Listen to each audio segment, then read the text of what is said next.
I don't know. Good evening, morning, and good. Man, I fucked that. It's straight off the bat. I stuffed it. Didn't even last 8 seconds before I swore. Right. Anyway. Good morning, good evening, and good night. Welcome to the Inforunners. I'm Execute, joined by Algared. He's very orange today. I think he's promoting Hurston or Argo. Take your pick. What is it? Hurston. Hurston. Hurston, Right, Hurston okay. today. Argo are great workers for Hurston. Great workers. I think we both had a day yesterday, Algared. We were talking about that last night. We were. You had a lot of schoolery, I will call it that, and I think we'll lead with the school photos. I woke up to a dead router and spent the whole day running around trying to get the new router to work so I could do the stream today, which was. I know it was probably 8:30, and we were both saying, "I'm going to be in 5." That's pretty much what it was. I think you left, and about 5 minutes later, I was right behind you, and yeah, I'm trying to get my sleeping pattern down for Invictus tomorrow because we're going to both be up at 2 a.m. for that.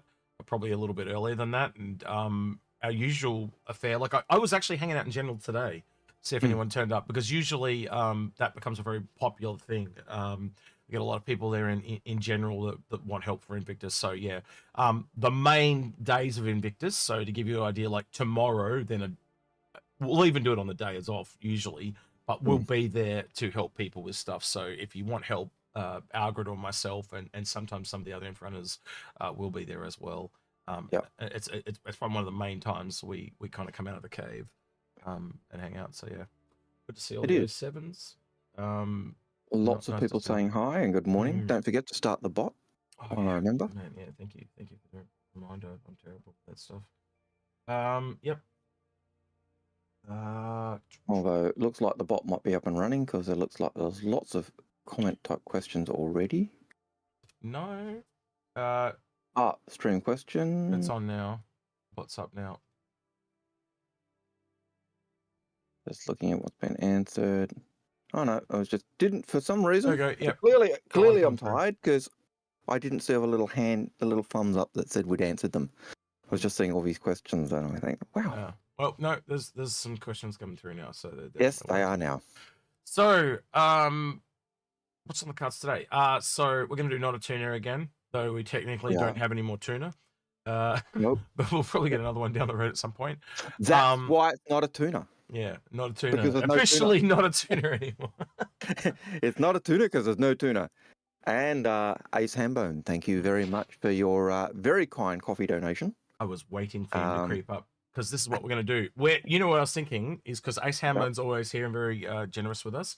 We're going to get Ace Hambone to help us with this. So Mr. Ace Hambone, I hope you're still there. We need to add something new to give away. So here's the, this is currently what's in the thing. Right, these ones means nothing to most of you guys, but we need a fourth one to add. So we've got 4 more prizes, but I'm going to get you to pick a window, Mr. Ace Hambone, and that's the one that will get added to the one that someone will win at the end of the show. So we've now added another part to the game. You get to pick the prize that goes into the prize pool. So can you give us a window, please, Mr. Ace Hambone? Take your pick. Wait. Actually, spare no expense, Algared. Hold on. I was going to say, what are the possible prizes? What are the possible prizes? So we have. Shit, I've already forgotten. Can I do it afterwards, Algared? If that's cool. Yeah, because I've actually forgotten. No. There is a. I'm going to butcher this, aren't I? I really am going to butcher this. So there is a Nomad, a Mustang, a Ballista. Ballista, and all the backpacks that came out in the subscriber flare. Yeah. Yep. So one of those is under that window. Yeah. Whatever you pick, Ace is going to be. You said B or 2. There is no B or 2. I'm really confused. So is it a square blue window? Is it a round red window? Is it a hexagon TIE Fighter green window? Is it a Triforce triangle yellow window? I am so confused. He said B2. Is that a the only B2 I know is Bananas and Pajamas. Yeah, so I was really confused. I'm like, that's the wrong show. What's he doing? It's a kid's show. But they did start. They were a kind of offshoot from him. They were. So, you know. B2. Hey, Daily Noob, nice to see you, man. Yellow And send him triangle. to- He's gone to- yellow to- triangle. Yellow triangle. All right. He's a Here we go. independent. What are we adding today? We are adding. Oh, I know what this I know what is. that is. I know what it is. So do I. Yeah, it's funny. I found this funny. I don't know if you guys will find it funny, but can you tell what that is? I'll hold it up to the camera. It's a backpack, which means you've added all the backpacks to the All the mix. subscriber fair backpacks. So are now I've getting got to do added this to- again. Oh shit! I ruined the illusion. Hang on, I'll go back here so you Oh, can no, see no, my I messy know, yeah. computer top. That's Right, right. now I've got to do all this again. All right, mix all these around. So the backpacks have now added to the mix. prize pool. Right, so actually, what I can do, if I go back real quick, what I'll do, Algared, is I'll take the windows off so people can see what the prizes were so they know for next time. Because we were going to share those, so there you go. Yeah, we were. All right, so let's go back real quick. Oh, shit, it's upside down. Right, let's go the other way around. Right, so Ballista, Ancient Ballista. I had to make this one. This is a nomad. It's like a desert person. I had to make that myself. That's the backpack, obviously, and the Mustang. This is the horse. All right. Yep. Anyway, bit of fun. All right, cool. I will organize that. Shit, how am I going to do this now? I have to. All right, Algared, you're going to have to do a question or something while I do this. Sorry. No, that's okay. While you're doing that, I'll do the thing that we've been saying we've got to do, and that is subscribe. Please subscribe. Yeah. If you like what we do and you haven't subscribed to our channel, consider doing it because it helps us a lot. If you want to work out how to help Inforunners, subscribing to the channel is probably the best way you can do it. Now, this is something that X and I, we hate doing. We always feels weird and horrible and nasty for us. Yeah. But one of the things we have noticed is that, you know, lots of people watch the channel, our views are up, but our subscriptions never are. And so the algorithm demands it, you know, so please subscribe if you're not subscribed. If you like what we do, you know, make sure you hit that little thumbs up button. We're not good at self-promotion, are we, Algared? We're pretty bad at it. I think we're pretty bad at it. It always feels tall poppy syndrome type stuff, you know, not wanting to. Yeah, and that's an Aussie thing too. We have a thing here in Australia, like anyone that gets tall poppy, we tend to chop them off at the knee. Drag them down, you know. Thou shalt not be more important than me. Bang. Yeah, that's it, pretty much. But yeah, so yeah, the other thing I'd say is if you are subscribed yourself, maybe, you know, if you know a friend that's into the game, you know, word of mouth is a big one for us. Yeah, I was going to say, don't let your friends miss out on Inforunners. If you enjoy what we're doing, then maybe your friends would enjoy what we're doing. Yeah. So what bring we're them kind into the Inforunners family. I think what we're kind of saying here, Algared, is we just during Invictus we're going to try and push and just see if it makes a difference. You know, we don't we're not big pushers, but we thought, you know, we'll try to see if it makes a difference. Not that we, you know, do it for anything like that, but it's just, yeah, as Algared said, if you don't play the game, like we didn't monetize for the longest time, did we, Algared? No, we fought again. We didn't want to do it. But if you don't play their game, they don't put you forward, and if they don't put you forward, then you know, and we're noticing we just seem to be a little bit behind the rest of the pack in like our views are way up compared to a lot of people. Like we perform beyond most channels, especially for our size, but our subscriptions are just not there, and that has an impact on other aspects of it does the algorithm. So all right, in some ways it's a frustration, other ways it's just out of life. But it is something we want to see if we can solve. And we thought Invictus is one of our busy periods. Let's see if we can push it. We were muting the idea of saying, hey, if we can get 15,000 views, and that's a lot. If we can get 15,000 subs, sorry, keep going. Before the end of Alien Week. Oh, that's right. Yeah, I forgot about that. We will add and give away a Cerulean at 15,000. Yeah. So if we that's a lot of subs though. That's a lot of. That is a lot of subs. So that's almost 800 subscriptions, right? Yeah. But that's a month away, right? So if you guys can get us 800 subs, we'll get a Cerulean and we'll give that away. And I think that'll be different to how we give this away. Unless we're we just basically add it to going- that, but yeah. And we're sitting there going, "Oh gosh, I hope it's not an $800 ship." That's exactly what we said. But yeah, I think that I did all right there for the Nomad. What do you reckon? Yeah, I think I did well. I don't know. Someone's saying in chat, a first-time chatter on Twitch is saying, just put an F-150 for the Nomad logo. Is that a car or something? I don't know what that is. Sorry, I'm not a car person. That's you got the wrong brother there. My other brother's the car guy. There probably is a car called the Nomad. Probably. I don't know. He'll tell me. Oh, it's a If it Ford was a- pickup. It's a Ford pickup, apparently. So, okay, cool. All right, A Ford. cool. Okay. I really I wish they had that first-time chatter thing on YouTube. I really do, because it's a really cool thing to kind of like welcome new people in. Also give Banhammer to me. Oh yeah. All right, yeah. Hi Irish, how you doing? I would have also considered if I was thinking Australian, I've got a camper van with an old person sitting in it. Yeah. Of a grey Nomads. Mod. And then I've got a... Sorry, I'm just modding Irish. He actually turned up to be modded for a change. Because he had the Banhammer. So if you muck up... Yeah, well, I talked to him during the week, and I said you need to turn up. So there's Twitch, and I've got to mod him on... Shit, I think on YouTube it's harder. I think on YouTube I've actually got to send you an email, Irish, so send me your email and I'll try and do that as we talk. Did you mean to call it Not-A-Tuna instead of Not-A-Tuna? Just saying, tuna is sexy. No, that's the irony of it, because it's not a... we always get this question, but like, so what it is was it's a Fortuna 400i, right? And then I had this weird dream where Arnold Schwarzenegger was there, but instead of him saying it's not a tumor, he was trying to tell me it's not a Fortuna. So he'd say it's not a tuna, and it just stuck. And it's really weird, but it works. And I just found it funny. And people are sitting here like scratching their head trying to figure out what's going on, and it's just funny. You know, so it's fish themed. We've got the Finding Nemo, and yeah. And John Paul Boyle, thank you for that super chat in YouTube, and he says, just wanted to say you guys are absolutely gems, or absolute gems. Oh shucks, golly gosh, gee whiz. So thanks for that. That is diamond in the rough, Algared. I think that's what. Yeah. Okay. Yeah. That's probably right. We're diamonds in the rough. Yes.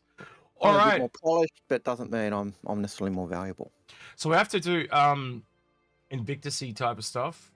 Yeah, Irish, Irish, if you can hear me, please send me through your email, your YouTube email.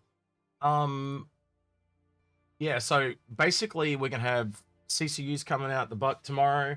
I'm wondering if they're going to be doing the off and on type thing. So they had ones that they sold during the week, and then they had the ones that are off.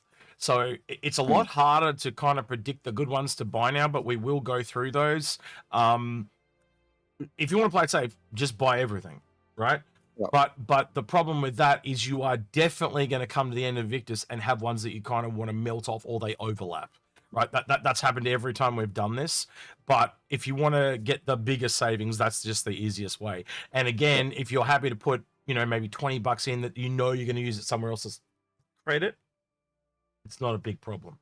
Yep. And I suppose if you've got several ships you want to CCU, then if you just buy one of everything, then you are going to use the CCUs. It's just you won't necessarily, one ship's going to get really good savings and one's going to get slightly less. It's just Wait, I have its tumor? Oh shit. Wait, I stuffed up. Oh, I do too. Shit. Why? I called it a tumor in on Twitch, not a tuna. So it really wasn't a tuna, it was a tumor. There you go. It was a tumor. Anyway. That's just showing you that origin of the idea. It's just All right, so they're all placed out now, by the way, real quick. So they're all done. I am going to keep the windows in the same position because I think it makes it. I don't know. It makes it like play school. You know how they were always on the same place, always on the left, right, and center. The other one I think we're gonna have to look at, Agnes, do you remember the rocket ship? We have to do something with the rocket ship because that works with Star Citizen. So I have to go back to play school and learn how the rocket ship works again. That was their clock, wasn't it? That was their clock. Yeah, it was the clock. And how are we going to do it this week? How are we going to select people this week, Algared? I was thinking some rare Star Citizen trivia. Yep, I was going to ask you, how are we going to do it this week? Because we talked about trivia, but well, we hadn't. I asked this question. I was hanging out with Daily Noob this week, and I asked this question. I'm going to ask it again, so that obviously rules Daily Noob out. But I asked this question, and nobody could answer it, and I was shocked. I was genuinely shocked. And when so I'm going to ask it now, and it'll be who is it referencing, and where is it from, right? Mm-hmm. But this question now, you're going to go, what? But no one could answer it that was there. I was really surprised. So this is the question. Here we go. So this is the first person that's going to go into the Not-A-Tuna for this week. And the question is, in reference to Star Citizen, who am I talking about when I talk about bacon? Don't know. You don't know. What? I would have to think about it. I'll give you a line. Distress bacon.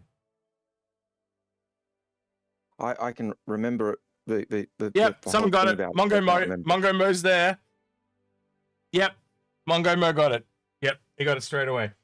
It's Tessa Bannister was the first recorded mission giver in the entire game, and one of the lines she used she's not in the game anymore, but this is way back when, like 2014, yep. 2015, she would go, there's a distressed bacon. Oh shit, I mean a distressed beacon. I'm so hungry, sorry. And she'd talk about how hungry she was because she just could smell the bacon cooking in the kitchen or whatever. It's really funny. All right, Mungo Mo. Have you won one before, Mungo Mo? I think that's the other thing. We are going to share the love out here a bit. So I'll write Mungo Mo down, though. Adam Dillis. I swear he was in one before. Mm-hmm. But I don't know if he win. Did you win, Mungo Mo, or did you... Negative. He didn't win. Good. All right, cool. No problem. Mungo Mo, Twitch. You can go into the... Like, you can answer a question and be right and lose. That's fine.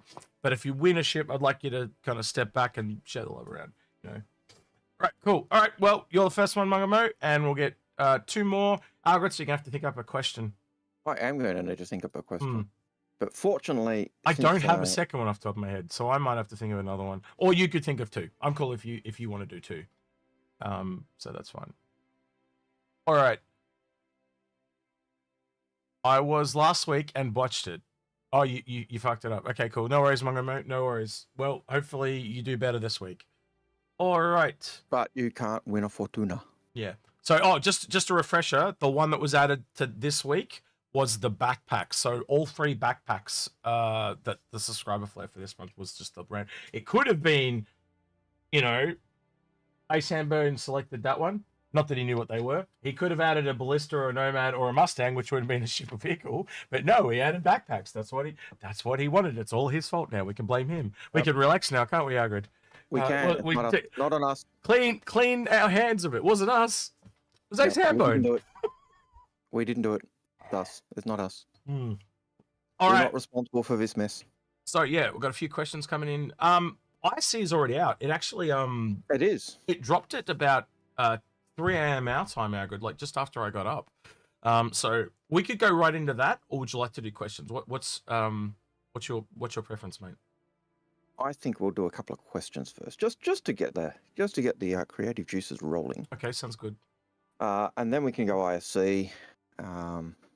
Yeah, shut up, Irish. Stop spoiling it. He's trying to spoil ISC and said it was good. And we know that from the title screen, it's all about at least the Fury. At least I assume it's about that. But other than that, yeah. All right. So Prime has a question. Have you watched ISCs on the Fury's variants? No.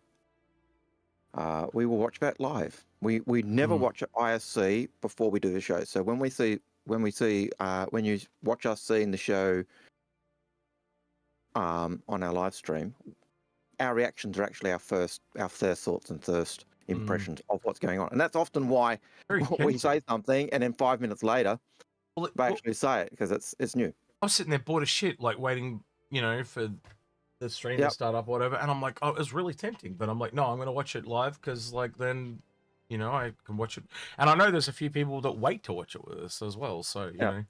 And I've been the same. There are times I've been up waiting, and it's it's been out, and I could watch ISC, and no, it's that thing of seeing our reactions and having our reactions at the time, and that's why sometimes we might say something that's seems totally out of it literally is our first reaction and our first thoughts on what we're seeing. I do find it funny though. It's several times now, Algared, where we'll go, "Oh, they should do this," and then the literal next scene is them going, "Oh, we're gonna do this."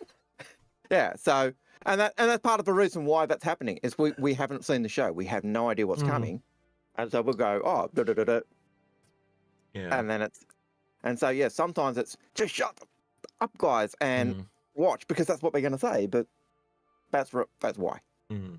All right, so yeah, just again, we are doing a bit of a push to get subscribers. If you do subscribe, if we can get to 15k subscribers on YouTube by the end of Alien Week, when it drops, as soon as it hits 15k, we will buy the Saulian to give away.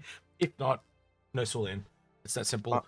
So if you want a chance at getting a Saulian, help us pull your friends in, subscribe. There are a lot of people that are not subscribed that watch us, and that's totally fine. But we just want to do a little bit of a push why Invictus is indeed. Question number 2. Go for it. Aurelius Indominus, he says, Gemini rework with 2 Furies as protection. Can you both see this happen? Here, have some Kool-Aid, is what I'll say. It's like we made a video on it, and then everyone took our idea and thought they made it themselves. It was really weird, because we waited. We're like, yes, someone else is going to do this, surely.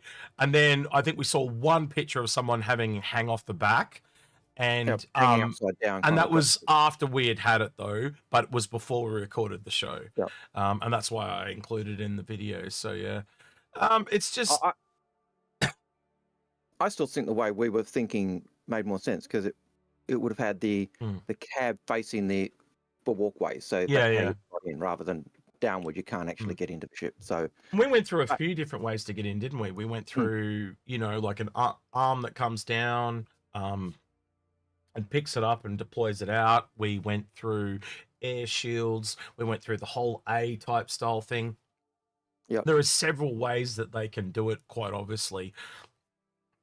But as I said, there was only 4 people I ran into in that probably 48-hour period before we recorded the show that literally said, what's the bosun? Well, they never said that. That's what I've called it. But what's the mothership? What does this connect to?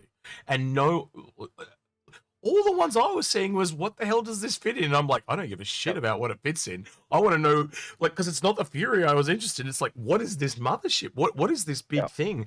And then you kind of found that part on the whole A Q&A, and that really sealed the deal for me. It's like, well, if it's not a whole new mothership, then it is a mothership that we already have. And I was like, so this concept is not harebrained. This is grounded in something they've talked about.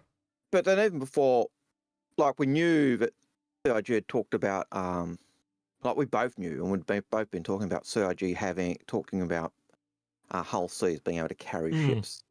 But we'd forgotten they actually talked about a microfighter being developed. And it was only as I was looking for the details of where they'd said about ships being able to be carried that I actually found it, but I saw that. But yeah, it was one of those things. But the thing that also made us think the Gemini was the fact that Gemini is a MISC ship that is co-opted with Aegis, and we had heard there was an Aegis ship coming, so it was kind of, what if? So, but that's part of the speculation game. You take with what you know and you then run with it. Aurelius Indominus says, question, will you do a ship giveaway with Invictus while we can donate CCUs? That is something we had to talk about today. Thank you for reminding me. We are going to be doing so at the end, after AIA last year, we did like a charity goodwill, give new starter ships to new players type of thing. We've actually got another 8 cutters there, don't we, Algared? So we're going to try and do that again. If you want to... just say that... Sorry, go on. I was going to say, if you want to donate a ship or rare CCU, we will have that channel open again. I can't remember what the name of it was, but is Lemming around? No, Irish is around. What was that channel called, Irish, if you can find it? There was the giveaways, I think it was. Giveaways? No. I think Indominus, though, is referring to how last year we bought all those, got all those CCUs, and then built The one for badges? CCUs. Well, that's the one we did build up, but the way we did the Oh, the you mean the Scorpius video, stuff, the Scorpius. So, I guess we could do that for the I we guess could always do. let's do that as a poll. But we can either buy a Sulian as a concept, or if we know going into Invictus that we're going to build a Sulian, do you want us to do it with CCUs? So essentially show. So I'll do that as a poll now, Algared. Hold on, set that up real quick. Start a poll. So, I suppose the other question is, should we do another CCU instructional video of from go to woe with Yeah. Whether it's a Sulian or whatever, but should we do that? No, I don't know if I spelled this correctly. How should we get but again, we can only get the this makes it really difficult because now we've got to get the Sulian ahead of time. And then what do we do if we've got a Sulian and we're not giving it away? I see what you're doing. You're triggering into giving you a Sulian anyway. I get it. It's called getting you into sorry, I've got to roll my wrist like a people person. Yeah. Getting you Pokemon syndrome. Yes.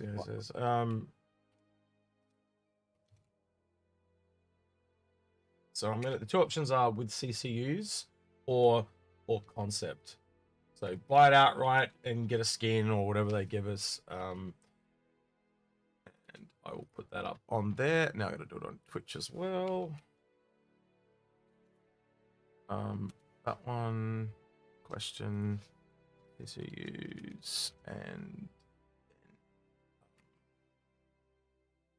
that concept. All right, run it 5 minutes. Done. All right, cool. Let us know your thoughts there.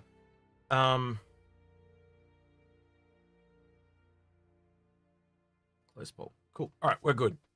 All right, I think. Oh, they're saying concept. Really? You don't give a shit about the CCUs. You want the whole enchilada. Okay. Well, They want straight, brand new, pristine, not some Aurora. Hand me down, upgraded piece of shit. I want the full enchilada. Right. Yep. Okay. Well, maybe we could possibly look at both. Yeah. But we will go into CCUs. The last video of Invictus for us is always that CCU guide. And I think at the moment, Loken and Paul are scheduled to do that with me. So I do know it's something that Loken has not really looked into. So he'll probably be. Sometimes we get someone to play the dummy, and sometimes they just are the dummy. You know. So it'll be interesting to see Loken's take on it. And see how he goes with that. I think last time I did it with Space Tomato. That was really interesting because Space Tomato is not a big ship purchaser. His stance on it is don't put money into the game. Like you don't need to. You can earn it all in game, and that's not a bad stance to have, right? No. And so it was really interesting to go through that with him because he's like, well, if you're going to save people money, this is like, if you are going to buy big ships, this is the way to do it. So it was an interesting meeting point with me and him. So you know, Paul's done it. Paul's knows how it all works. So I think he's kind of in the middle there. So it'd be interesting to get those three different perspectives with Loken and Paul. We'll see how that goes though. But yeah, we'll go through all the CCs in that, and yeah, so we'll see. But yeah, at the moment it's come back a bit. It's 68. So on YouTube it's 68% for concept. So that's interesting. But we'll see. All right. Good to see some familiar faces on YouTube as well. Hey, do you want to do another question, Aaron? Oh, by the way, so if you want to give away a ship for the charity type of one, it's not really a charity, but you know, for goodwill for new people, if you have a ship that you want to add to the giveaway for that stream, and that stream will be the stream that falls between the end of Invictus and the start of Alien Week, right? That's where we're going to put it. I don't know the exact date yet, but you can assume it's going to be a Thursday for you and the up over, and Friday here for the down under. And it'll be whatever that one falls on. Probably, if there's two of them, it'll probably be the second one, just to give me a break. But yeah, there's a channel on the Inforunners Discord called Ships for Giveaways. So if you want to go in there, and just, you know, you can just put it in there, and myself, the mods will look at that, and we'll go from there. Yeah. So as I said, me and Algared, we actually contacted CIG, and they gave that, what was it, cutters, Algared, I think we've got Yep. to give away. We Yep. actually got those back at the last one, didn't we, Algared? But they came like a couple of weeks later. Yep. So Yep. they're all from CIG. They were kind enough, and they're all the cutters with LTI packages that came out last December. Yep. And we'll So probably sweeten the deal and add some skins or something, won't we, Algared? A cutter skin of their choice. When we suggested to, ask CIG, we were asking CIG, hey, this is what we're doing. Are you able to help? Their response was, how many are you looking at giving away? And we said, 8. And they said, right. And their idea was, we're going to give you the full amount to give away. But we'd already got the ones we were giving, and they usually want a bit of time. And it took a couple of weeks for them to happen. But so when we got them, we just said, we'll do a second one. Yeah. Down the track. So these 8 cutters, the cutter starter packs. So that made them pretty special and pretty unique. I think it was one of the best starter packs that we've had for a long while. And they went to good homes too. Like they went to things like father and son combos and mate combos or wife combos or things like that. And we sometimes upgraded people more than we should have done. Yeah, it all worked out. It was all good. What else did we do? I think there were a few other ships. There were a couple of people donated cutlasses and other ships, and we did have some more of those. Well, I think we had 8 or 9 cutters that we'd bought, and then there were a couple of other packs that people also bought and added into that mix as well. So, try. If you want to donate a ship, try and make it a ship that you want to donate that you'd want, so like something, especially if they're a new person, they, might not know about LTI. They might not know about what the best ship is. Like, so, how a lot of people recommend the Avenger or Cutlass or Cutler, so try and make it easy for them. So, yeah. All right. So it's really interesting. On Twitch, we got 85% that said CCUs. And then on YouTube, it was concept. They want both. Yeah. So I'm going to end the poll on YouTube just so I can see how many people there were. So we had 11 people on Twitch and we had 46 on YouTube. Yeah, that's interesting. So YouTube is not what I would expect. No. Oh well. Okay. Shinobi Trip has a question. Any chance of a 3.9 or Invictus referral? How long's a bit of string? Possible. Anything's possible. Yeah, I do think eventually something like the Fury will be a referral. Eventually. Yep. Don't know when it'll be, but I think we'll both agree. Algared. I think you're frozen. Wait, look, you're back. Yep, cool. As a snub ship, a snub fighter, they've done the P52, P72. I think it's a referral. One of those is a referral. I can't see them not doing that to the Fury down the track. 2 things real quick on Twitch. Thank you, Mongo Mo, for the resub for 3 months. I appreciate that. I didn't miss it. I just got a bit caught up. And Edification's got a good question there. Question: can you gift an upgraded referral ship? Well, as long as the original is giftable, then whatever you upgrade it to will be giftable. So if it's giftable now, when you upgrade it, it'll be giftable. It's that simple. It never loses its status. It can gain statuses, but it cannot lose them. So if you've got a ship that you bought with credit and you wanted to use it as a gift, you could melt it and buy it back with cash from your buyback, and then it's giftable.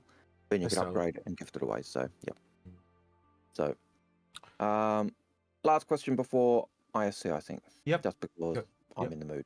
You're in the mood. Aurelius was just telling Daft to put question in front of the, otherwise we don't see it. I think it doesn't matter where it is as long as the question's in the question. I think the answer will pull it up because our bot's smart. Our bot's like ChatGPT or something like that. Evil, nasty IA. He's going to kill me one day. So the last question is from 11th. They say, what do you think of a detachable quantum drive for the Mirai? But you will need to detach it if you want to enter combat. Not a terrible idea. But that is kind of what we were implying, though, weren't we, Algared? We even kind of said that, like a mothership that has the warp drive, and then all these little, like, swarm fighters disconnect off it. That was the kind of the whole thing we're really going for. But I think he's looking at the old, the Jedi attachment for their little fighters. Like Obi-Wan's. Yeah, I even brought that up during the episode, didn't I? Yeah. You did. So it's something that certainly Execute likes. I would like to see very, very short range quantum drive for all the snub ships, just so they can actually fly around a planet, or at least give them a navigation system so they can actually find the locations on planets. Because at the moment you can't do that with them because there's no quantum drive, so you can't set quantum points, so you can't fly to them. So it's a bit frustrating in that sense. But the other half of me says I don't want that, because then that puts them too much like ordinary fighters. So there's kind of this. I'd be a liar if I said I wasn't torn. So yeah. Yep. Sorry, I'm trying to do things in the background at the same time. Yep. Not having a lot of luck. Right. Right. ISC, Algared. I've got to change some stuff over. Yep. So first off, I've got to get rid of this audio file, otherwise you guys can't hear it properly. Done. And then I've got to switch Algared over so he can hear. Like hearing it. Oh. Yeah. Or I like not being 5 seconds behind. Yes, that is a good one. All right, there we go. Right, can you see it now, Algared? Yep. Right, here we go. Invictus shit. is here, and for the next 2 weeks. No, I didn't flick this over, Algared. I'm an idiot. I just realized. Yeah, we can see it. None of them can see it. Ah, great. All right. Yep. Right, I'll go back to the beginning. Here we go.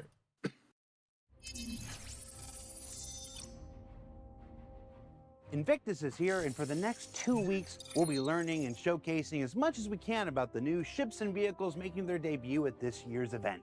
And since there's nothing that I can say that's anywhere as cool as what you're about to see, let's just get right to it, shall we? We have a lot of ships and vehicles in our game now. Keeping brands with a consistent theme is important because it helps immerse you in the universe. You see a ship of a certain style and role, and you go, that's that manufacturer. So having brands and sub-brands or entirely different brands helps strengthen that narrative. MISC is traditionally very industrial, very civilian, and we really like MISC styling as a brand. It made sense to introduce Mirai as their performance subdivision. There's a lot of possibilities for where we can take this brand in the future. And not only will Mirai be heading in new directions design-wise, it's also a great opportunity to go in unsafe directions that maybe MISC wouldn't have done themselves. Kind of blending of human and Xi'an technology already in MISC, and one of their charges is going to be taking it even farther.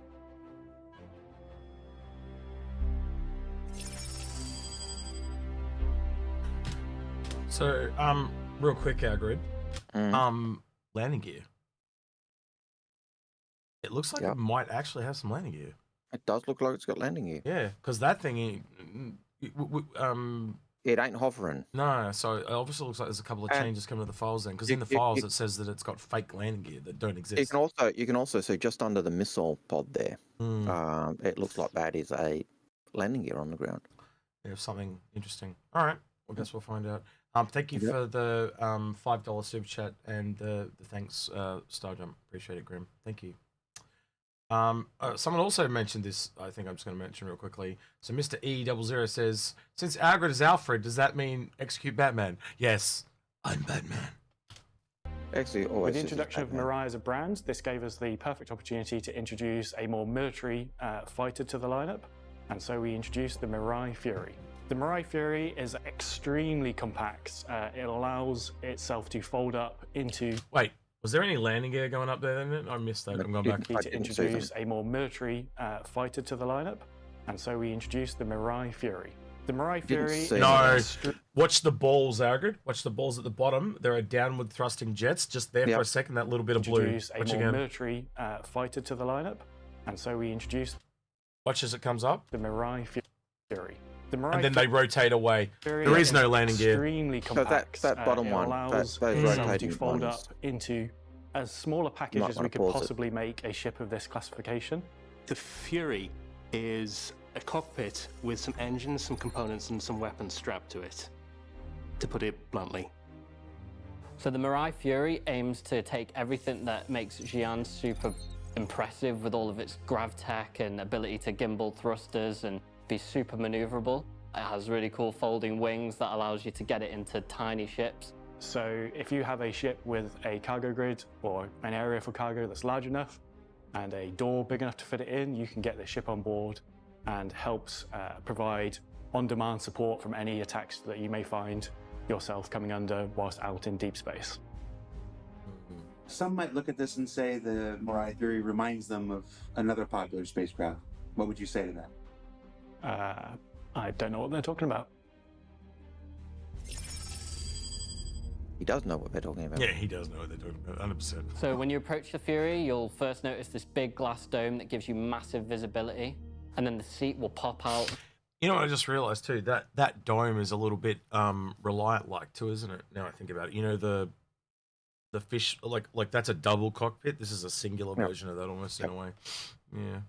And come and present itself to you, a little bit like the Asperia Talon. So you get to look at this massive glass canopy, which is super helpful for the pilot. And when it's in like its collapsed mode, you get to see all the different underneath parts of the wing with all like the no step on it, where the maintenance guys would have to step on. You've got the component bays coming out the side of the body. Everywhere you go, there's just components everywhere. It's crazy how densely packed this thing is together. You've got air-to-air refueling port on the top. Yep. You've got all your personal storage. Yeah, and the flaps at the back as well. We can't wait to get atmospheric flight in so those things can work for you. Interesting. The lights on the end of the wingtips as well that will blink intermittently, so they'll swap around. So when you're in transform mode, they'll kind of like switch which one's going. Alex did an amazing job on that. All around the back, these thrusters kind of presenting themselves to you in their gravity cradle that will flip up and down depending on whether it's landed or not. When you're in atmosphere, you'll notice... So the other thing I was looking at was some of the flight stats, Algared, and this thing gives up yaw and pitch to favour roll, where the Talon and the Arrow are the other one. So one of them favours pitch and the other one favours yaw. So it is in a similar flight characteristics to some of that stuff, so we'll see. The bottom ones move more than the top, but once you're in space, that flips around. It's so maneuverable. You're constantly going to... I just noticed in the last shot too, remember I was saying, Algared, like it'd be really cool to see a ship that's got alien tech crossed with like human stuff. Yep. And it actually did have that piston there, like a hydraulic piston. So it is literally a hybrid between human and alien tech. It's got the the Xi'an engine style of the engines moving to give you the 6 degrees of movement. But it's got flaps, like an aeroplane, which is atmospheric flight. Yeah. Whereas so that's going to assist that. It's still got the regular thrusters as well. So it's got more. Like if I can't recall the Xi'an Scout having regular little thrusters. It just seemed it was it doesn't. The engines. So the Zion, the thrusters. The Zion's engines are also its thrusters. Yeah. So it's kind of weird that they've had to take what they've been given, and then because they don't know how to use it themselves, they've had to add the thrusters. I find that really interesting. So they've kind of added. So that's a melding of both. You've got thrusters as well as those engines that give that 6 degrees of movement. So I imagine it'll be just as good, or not quite as good as a Xi'an Scout for 6 degrees of movement if you're using joysticks. But I could imagine this being very similar because of the way I could see those engines working. I'm almost. Be throwing it around in directions it shouldn't be. You're like pulling stupid amounts of G-forces. So having that visibility is going to be really important, and it's something we tried our best not to compromise on. The view from the cockpit allows you to see pretty much the whole picture of combat ahead of you. You have fantastic agility to maneuver yourself around threats, and it just looks really cool. Just the cockpit picture you have with the guns in your view all the time, firing away. It literally is a flying turret, Algared. Yep. There's no other way to dance around this. That's exactly what it is. Missiles launching right next to your head. It's a truly unique experience compared to our other ships. We really tried to keep the HUD as minimal as possible. That was something I spent a lot of time in white box designing, like the layout of it and stuff. And we ended up settling on just a small kind of glass transparent panel of all the MFDs and the radar at the top. The flight controls fold out of the armrest. There's a lot going on for people flying this ship. So the last thing we want is to overthrow you with buttons. Area to actually shoot is tiny, right? This thing's like a real glass cannon. It's got such a dominating small profile. You probably look at it come towards you like, oh, what is that? It feels like a wasp, but you'll probably hear it hit you before you realize what it is. I think the real question for me, Algared, is not how this hits, it's how it takes a hit. Yeah. Because if this thing is like a one-hit wonder, like the M50, like Oh, I think it's a one-hit wonder like a P52 or P77. yeah, just You know, they can take a missile at close range, but you know, you get a direct hit or a shot through a glass canopy and you're gone. You know, so this will be the same. yeah, It just hits like a what? Sorry? just hits like a train. Yeah, it's a glass cannon, as Yeah. they said, 100%. Profile of this, it's so aggressive. It's like these massive triangle shapes, but it's still got that misc kind of flow to it. He literally just said it's all bark and no bite. Anyway. So one of the things I cannot wait to see is when I'm stood on like Daymar or something and I look up and see like 5 of these things whiz past me at stupid speed. It's just really satisfying to see this silhouette flying around, whether you're in it or on the floor looking up. There it is. The Fury chassis is designed to support multiple variants, and we're exploring these over time. But we are introducing an additional variant alongside the base version at Invictus Launch Week. The Fury MX takes the core of the base Fury and simply replaces all the guns with all the missiles. The amount of So it's the Shrek to the Talon, essentially. But yeah. missiles on the wings is just stupid. I remember being told how many we were going to be putting on it, and I like did everything I could to make sure like everything that was supposed to be a size 2 stayed a size 2. I think we've got like 20 missiles on it now, and only like I think it's 8 of them are size 1s. So yeah, have fun with that. It's the absolute Nova damage variant. This thing is designed to put out. But right now in the game, Algared, missiles are not the best, are they?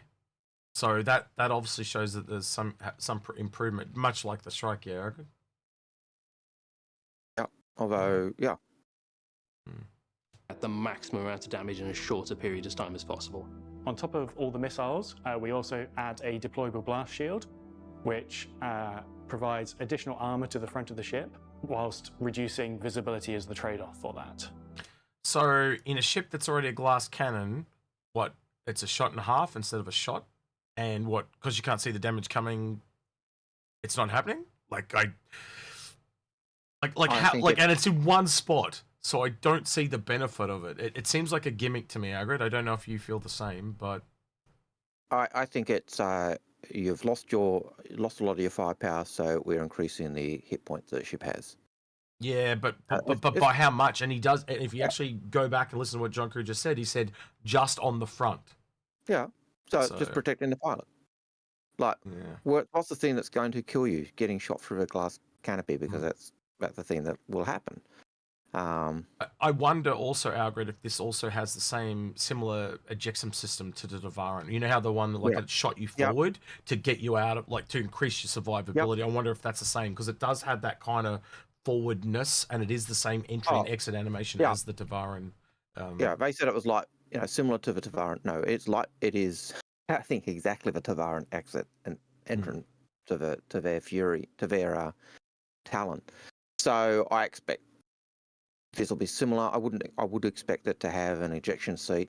If it's got an ejection seat, then I expect it to be very similar to the Talons. Yeah. In which case, having a blast shield on your ejection seat's probably Not a bad idea. thing. Yeah. Okay. So We really wanted to make this variant feel different, and that's exactly what we've got here with the blast shield. I just think it's awesome the way it comes down. We got the little Mirai boot screen as well, taking some of the inspiration from some of the more alien manufacturers as well, and it really gives it that kind of alien vibe. Like, you can tell Xi'an Tech's been involved with it when you look at it when its blast shield's down. It's got all these cool sensors on the outside. It just looks utterly terrifying, and it's awesome. So the MX is designed to launch from the parent craft, do one or more multiple missile attacks on larger crafts. So you launch, you commit to your run, deploy your blast shield. So I've just realized it's literally the TIE Interceptor and the TIE Bomber, or the TIE Fighter and the TIE Bomber, whichever you pick, you know what I mean? And there might, again, being more TIE Fighters, they may come down the line. We'll see. Down, launch your payload, and then get out of dodge and return. And utilizing all the tractor beam improvements in Alpha 319, you can then rearm the ship and repeat to your heart's content.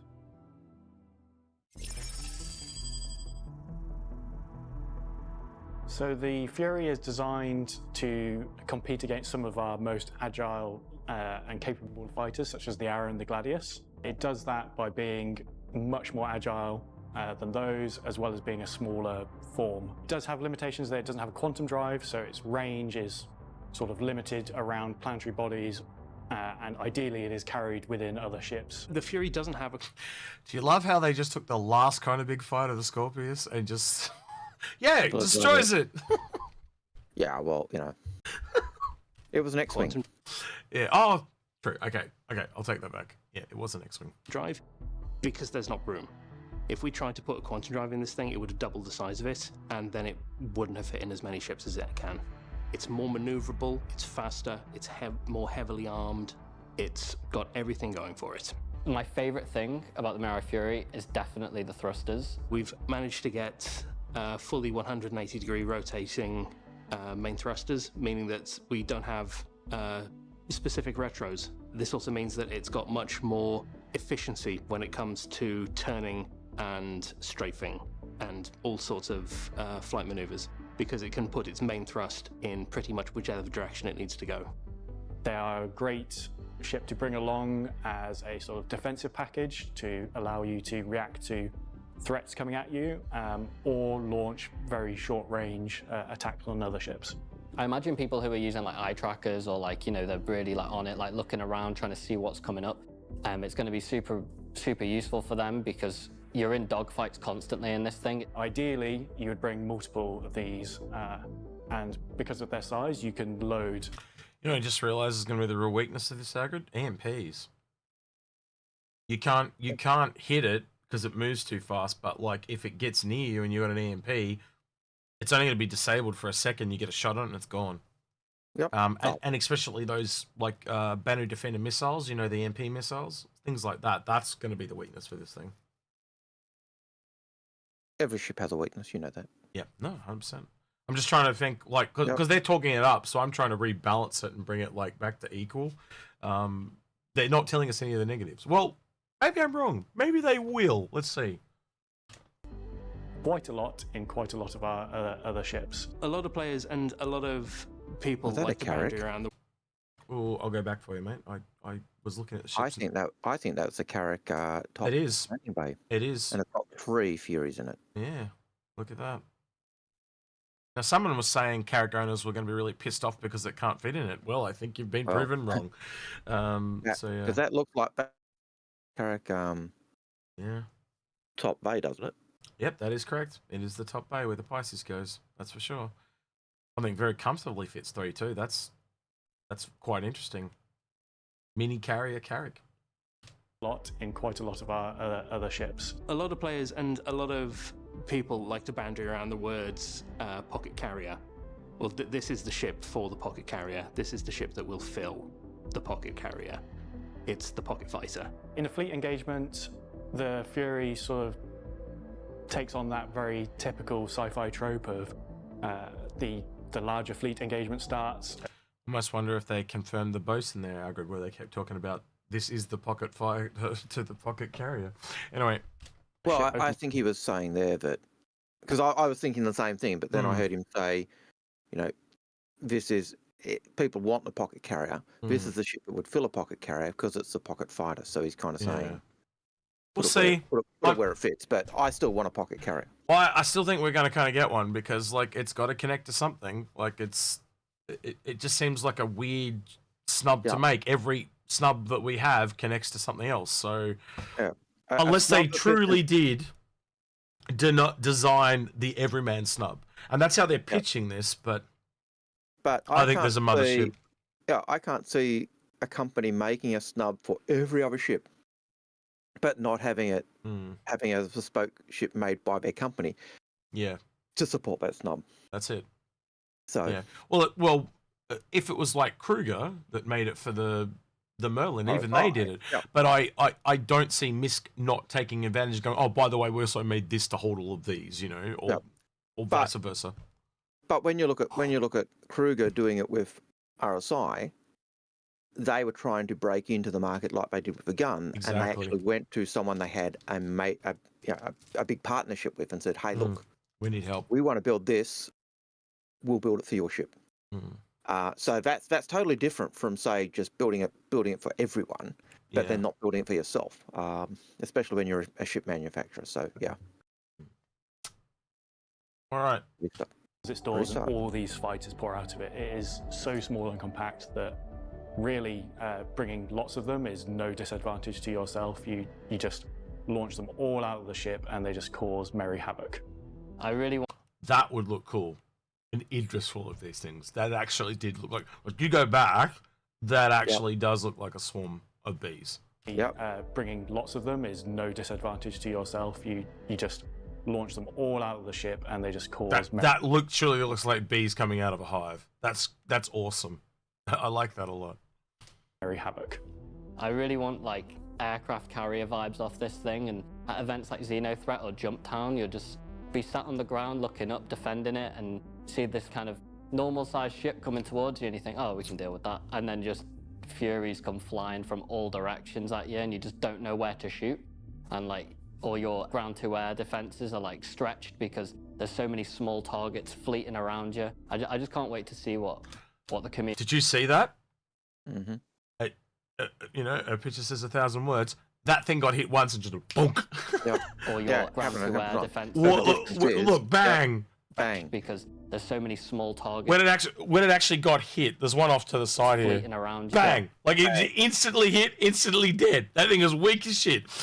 Yeah, but I just can't... there are so many little targets. Yeah. And that's what I mean. It's essentially like anyone that plays Warhammer, it's like the Imperial Guard, or Tyranids. It's like it's making it up by numbers essentially.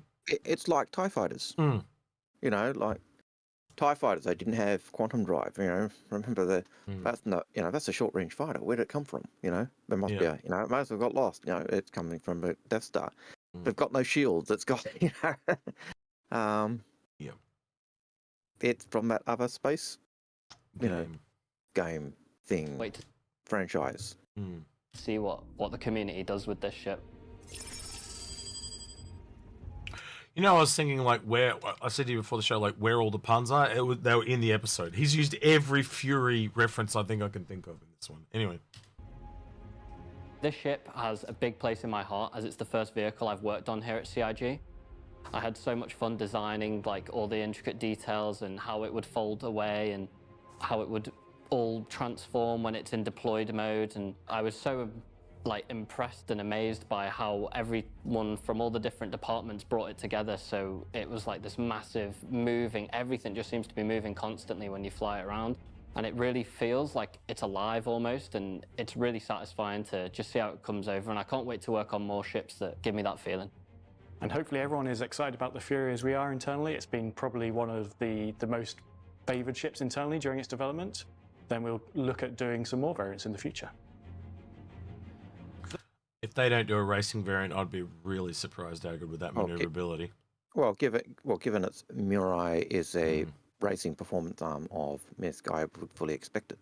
I wouldn't be surprised if they already have those variants up their sleeve, and rather than overload, because that's one of the things we're noticing, like with the Pisces medical variant, and we've also said there should be other variants of that, variants of the cutter, stuff like that. I think they've learned that if they trickle them out, they make a bit more money. So I wouldn't be surprised if we see one or two potentially in the future for that. Put one or two out and you get volume sales, and you bring another one out and you get volume sales. Little incremental upgrades too, like $10 here, $5 here. Yeah, so, easier to swallow than $100. I won't say who, but you know who I'm talking about. See this helmet here, Algared? Yeah. During the week, I saw someone showing off.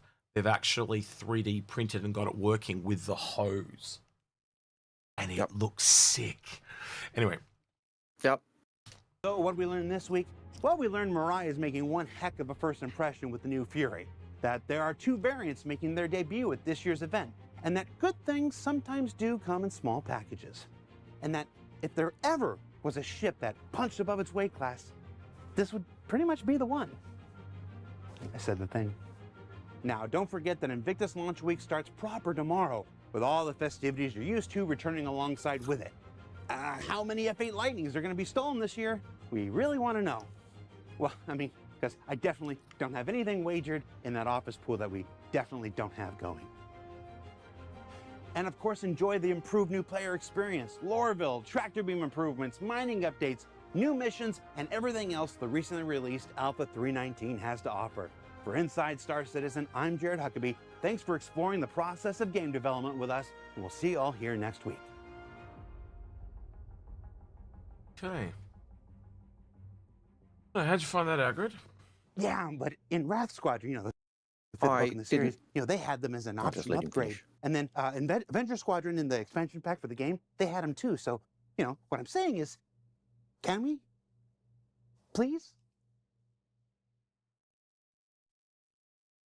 Okay. There's nothing else. All right. Sorry, Algared, what were you saying? My bad. Yeah, not too bad.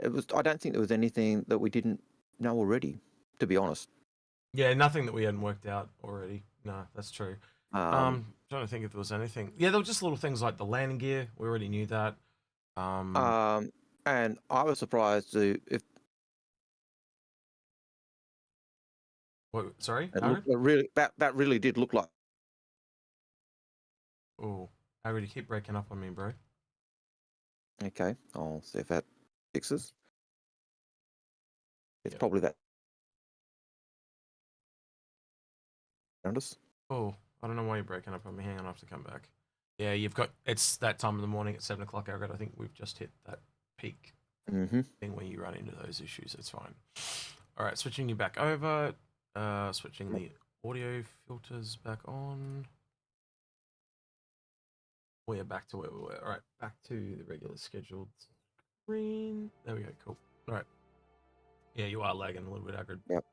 It's all good. We will persist. Irish, I've got you set up on both YouTube and Twitch now. You should be muted. All right. Moving on to stream questions. All right. So as you guys probably know, once the questions end, the stream ends.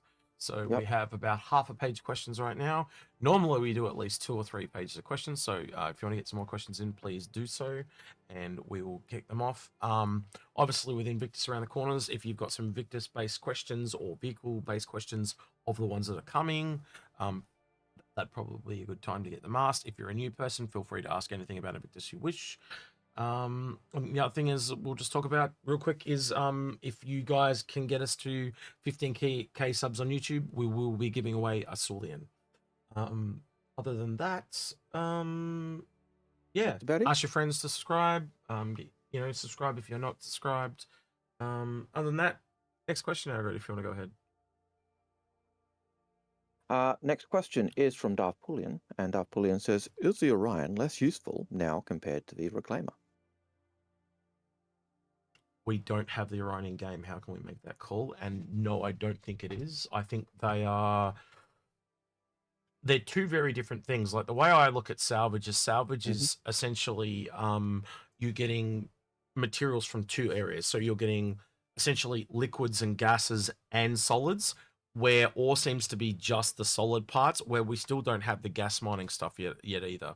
If I'm correct, and I'm not saying I am correct, but from what I'm looking at, one seems to have 2 steps, but you get both sides of it, which is what salvage is. Yep. And then mining, you just get one. So you either get solid or gas, but you've only got one process, not 2. So when you think of salvaging, you've got to collect it, then you've got to process it. So I guess you've got to do, but then you can also refine it. So it's technically 3 if I think about it. And then when you actually get to mining, it's just collect, refine, done. So yeah. Yep.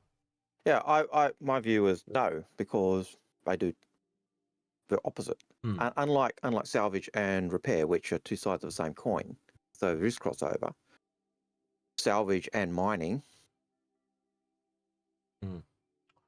they're opposites. They've really got to go through the refining process before they can kind of get to each other, can't they? So it's a different ship down the line, and there's other things we don't know, like for example, does like the other way they can rebalance the thing is because it's been done before, because you're salvaging something. So say I've got a whole bunch of, I don't know, pick a mineral, copper, right? But because it's already been processed before, you can process it and melt it down, but it doesn't have to have the impurities removed because it's recycled, you know, or less impurities, right? So maybe it's quicker. So is there another benefit that we haven't seen yet? And that could be a thing. So again, there's just not enough information there to answer that 100%. But I'm with Algared. I think that they're different yet balanced. So yeah, we got a next one, Aaron. Question is from Sebastian. Sebastian says, since it's Invictus, is the Mirai Fury used by the UAE Navy, or is it strictly a more commercial ship? Sorry, was that the MX? Mirai? Mirai MX? No, the Mirai Fury. Right. Sorry, he's called it the Mirai Fury. I think it's a typo. So good. I think they kind of talked about there. It is so it's a. Oh, it's not safety in numbers, but it's basically it's kind of like what you and I first talked about with the Arrow. We were really surprised how compact that thing was, and it's just taken the Arrow and dialed it up to 11 because you can have it even more compact. Yeah, if you want to see our reactions to the Arrow when it first came out, we did do a video. We were comparing it to the other starter ships. We compared it to, I think, the Aurora, and we thought, you know, it's going to be the same size. And we parked them next to each other, and it was minute. Yeah, it was like it was like two Arrows to one Mustang, especially with the footprint that the Mustang has when it lands and stuff. And so we talked about it like lining these up on a carrier. You could just have like twice as many. And the Mirai Fury is that again brought down. It's very similar to, I think, the P52, P72. They are very compact for what they are, but they're long and slim. Whereas this is kind of, I think someone said it might have been Grim actually. I think he said that it roughly fits into something the same size as the Cyclone. So basically, a Valkyrie could hold 4 of these. Even on the video, you saw it being loaded onto a Connie. You saw it being loaded onto a Carrack. You saw it being loaded onto, I think, a Star-Fury. You saw it being loaded onto anything that could get through the door. You saw it loaded on. So don't confirm this, but I think someone said they you can get one into a Cutlass. Now, don't quote me on that, but if you can get this into a Cutlass, that's got some piracy connotations right there. Yeah, you know, if you can get 3 into a Carrack, how many are you going to get into an 890? Yeah. You know, so the 890 does become your Star Destroyer. It definitely gives it certain ships that don't have enough offensive capability a bit of you know, punch, so to speak. But I also come back to things like if Mirai have made the Fury, right? Wouldn't it be really cool to say, oh, it's a parent company, so here, by the way, we gave it to MISC, and MISC is in industry, and they made a tractor beam variant. Like, I can so see that. So it becomes this little Swiss Army knife, essentially. Yeah, I could see that ship. You know, that ship as a flying turret, tractor beams on it. It becomes an MPUV. You know, it has that cargo ability to be moving cargo and shifting stuff. Well, like we said in the video when we talked about this thing, you know, that originally they were designing a microfighter to work with a whole series. I could just see that straight away. Like, if you can have a little bit of your cargo taken up by few attachments, and you could, you know, put guns on it or strip the guns off and put a tractor beam on it, like it becomes this defense fighter or escort fighter when you're in trouble, but it also becomes the unloader when you're at somewhere where you don't like I was talking to him during the week to someone. I said, wouldn't it be really cool if you could have one of these on a hull A, and it takes up maybe a quarter of the cargo, but while you're you know, getting waiting for them to refine or waiting for them to mine or whatever, you can be there and actually play the escort. You can play the defense guy and then park it on the ship, put your cargo on, or even just leave it there, fill it up with the cargo, fly back, you know, come back, and then, you know, while you're sitting there waiting for them to fill it up again, or have enough boxes for you to load, you know, it gives you a dual role. So I can definitely see it working. The problem with that I have is the fact that they changed the way hardpoints work. So back in the day, you know, a Hornet, you could take the guns off and put mining lasers on, etc. That got changed, so it was, you know, the utility mounts versus the weapon mounts. And tractors are utility mounts. So if we had a Fury with tractors, we've taken off the weapon mounts and put utility mounts on. So I don't think that, you know, you'd literally need a totally different variant for that to be the case. some grumpy old man on Twitch said he doesn't care. Algared. He just got out of prison. He's been in a cell the whole week. General Desperado. If anyone's been watching him, he's been cut off from the living world, and he's not able to stream at the moment because he's had to go out from home. So yeah, well deserved break in prison. Well, I think it's actually a psychiatric ward. He's trying to tell everyone that's a work area, but I think it's psychiatric ward. But straight jackets. We'll see. No, I didn't actually. I'll be honest. I didn't actually see any straitjackets when I was working in the psych ward. Okay. So. All right. Anyway, but I think. Look, honestly, the Fury, I think is going to be an interesting addition. But it is. I think we are getting way. You know how you kind of pull things out to that triangle. It goes into full damage. This is an ultimate glass cannon. I don't think we're going to get anything that's less armored than this. I guess when I look at that screen thing, Algared, and if it does allow you to take a couple extra hits, maybe you can get the missiles off, and maybe you can eject just before, like when you're going to explode. Maybe it gives you just that half a second to hit the eject button and get out. Like maybe that is that advantage. But realistically, like the way those things popped, they were popping like popcorn. They just pop, pop, pop, pop, pop, pop. So there's not a lot to them. It's safety in numbers. It reminded me of a line from Babylon 5 when Michael Sheridan's being questioned and he's remembering the line, and he says, the sky was filled with stars, and every star was an exploding starship.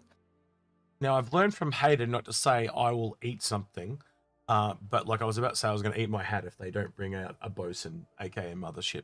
But like the shots that they showed in that video, they are clearly thinking about it. The Idris, the Hercules, the Caterpillars, they had all those things lined up. So if they don't come out with some kind of ship from Misk or Mirai that is a mothership, I will be really surprised. And the fact that it is essentially a flying turret, like as I said, most people got to that whole thing about, we got a few people got to the mothership idea, but the next step of that it's a turret, like a weapons platform with the turrets on it. I think that's the next step. And I reckon they're already there. I reckon they've got something up their sleeve. And I wouldn't be surprised, Algared, where you could see one that is like the mothership idea and one that is like the turret idea, or even, as you suggested, like a modified version of the Starfarer. Even though when I grabbed that, it was just for concept. But I can see multiple ships for this working. I don't know about you, but what do you think? For me, when we were talking and and I thought of it, and I was thinking of the Starfarer, because I know we were both kind of parallel thinking at that point. We're both going, and is I was thinking, to me, the Starfarer was the most logical choice, just in terms of the gantry, the way it worked. Remove the pods, you've got hanging, you've got a pod attachment already. That's where you hang it. You've got easy access from the gantry to the ship. But it's so many little things to me. I got annoyed because I was just like, this is a concept. Let the fucking Starfarer go. And he's just like, yeah, the Starfarer can do this. I'm like, yes, it can. But why would they do that? They're gonna make a whole new ship. Like, but he is right. Like, it would work. That's what I was trying to say. Is essentially I can see this working on multiple ships, and I think we could even, like, if they said it was one of the most popular ships that they've worked on, right? I could literally see multiple ships. I'll just say real quickly, Mr. Stunner said we're introducing the Miss Beehive. I think that was a good call. But the only concern I've got with all the things they showed us, the only ship that seemed to be the best for launching it from their variants was the Caterpillar, because every other ship has it massed on landing pads. So the Idris, all those ships, they're all massed on the small landing pads. Whereas in the Caterpillar, it was one per cargo module. I could even see it, like, and I did say that I'm not sure if I said this on the episode, but I did say it, definitely said at some point during the day. I could even see this on vehicles. Like, you could have a truck, like, and it, so it's, oh shit, well, we're in trouble now, we'll just take off and leave. And it kind of comes back to the whole thing about when we were initially thinking it could be a recon vehicle, because you could fly in and then turn into a vehicle. Like, but it goes the other way too. You could have it on the back of a truck. You'd be driving around doing your missile. Oh, it's time. It's, oh shit, we've got to get the information out. You go, we'll stay, we'll die. Like, get out of here. For me, there's that whole, all the versions of this showing with the carrot base, the mast in the Starfarer, the ones in the in the Idris. Mm. And even the ones in the Caterpillar, the question is, how much of, we know they've been moving away from if it fits, it sits, and yet what they were showing us, if it fits, it sits. And so there's that, how many does it, you can fit them in, but how many can it actually take is the question. And I think the Caterpillar was the only one where, because there was only one in each cargo module, that's probably the safest one. But all the others, you can fit them in, but how much can you actually carry? I heard someone saying that they reckon they can fit 15 to 20. I think it was Grim that said that as well, into the Hercules. But 15 to 20, that's a lot. But we'll see. We'll see. I think people are going to have a lot of fun with it, especially the next couple of days once it drops. I saw a Carrack, not a Carrack, a Kraken with like 114 on it. Oh yeah, yeah, I saw that too. Yeah, that's pretty nice. If it fits, it sits. Yeah, they fit. But the question is, we know that, or the thing is, we know they've been moving away from that. So what's the limit? If it fits, it sits. And that's what we don't know. So all of those things they showed us on the video of what you can do, that's what you can do now. But what's it actually going to be in the end? And I think that's why you will need a pocket carrier. You will need a ship that's actually designed with a certain number that it can take. But that's just my thoughts. So do you think it's time for Not-A-Tuna? Oh, we could do Not-A-Tuna. Do you have a question for people for Not-A-Tuna? We'll get someone else for today. So you've got a question? Have you thought of one? I have thought of one. All right. Okay, so Hypatia Daring was a newcomer to the Murray Cup. Say that name again. What was the name? Hypatia Daring. Hypatia Daring. Hypatia Daring was a newcomer to the Murray Cup. Why was she turning heads? Was she a giant can opener? I don't know. There you go. It took me a while to troll through stories to find that one. Okay. You're gonna have to look out because I don't know what the answer is. I've got the answer. Right. Someone said red hair in Twitch. Nope. She didn't turn She didn't turn heads in the racing community because of her red hair. I thought the same thing too, Doug. I was like, yep. Okay. Yeah, it sounds like it's a very hard one. I'm not getting any.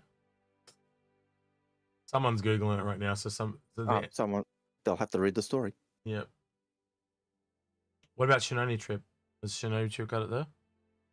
What did you say? She flew the first MSR. Nope. Flew a Herald. Oh, she may have flown the first MSR Herald, but no. She was the daughter of some... Now people are just throwing shit at the wall and see if it could stick. And now people asking what was the question. So, say it again, Algared. So Hypatia Daring was a newcomer to the Murray Cup. Why did she turn heads in the racing community? People saying first woman to win, first to race with a razor. Nope. She wasn't human? She is human. Oh, I think that one's too hard, Algared. I don't think we've got anyone. Because anyone that's going to answer it now... I've just posted you the answer, by the way. All right. I think whoever answers it now has Googled it. Oh, they're going to have to Google. They're going to have to read the story. All right. Man, I'm going to have to make up another question now. You've got the question in chat, by the way. I do have it. I've seen the answer. I would not be able to answer that in a pink feed, Agri. That is way too hard. Hey, at least for me. You wanted obscure law questions. I wanted questions, trivia. I didn't want it obscure. When did I say obscure? Anyway, all right. I probably did. No, she's not Tavaran. She is human. I wonder if I can just go grab another thing. I was hoping to find that ship she raced in. I couldn't find it. Okay, I've got one actually, and you actually know why I'm going to ask this. So actually, that's pretty funny. The first person to tell me what a golden ticket is. Yep. And how did you get one? Yeah. What's a golden ticket? As I said, I went obscure like a college professor. Ooh, Sangropia close, but not quite. What did he say? I'll tell you. Hang on. Oh, hang on. Yes. No, I haven't quite seen the right one. Nope. Nope. Nope. I haven't. Nope. Nope. Oh, you're all so close, but you're not giving me the right answer. Carl Refs was pretty close. They're all really close, but they're not giving me the right thing. And it's got nothing to do with Willy Wonka. Oh, you're also really quick. Oh, you're all... All right, I think Space Tech got it. You are close, but you're all real close, but you're not giving me the right... No, no one said it. Like, you're really close, but you're not technically correct, and that's the problem. No.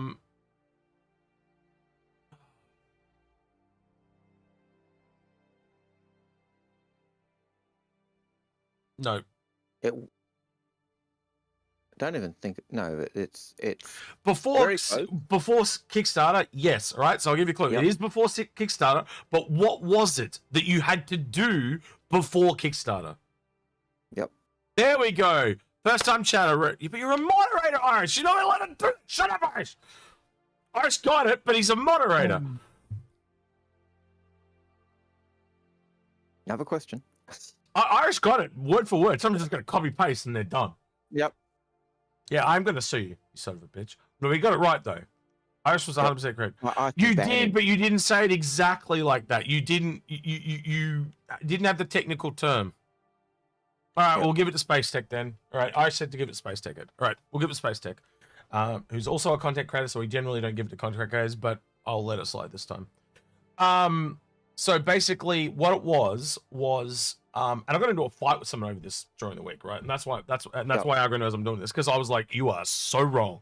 And I wikied it, and literally there were 3 or 4 different wikis that all told me I was right. What it was people that registered with robertspaceindustriescom before the Kickstarter went live.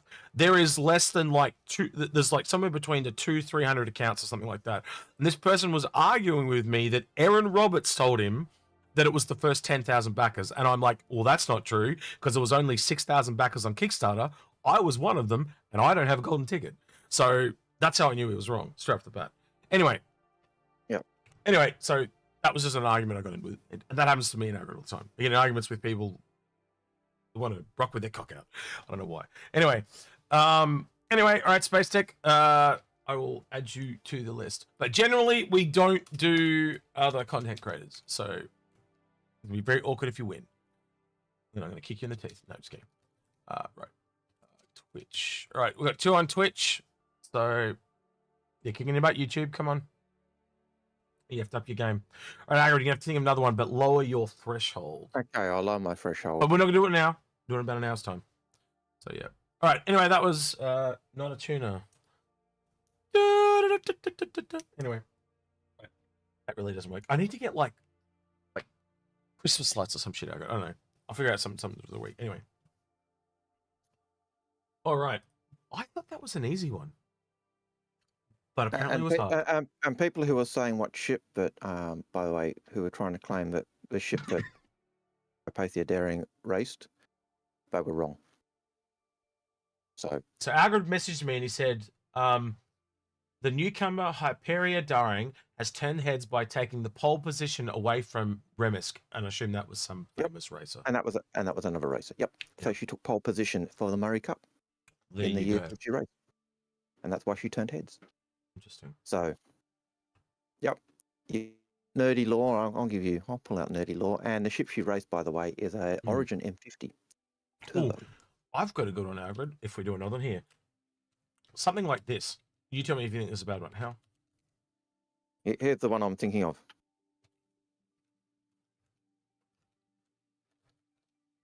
Sorry for the awkward silence, guys. There you go. That's my next question. Oh, I couldn't answer that. But what about something like this? That, I think, is a good one. Oh, that's boring. Or I don't think people could. Well, after the golden ticket, I don't think people could answer that. And I think that was easy as shit. But, hey, We'll I'm see. giving law. I'll give law question. Mine are law questions. Oh, okay. All right. So- Go for it. And All right. that is a law question. Well, I'll just do the ones the backup if people don't get what yours Yeah. are. But If that's people fine. don't get it within 5, we'll go with that one. Yeah. Oh yeah, that's happened a few times with the trivia question. Space Tech, if you want, you can pass it on to someone else if you wish, or someone you know, or hand it on to someone that I think is, you know, new to the game, not as well off as you. If you want to do that, I've got no problem with that. If you win it, no problem. But Okay. generally, we don't like to give to other content creators because we've already all got chips, you know. So we want to go to other people. Yep. All right, and so- it feels it's a bit difficult for us if we as have been given a ship by CIG and then we give one of CIG's chips to another content creator. It's a little weird. So we you know, just I don't know. We just don't like that. Yep. We'd rather give it to people who don't necessarily get a chance to get them. Okay. Next question. Anyway. Questions set up again. Sorry. It's all good. Do you want me to read it? I've got it. If you want me to read it. Yeah, you can read it. Alex says from ISC, it looks like CIG has fully embraced the pocket carrier concept. If they sell a pocket carrier pack with 6 ships tomorrow, so you think it's worth it? I think it's more along the lines that they're going to have multiple variants of this thing. I think it's really obvious that, like, the way they talk about how it maneuvers is at least a racing variant. You know, I think the racing variants are given the Mirai brand. Yeah. Especially when their law, they say, you know, they created the Razor, and then from a Razor they create the brand and drag the Razor into that brand as the performance brand. You know, so how about this? Yeah. Sorry, Space Deck. How about this? Message me a question for trivia, and we'll re-ask it. You won the right to ask a question to see who wins. So send me a question, and we'll ask you a question, and whoever gets that right, so we'll redo it. It's all good. So just send me a question, Space Tech, on Discord, please. All right. Okay. Next question. North End Trooper had a question. Do power make a difference now? Sorry, you broke up there a little bit for me, Brad. Do you want to repeat that one? Yep. North End Trooper. Do power plants actually make a difference now? I haven't tested that yet. But I think everything will eventually make a difference is probably the safe answer I can say without looking like a dickhead.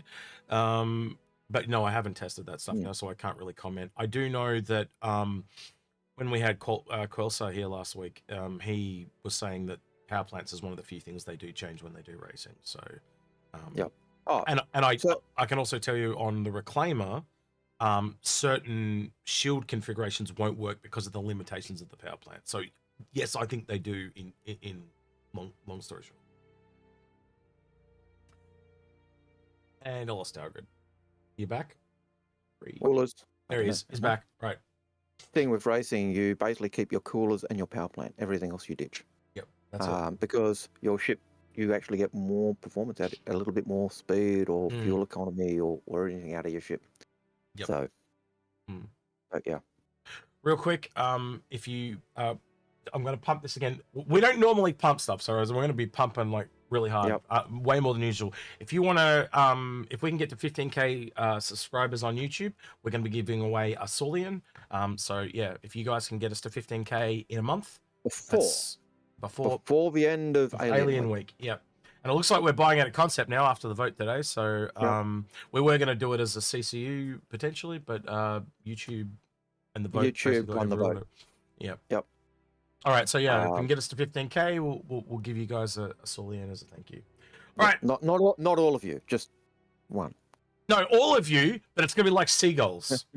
You're just gonna have to fight to get it. That's I'll do it. Yeah, you can all have it, but only one of you walks out alive.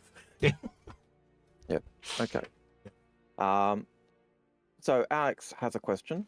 Oh, I think that's the one I did, wasn't it? No, another question. I did. No, that was the one you did.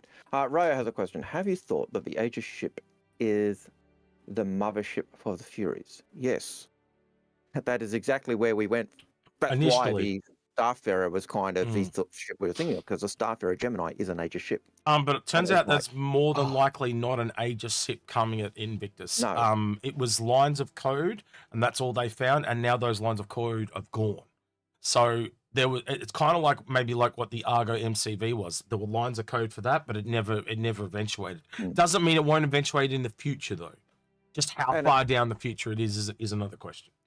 But then, and the other side is there are ships in the past that have been totally hidden. No one found code for them, and then they've been there and flyable. So, just because we see code doesn't mean it's there. Just because code's not there doesn't mean it's there. It's there was code for a MISC dart.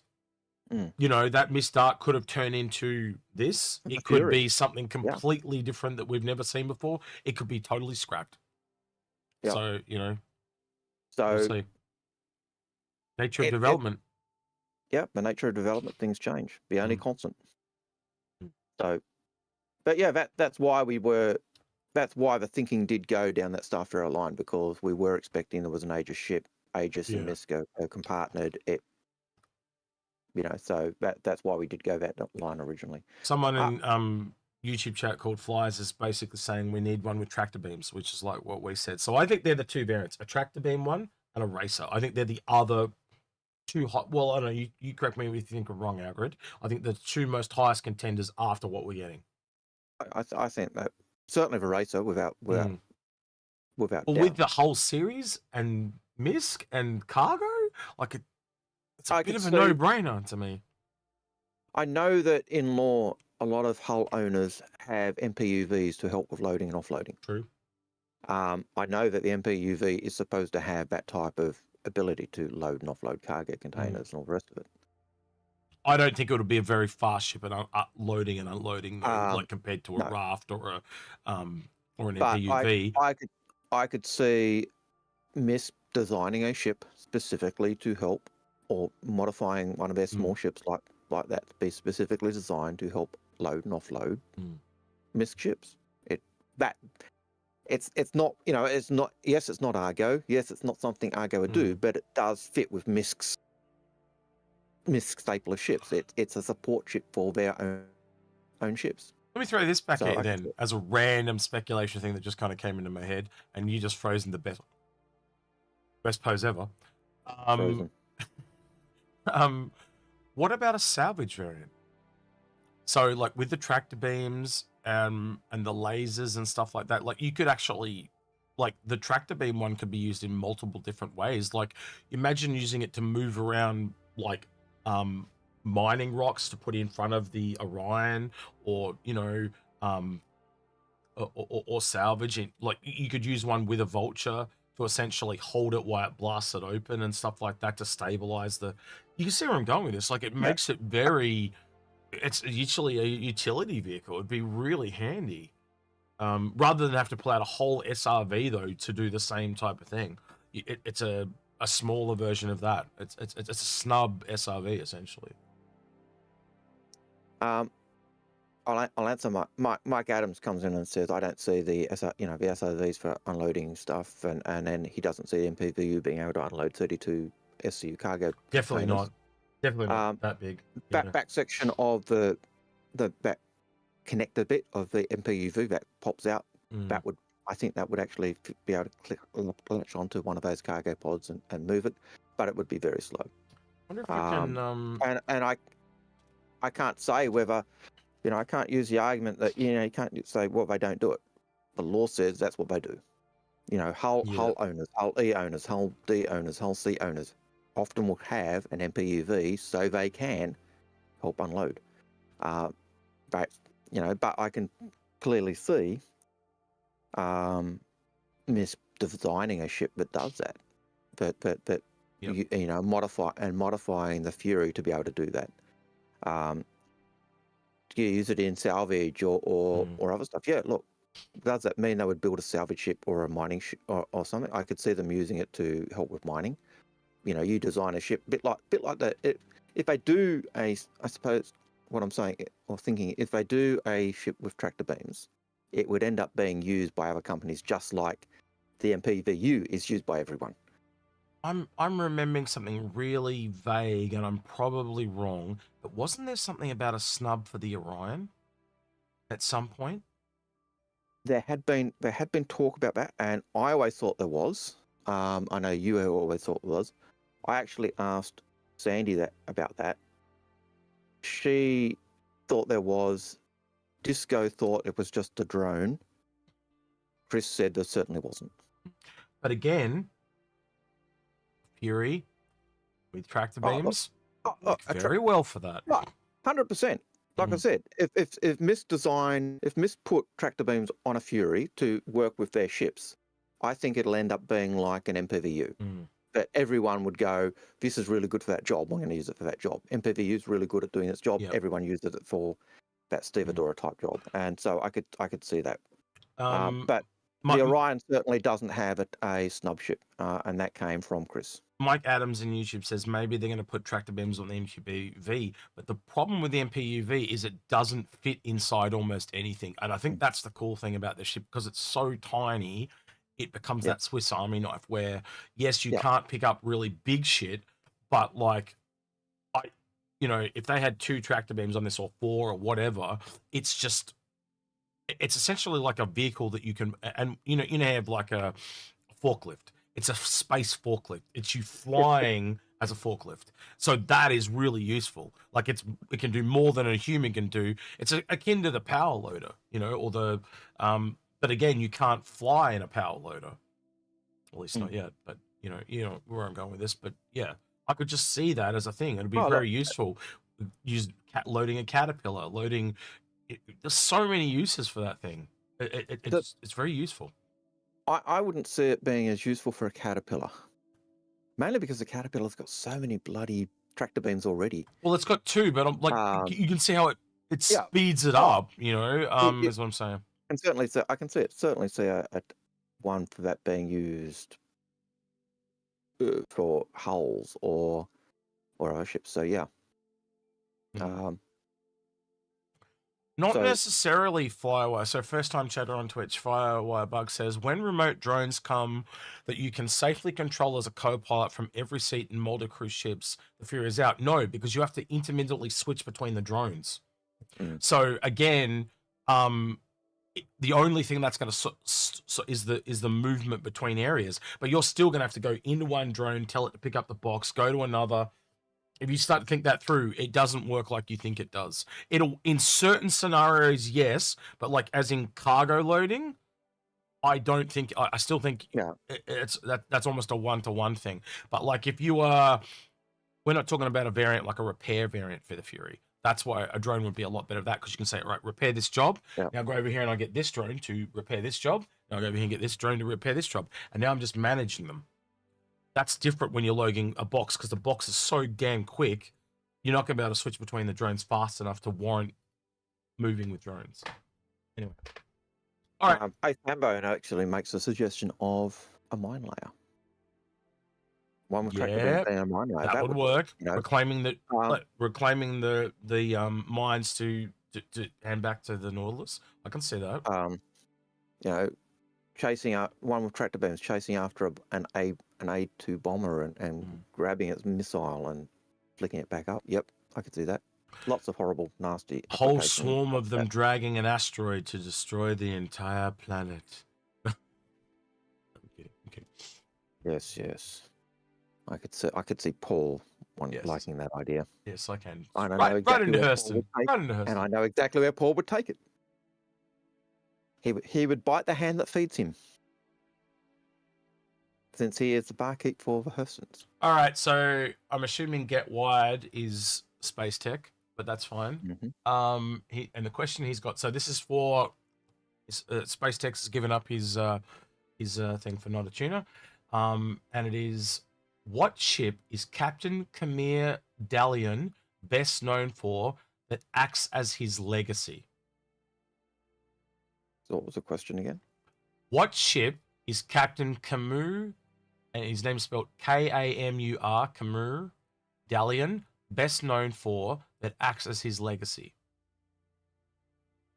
And I need the manufacturer and the name. No, I'd have to look it up. It's obscure lore. It is obscure shit because there's no way I would know that. And if Algared doesn't know it, that means it's super obscure. Maybe not. Or Sandgroper, you're half right. Like I was going when I saw Sandgroper's question, I thought, oh yeah, it fits with those. So some things. No, work. he is right. No, actually, he is right. Manufacturer Inforunners ship, Not-A-Tuna. Hey, Cross, I hope you're doing well. Actually, I think Sandgroper, I think you are right. It is the Aegis comment. It is not the Saber comment. Is the Aegis comment, and that's what you called it. Yep. So Sandgroper has won that one. I will switch them over. And Andy even got what it was. It was the Heroes of Flight series. It was. But the second he said it, I went, oh yeah, it's the Heroes of Flight type ships. All right. So Sandgroper is in for that one. Good to see a fellow Aussie in there. All right. So God, that's taken us so long to do Algared. We're almost ready to do another one. Yep. So we'll hold on for a little bit. All right. Then. All right. Prime has a question. Next question. Go for it. Have you noticed that firearms are now for sale at Everest Hammer in the armor shop in 319? No, I hadn't noticed that. No. That is good because it was a pain in the ass. Yep. So that's awesome. Nice to hear. 319 did go live during the week, which was fully expected. Very smooth.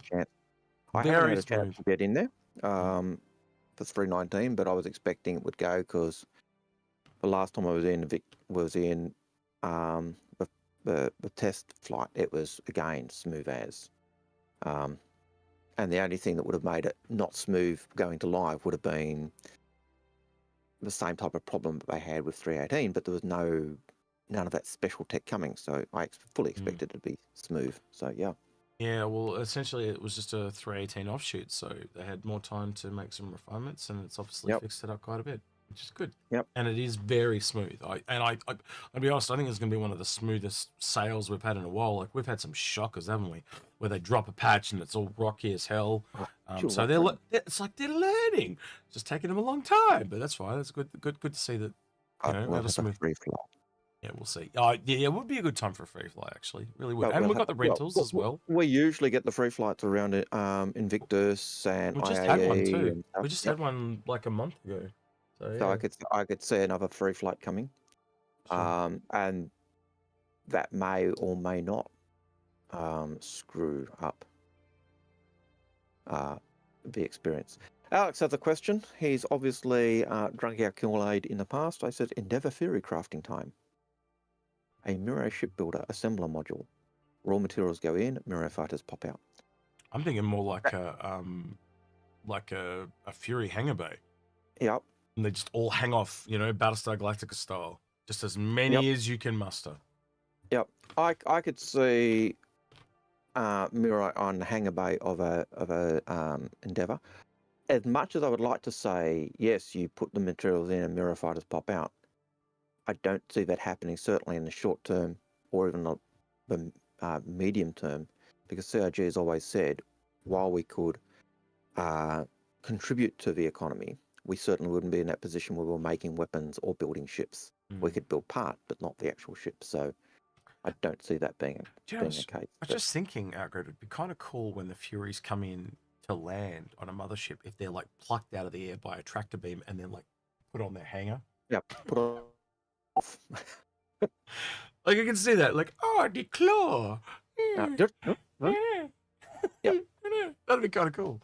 I don't know. Or, but with tractor beam, but not, like you could go old school and actually have it as a claw. That'd be kind of cool. But, yeah. That would be actually the coolest way to do it. But I could just imagine the coding to do that would be a nightmare.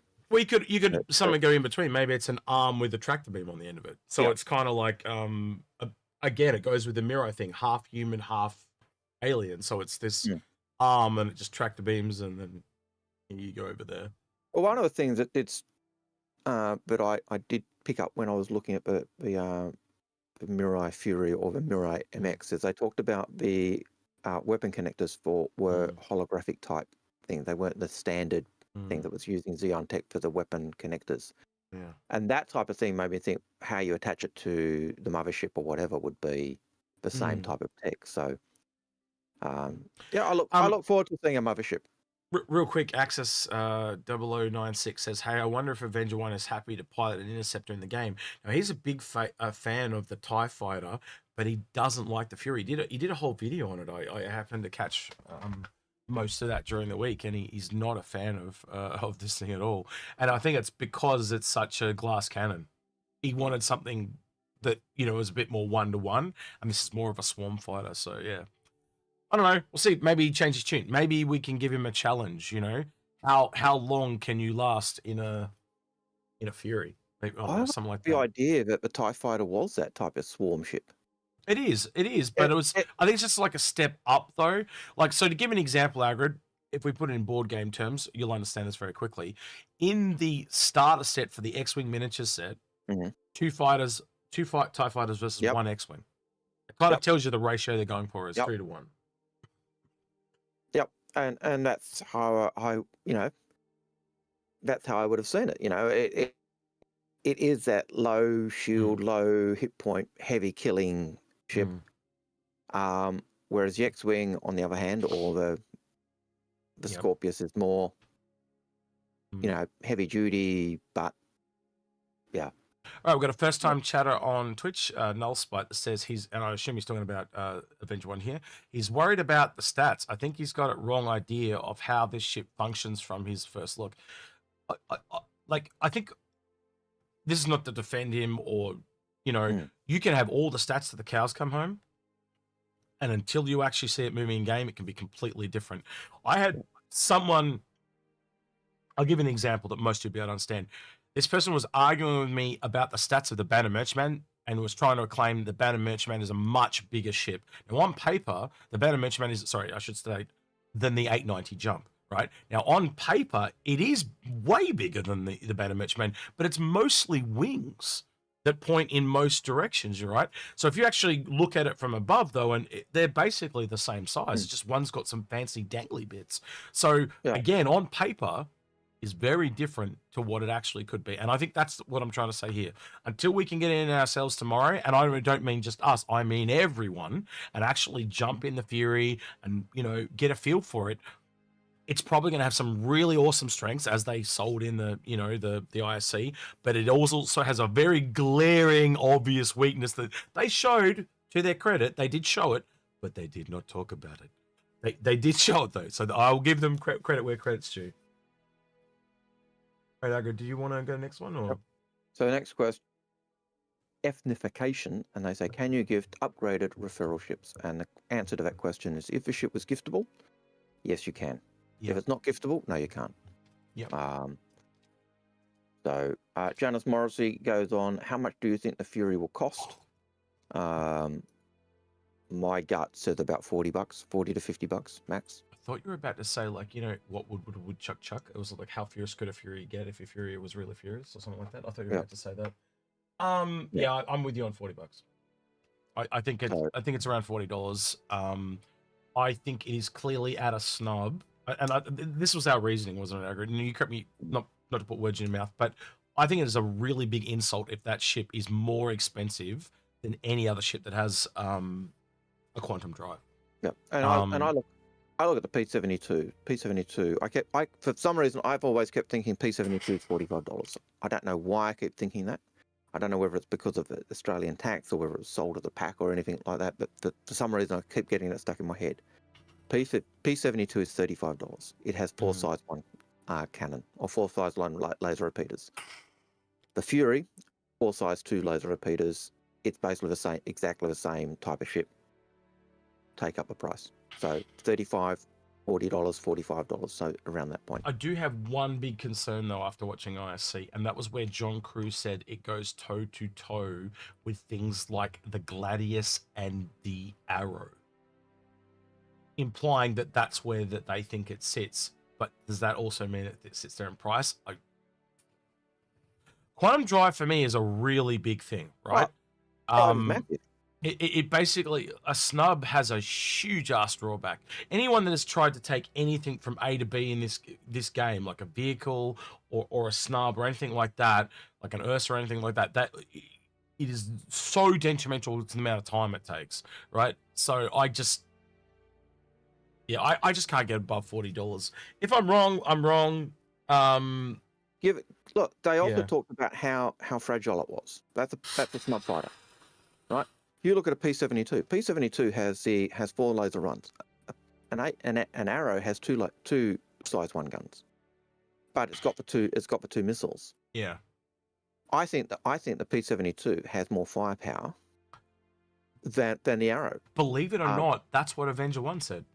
He said he said on paper that is better than he actually thinks it's better than the Fury. Yeah. Because the thing that I found that was really interesting was that the profile. So the Merlin, the Archimedes, has a smaller profile because of how thin it is, because it's long and thin, where this thing is kind of like fat and chubby. Yeah. So he actually reckons this is easier to hit than the Merlin as well. So essentially it means the Merlin is also more defensive. Yep. Or the Merlin Archimedes is more defensive. I think he said Archimedes, actually, not Merlin, but you get what I mean. But the P-72, with its four size 1 lasers, can fight against an M50. Yeah. And on equal footing. M50, yes, it's got its missiles. You fire its missiles. P-52, 72 still has flares. But as survivor flares of the M50, it's now got double the firepower of an M50. Okay. And they're comparable in speed and maneuverability. So I don't, and yet the P-72 is still only a $35 ship versus a $90 ship. So we've big got a difference. Sorry. First time chatter on Twitch says, question, will CIG release Invictus blue paints for new ships? I haven't seen any mention of this. The only ones I've seen is for Alien Week, where they have a silver, blue, and white. I don't know about you, but generally speaking, they do tend to have some kind of Invictus stuff. And me and Algared both noticed on the store that they already have packages up for previous year's Invictus. What was it, Algared? The Pisces and the Avenger, I think. Yeah, they're already up available right now. So you can prematurely ejaculated them onto the store. Yep. But yeah, I can't see I can't see when I look at the P-52, P-72 compared to an Arrow and their prices and how they compare to each other in combat. I can't see the Fury being jacked up because it's comparable to those light fighters. The big thing with those light fighters is that quantum drive. You can take them anywhere. P-52 is either stuck to a planet or needs to be transported somewhere. Same as a Fury. It's going to be really interesting, like, to see people, like, I can see the dogfights already. You get Avenger 1 out there, Moist Noodle, all those real hardcore PvP, as I'm never going to leave that one down. Something's going to sound like that one now. But those, they're going to get out there and they're going to test these things, and they'll find out really quickly if it's good or not. And I think Avenger has a real thing. Like, when I heard that in the video that he made, I was like, he's right. It is full offensive, but it's got no defense. And I think, ironically, like most ships, Algared, is you need a bit of balance. So I will lose a bit of offense to gain a bit of defense, because then but if you're just an incredibly good shot, this could be the ship for you. Yep. I found with my own use of the P-72, P-52 is that they're great as long as they've got their flares and countermeasures, because they die so easily to missiles. Yep. You've got flares and countermeasures, no worries, you survive. Second they're gone, you go, oh crap. Couldn't that be really funny that the because they never mention it, but the Fury doesn't have flares? Like, yeah, we don't know. Like, again, I'm gonna have to find out tomorrow, but it'll be interesting to see where it goes. I think it's a great little ship. It's not the thing I'm looking forward to in Invictus, though. I think for me, it's the Storm is probably the most interesting thing there. And again, how it also confirmed that we've got artillery coming. So yeah. But I do fully expect that the Fury is our LTI token for those who are after an LTI token. So, Algared, that sounds like that person's asking you. So first time, we're getting a lot of first time chatters on Twitch. So 10jack485 says, basically, I don't know this, so I'm asking you. Basically, this is Manfred von Richthoven's spaceship. Man von Richthofen's spaceship. Do you know what that is? Because it's not for me. I have not. He's speaking Dutch. Manfred von Richthofen was a Red Baron. Oh, okay. So I could say that then. I could say that. You'd need to paint it all red. Well, there is a red skin coming for it. So yeah. And it's got S on the side. Well, So maybe in time we can add an S on the side. Well, because it's anyway. All right, next question. All right, Eskimonian says, what do you think they're currently working on with the Polaris, considering it's just the one team? Anything? I don't know. Well, the interior, the exterior. Yeah, we've kind of, what we saw in White Box, they kind of had it all planned out. Well, not White Box, sorry, Grey Box. They got it all planned out.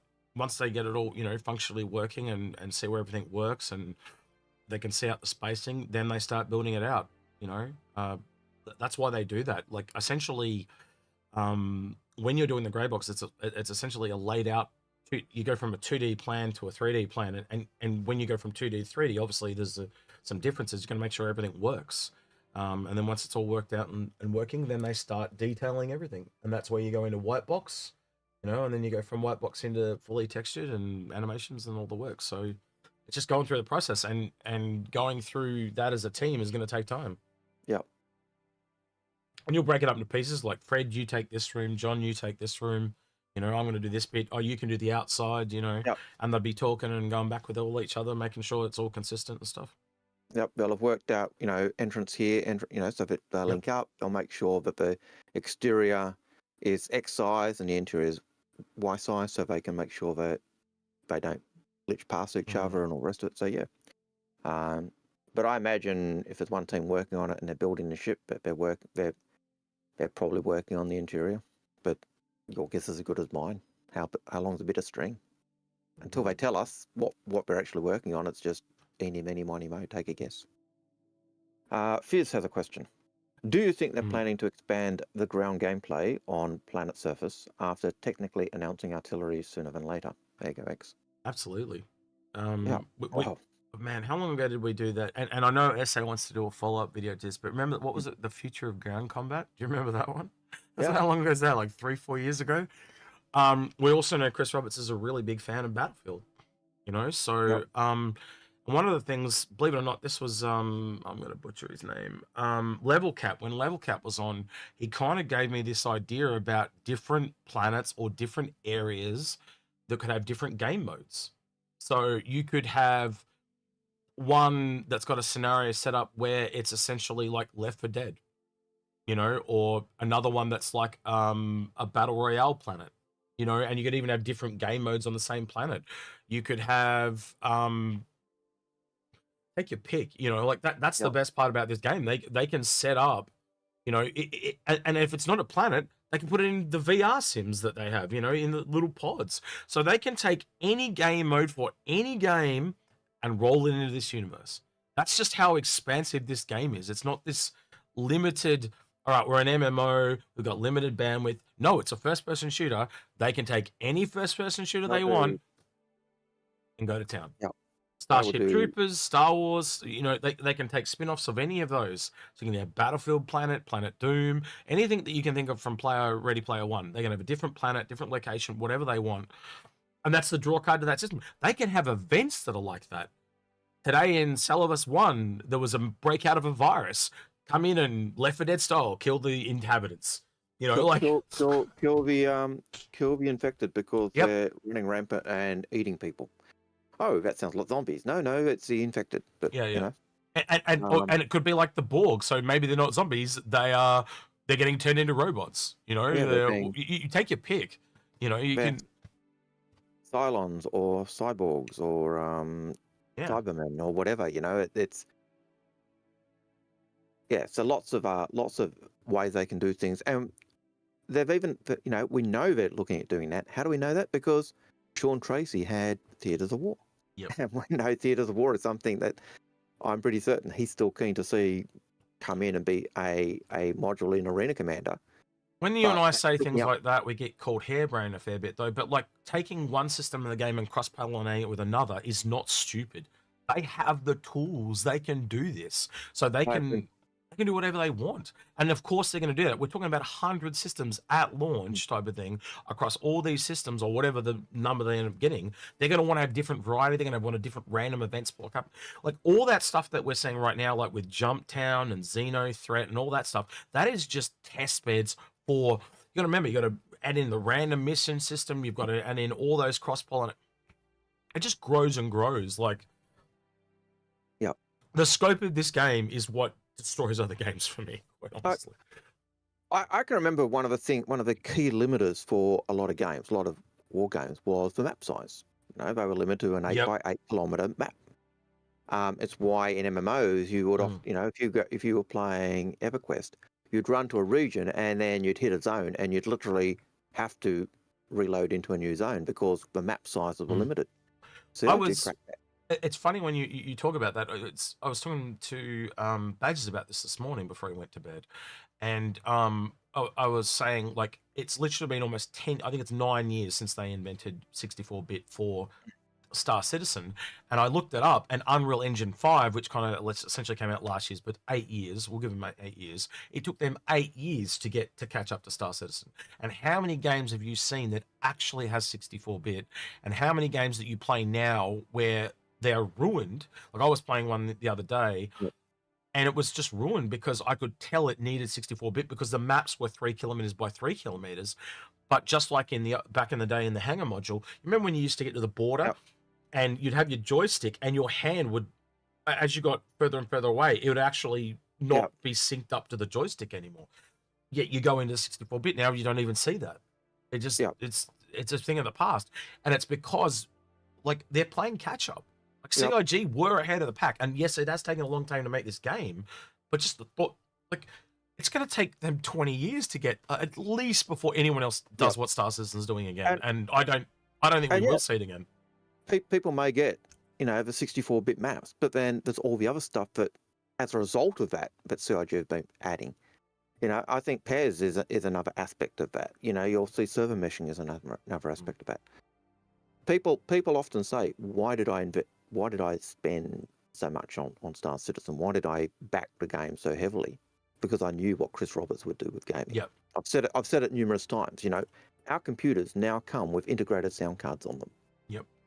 Back in the day, you would buy, if you had a game that had good sound, you know, that you needed good sound, you would buy a Sound Blaster card and put it in your computer. It was Chris Roberts' game that, you know, Wing Commander, that actually incorporated it because he was using videos. So you wanted high quality sound so you could actually go beyond the 8-bit sound that you were normally getting without a sound.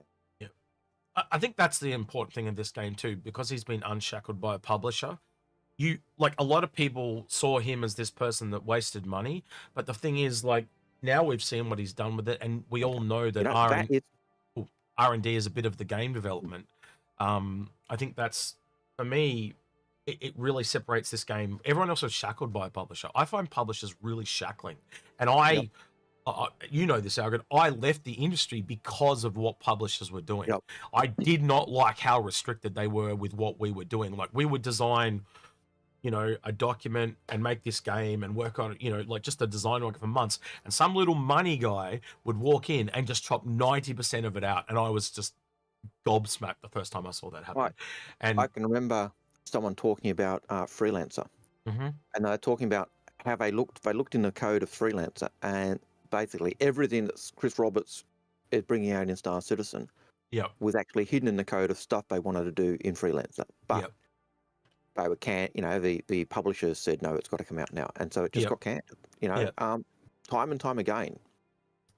So, you know, in answer to the question of why I spent so much and why I have 3 javelins and everything else, and, you know, we know what it's going to be. I knew what Chris Roberts was going to do.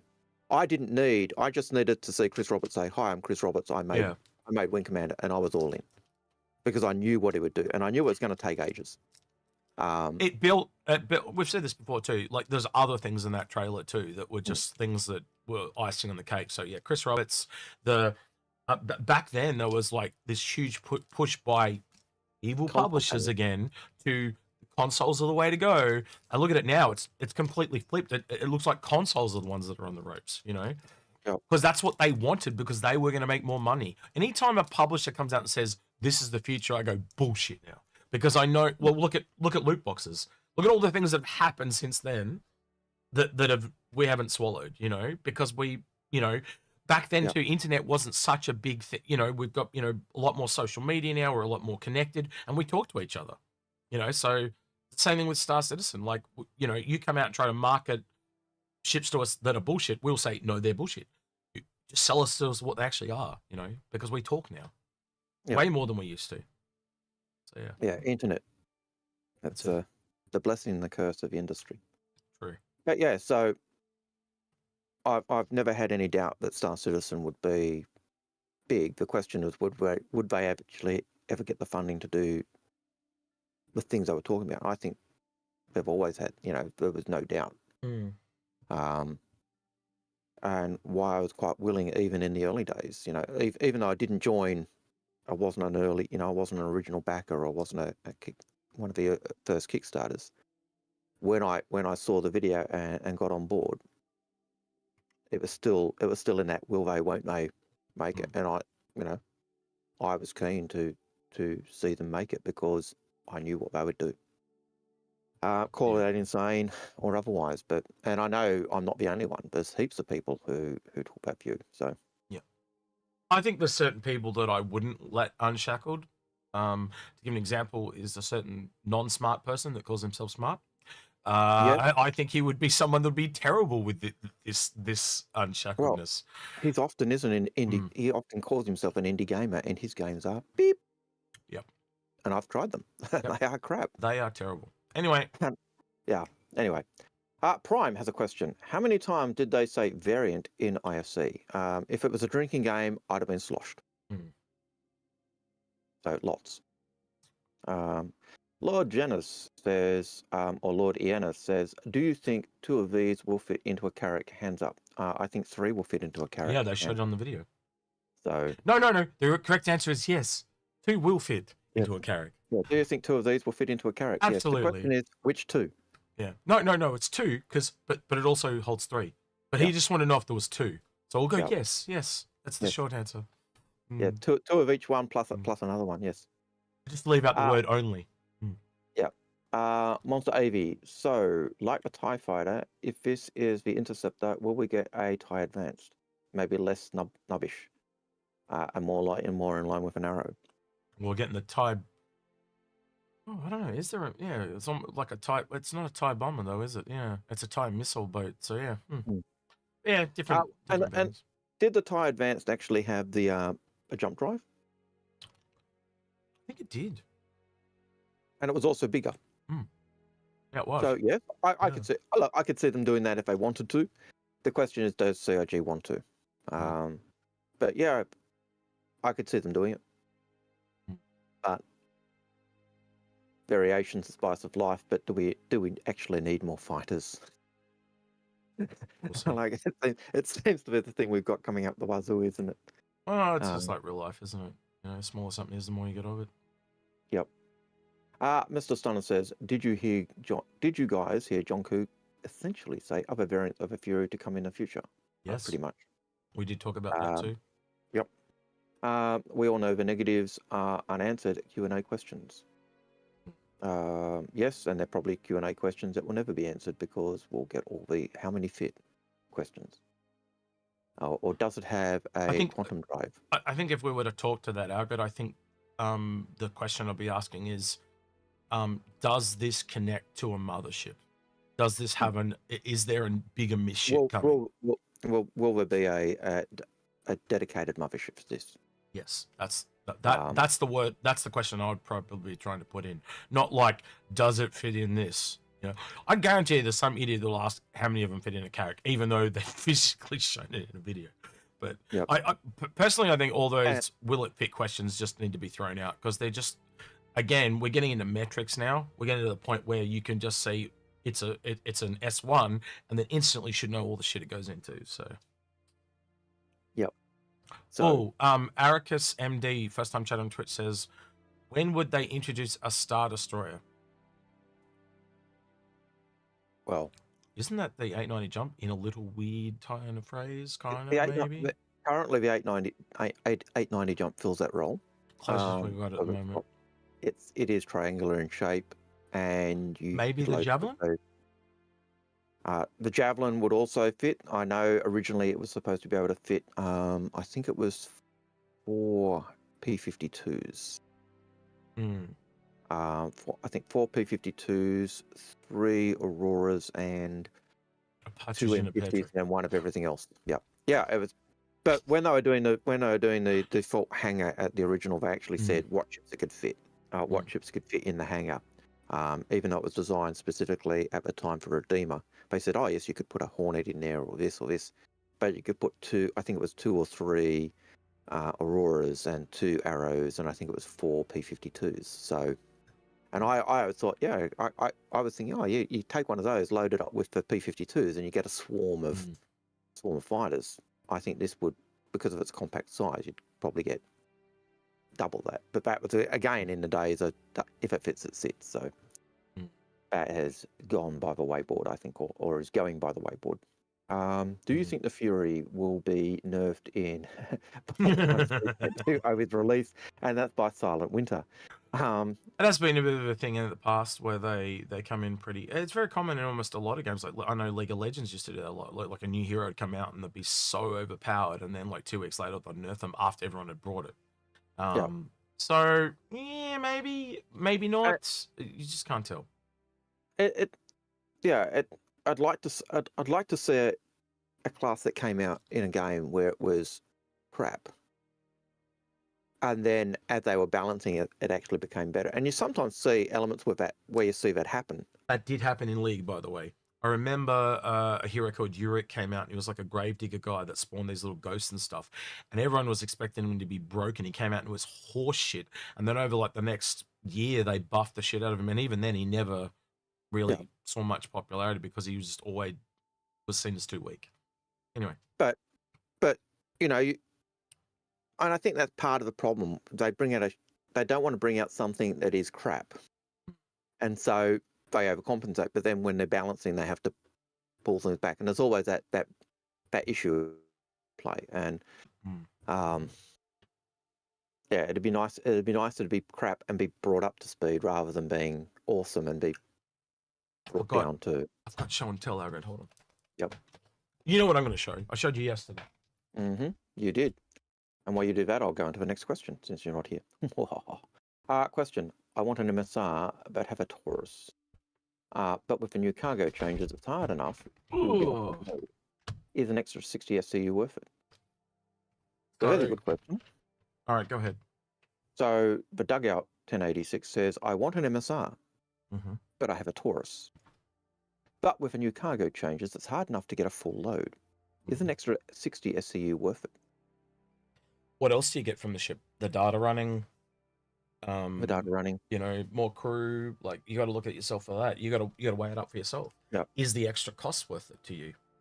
I do think you are probably getting a little bit better ship, and they're both kind of a bit weak in the offensive department. So I don't know. I think the real kicker there is not just the extra SCU. I think it's also the data running. That's a pretty big, but like that is the thing you look at when you look at that MSR. Like that's the you gotta show some interest in that data running when you want the MSR. Yeah, if you're interested in data running, then MSR is a great ship. You look at what the ships need. They both need a pilot. They both have 2 turret gun, or they both have 2 turrets. They both would need an engineer. I actually think the Taurus will actually need less crew because it's only got one combat turret, and so your turret gunner becomes your tractor beam turret operator as well. So. And are you a fan of the circus and being a performer, and walking on stilts? Yeah, that's a really important thing to know, especially when you're talking about the MSR. And then once you ruined that for me. And then the other thing is the Taurus has the full missile loadout, so it's got all the size 2 missiles and all the size 1 missiles. So, the Taurus has pretty good offensive, I think, defensive capabilities, and it's got the cargo, and those tractor beams are going to make a massive difference. And they're both smugglers too, just in different ways. Yeah. And I think the other one that I think if we're talking about smuggling ships, we have to chuck the Raelian in there as well. So the Raelian is kind of in between the two price point wise. Sorry, I've got to correct you. The Taurus isn't a smuggling ship. It's a high security transport ship. It has a smuggling compartment. It is a smuggling ship. With a secure cargo hold. Yes. Not for smuggling. Yes, Not for marketing smuggling. manager. It is not ship. But yes, no. Like as far as I'm concerned, I think you got to chuck the Raelian in there. I really do. Just from working that through. So if you're wanting to upgrade your Taurus, I think you've got to, as I said, add the MSR and the Raelian in. And also the Raelian's going to go up in price when it comes out as well. It's currently $220. So it probably may end up around the same price as the MSR. So can you save yourself a little bit more cash? So yeah, maybe add that to your research as well. So if you're not into the data running and you are more into the cargo side, there's your other option, going to the Raelian. And I think the other question is how much do you like the idea of cargo hauling? If that's your like, then ultimately the extra 60 SCU you get is going to be worth it. Yeah.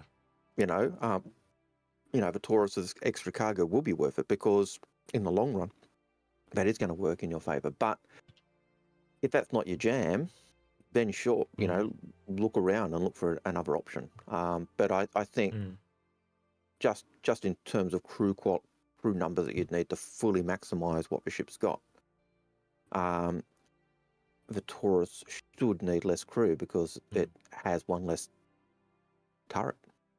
So, Algared, do you still have your one of these around? Well, I've got to move my cup because it is This, yeah, I know the green screen. Well, I no longer have one. I have many. I've been printing them all week. I've actually had to order some more for Element because I've run out. But plan at the moment is I'm going to send a bunch off to Badgers to cover Europe and the UK of the Inforunners. Not that the mods know this yet, but you're all getting one mods as a thank you. And then I've got to print off another batch to send off to the Americas. But I'm going to get one off to all the Inforunners, so Space Tomato, Loken, Paul, Dyson, all the ones from way back when. So everyone gets a little something. Because we thought it was cool. Yeah. And we thought like both sides. Share that with the crew. And then I think certain special people, I'll leave it quiet for now, Algared, but the ones that you and I talked about last night, absolutely. We will reach out to them on a case-by-case basis. I can't be printing one for everyone that wants one because it's just going to take too damn long. What we may do is essentially what me and Algared talked about was giving them away for giveaways, but also giving them away for people that go above and beyond. So someone that helps someone else, and we just, almost like an award, like it's an Inforunners medal. I don't know. We'll see. But yeah, Empire. That you've defeated the death. A big glowy disc. So and it's probably time for us to again do our little reminder that we would love to get 15,000 subscribers on YouTube. So sorry, Twitch. Across to YouTube and become subscribers and hit that little bell and all the rest of it. If we do get to 15,000 subscribers before the end of Alien Week, we will be getting a Sulian and giving it away. You know what we should have done? We should have also done something else for Twitch, for followers on Twitch as well. If we get to a certain number of followers on Twitch, I will work that out if I can for the charity live stream, and we'll look at something for that as well. So if you get those followers to a certain number, we'll do this well. So yeah, doesn't have to be paid subscriptions on Twitch or on YouTube. It's just the free ones. We just want to get the free ones up. Don't need the money. That's not why we do this. We just want to kind of see if we can get, because we don't push ourselves ever. Like, and you guys that watch us will we don't usually do this thing. Where is it? And Twitch people don't even usually see this. We do this subscribe thing at the end after the Twitch people have left, right? We and most people, you watch a YouTube video, it's the first thing you bloody hear out of their mouth. They just and then you got to skip forward or something like that. So we were just like kind of not really interested in that. So, but we're just going to try it to see, because this is a game that you've got to play. So Yeah. Yeah, I was saying to Execute, we were talking about it, and I was saying, I watch the other channels, and when anyone does it, I cringe. I Yeah. cringe when people are plugging their channel. I hate the idea of it. Mm. I, as you just said, I skip past it as well. Yeah. But I get it. It's certainly on YouTube. It's part of that game, and we've decided we'll see. We'd love to see our channel grow. We'd love to get to that 15K mark. Yep. But yeah, we don't push it very much. We've taken this all very natural on. It's just a part of the game you got to play on YouTube. But I've been both of us are very reluctant to play it. And I think as Australians, as you said, there's a tall poppy syndrome. We are just not very boasty. It's just not how we are by nature. Yep. Thank you for those 5 gifted subs on Twitch, Mr. Stunner. Appreciate it. Most appreciated. We do have a first-time chatter that I wanted to respond to as well on Twitch. Jano says, did we get more info on that new alien ship? Which is then someone straight after him said Z242 pilot said, are now what, Zulian? So there's an alien ship coming at Alien Week, which is pronounced Sulian, or you could say my name, which is Julian, but with an S, which is literally how pilot spelt it. But it is made by the same manufacturer as the Raelian, the Gatak, and Raelian translates to carry without issue. So Len means without issue. And because it's Sulian, it translates to fly without issue. So Algared, you and I speculated that. I'll let you say the next bit. Very briefly with the carry without issue, that it was a Fury. Yeah. That was one we did suggest. Yeah, a pocket carrier for the Fury is what he said. Yeah. You broke up there a little bit, sorry. Yeah. So that was one of the things that we did postulate. But Gatak are the industry branch in Xeon Tech. We know they do cargo, but in Vision, we don't really know exactly what they do. Paul's kind of hinted they do anything that's industry. So Gatak could be a salvage ship, a carrier ship. But you and I came to what did you and I end up coming to at the end? Do you remember? I do believe we came up with it would most likely be either a fuel ship or a repair ship, or both. Or both. Because that at the time, to fly without issue is you need fuel, and so that worked. To fly without issue, you need to be repaired. So if you're repaired, you fly without issue. If you're fueled up, you fly without issue. And they both fit into that industry of Gatak. Yeah. So, you can't turn around and say, oh, it's a combat vehicle, because that would be made by a Poa, not by Gatak. Yep. An industry, yes, is very broad. But again, do you really see them making another cargo variant? Yep. I don't quite see it myself. Yes, they do need other cargo ships from the Xi'an, but again, that'll probably more likely come with the Xi'an expansion than these are just the ones the humans use. And when we were muting the idea of the Starfarer killer, I don't think so in Aurelius Indomitus, but when we were muting the idea of it being able to carry the Fury, nutted on the head for exactly the same reason. It's not a combat ship, and we'd see that more as being an Apoa branch rather than another one. So that's in a nutshell. I even said on the video, like, you have to keep, like, when speculating, you got to keep it between the lines. And if you think we've missed something, then spell that out. Yeah, Raelian is cargo. That's what I was trying to say. So first time Jada Womblismo. That's literally what we're saying. The Raelian is cargo. So chances are the because that's carry without issue, fly without issue really points to something different. So repair or salvage, not repair or salvage, repair or fueling would make sense. I don't think it'd be a start for a killer. I think it'd be a smaller version or a larger version of that. I think it might even be right in the middle, honestly. It's either going to be... Because the other one we talked about, if it was cargo, didn't we? We did talk about this, but I think we dismissed it a little bit, was a small smuggling ship. Right? That was something we did talk about. but I still keep going back to the repair and that. I think it's far like that's the next step down for me.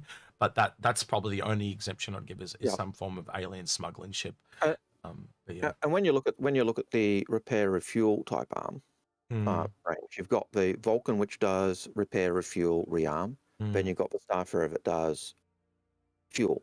Now, Paul always argued that there was a smaller repair / refuel ship. We always said no, because that was the profession starter ship for that branch. Yep. It is possible that there is a smaller ship that doesn't, that only does one of those branches. Yep. But it's also equally true that you put a ship in between the Starfarer and the Vulcan, and so I don't think it'd be a necessarily a Starfarer killer. I think it'd be either a smaller one or parallel to. So. Well, that one I talked about, the cutter for the Reclaimer, that could essentially be repair and stripping down. Like it could do both with the tools that are in there. So where it's a ship that has a lot of tools on it, but like hand tools. So the bigger tractor beam, like a welding tool or whatever. So it's like half like the repair tool that we have. It's just a bigger version of the repair tool, bigger cutter tool, bigger mining tool, all that type of stuff. So it's just a tool ship. If I was looking for going to support, a little snub ship or companion craft to an industry ship, I would want it to be a tool ship. I'd want it to be one that can do repair or do that aspect, because I don't want to necessarily have to take my big ship back to port every time a fuse burns out. I want to be able to repair it. They're just mentioning some stuff in Twitch chat, and I have to say, if they don't get the Fifth Element taxi into this game somehow, I'm going to be very fucking disappointed. I want that thing in the game. Yep. So, anyway, let's do a few more questions. All right, please. And then we'll try another last question. Oh, another question. No, we need 4 for our thing, so we'll do another question. Yeah, probably got to wait another half an hour for that though, because we're only at 2.5 hour mark, and then we're going to wait an hour to draw it just before. So probably about 20 minutes at least. Yep. All right. So that one's been answered. So Drop Yogurt has a question. They say, as I'm about to experience my first Invictus, thing I should absolutely not miss during this event. The Bengal and the Javelin are pretty exclusive to this event. And I think it's definitely worthwhile checking out the inside of the Javelin at least once, because it kind of gives you a little bit. I think it's the closest thing to a preview of Squadron 42. Yeah, it gives you do the Javelin tour. It's as you're doing the tour, read all the little boxes, listen to what they're saying, because it is law based as well. Yeah. That ship does have a long and storied history. It is the Javelin that appears in Xenothreat, but it is also a ship that has functioned in many other lore-based stories in our verse. So it is a...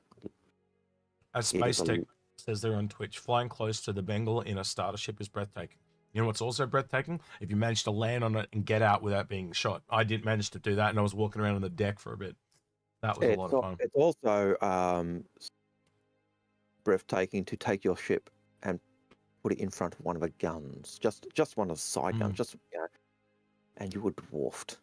That Bengal turret is that Bengal turret is a thing of scariness. Yeah, it's 4 Idris turrets on a 4 Idris railguns on a turret, and it can rotate. It's just goodbye. But even the smaller turrets on the side dwarf most ships. It is a scary, quite an awe-inspiring ship. So yes, Darth Pullen, do you think it will be a nice forklift ship, cargo transport? Yes, it could be with the if they put utility mounts instead of weapon mounts. So yes. And that would be a full variant. That wouldn't be a modular thing. That would be a full variant, because they'd be changing the actual loadout points. Right, don't mind me, Algared. I'm just Algared. I'm just having breakfast of champions again. Bastard. Yep. You'll learn. You'll learn, and you can bring your own next week. Mm-hmm. If I keep doing it. My problem is I started, you'd be Mm-hmm. All right.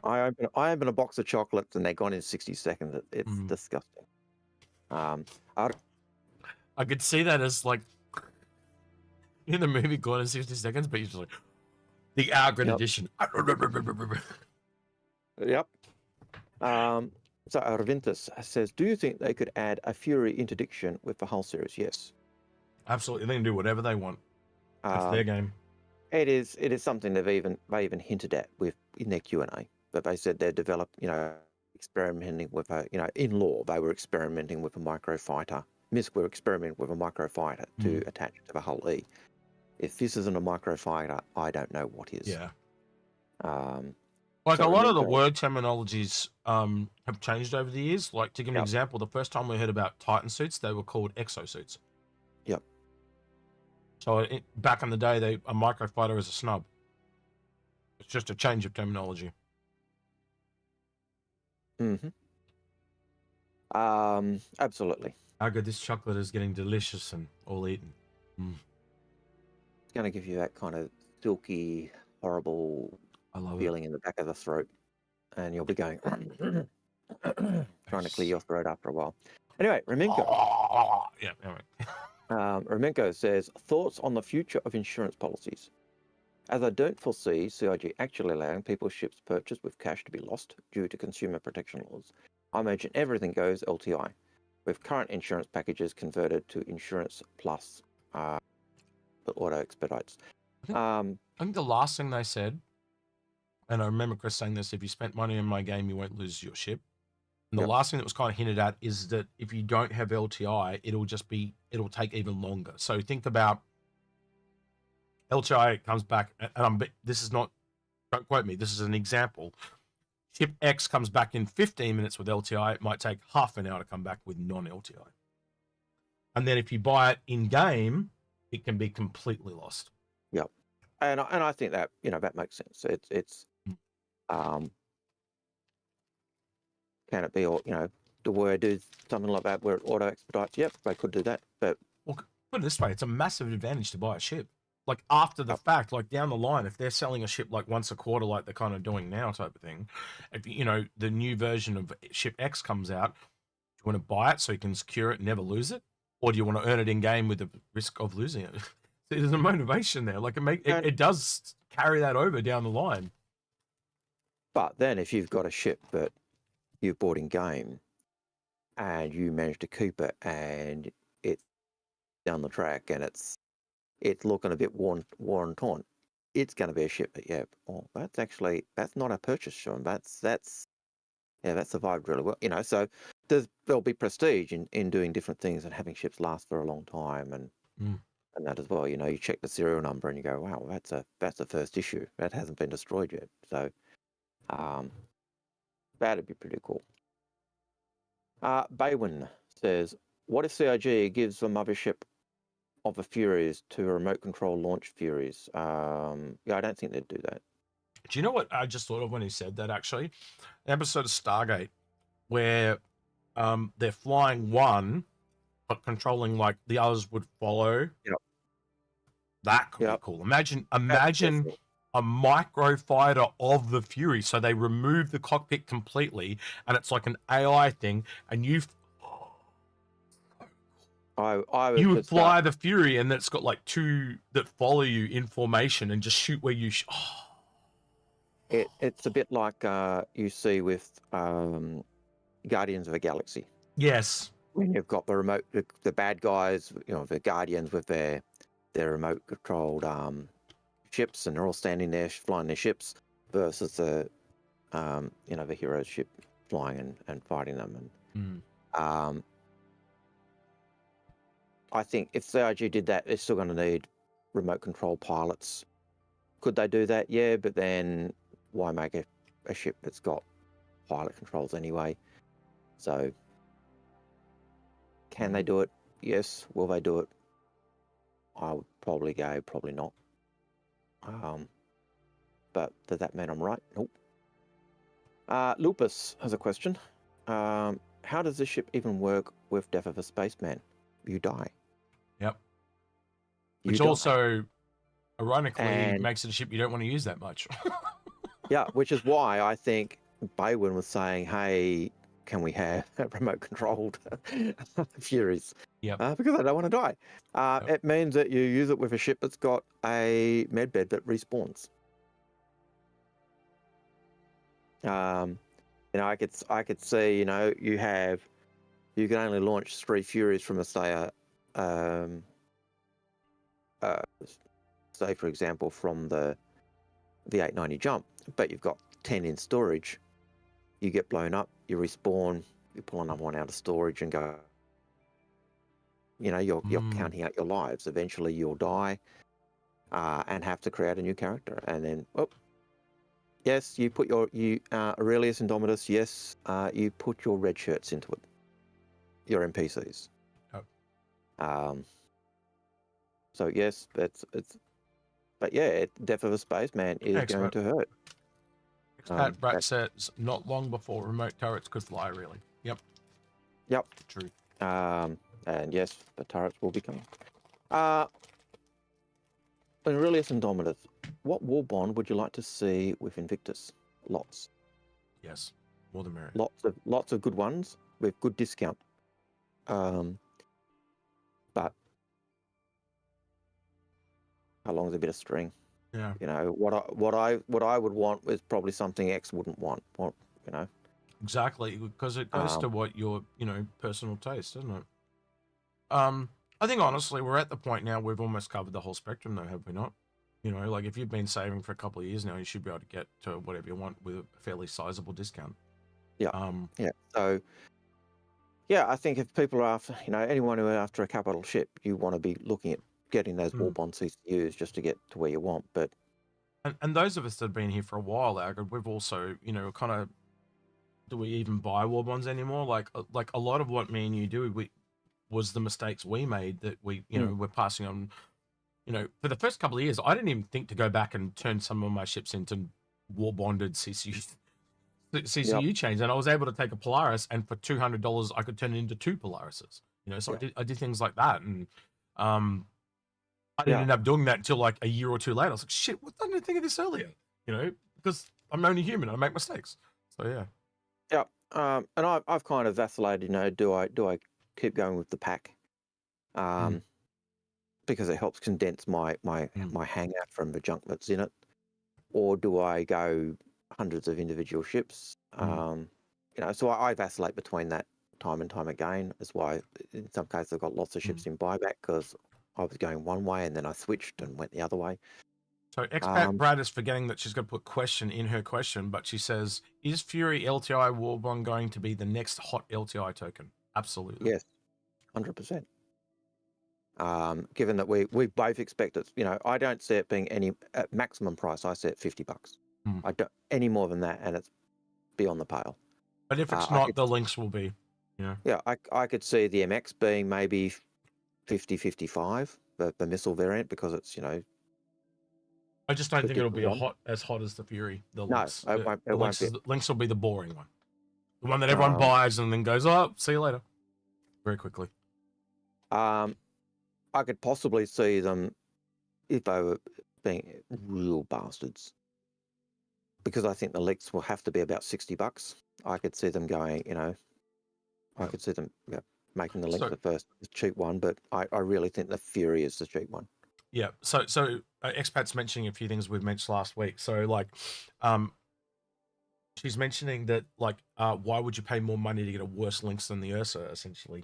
And that's because it's got more expensive components, but I think they also know it's going to be worse, and that's why it's being sold on the same day as the Storm, because they're not expecting many people to pay extra money to make their Ursa worse. And remember that if you own a Phoenix, you've got a Lynx.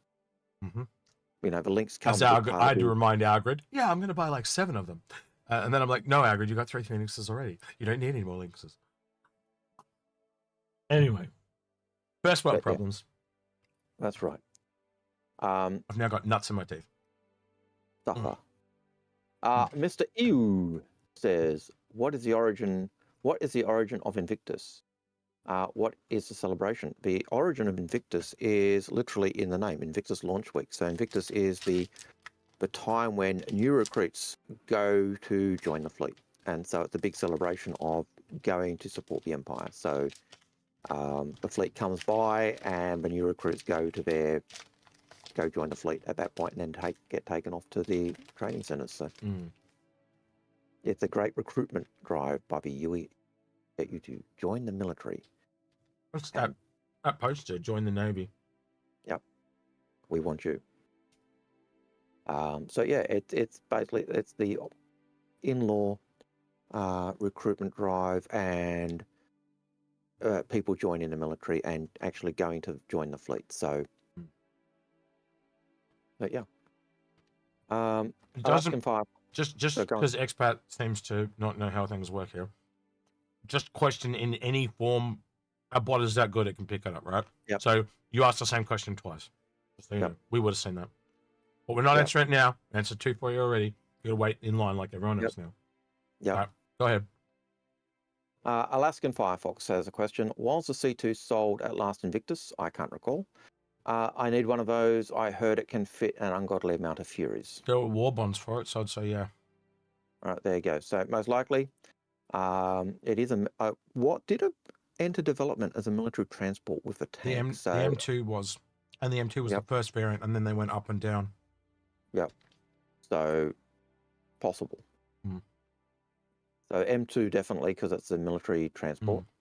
The A2 definitely because it's the C2 maybe would be where I'd go. Kyle Smith, what do you think the rumored Aegis concept ship will be this Invictus? We don't know whether it is coming. We don't know if there is one in Invictus, as we answered before. But my speculation is it could be a reworked Genesis to be a mothership for the Furies. That's my thought. But I often look at the schedule and the way things land on the schedule. It doesn't make sense that there's going to be one. Yep. You know, if you look at other Invictuses, they kind of had one at the start, one near the end, and then they have one at Alien Week.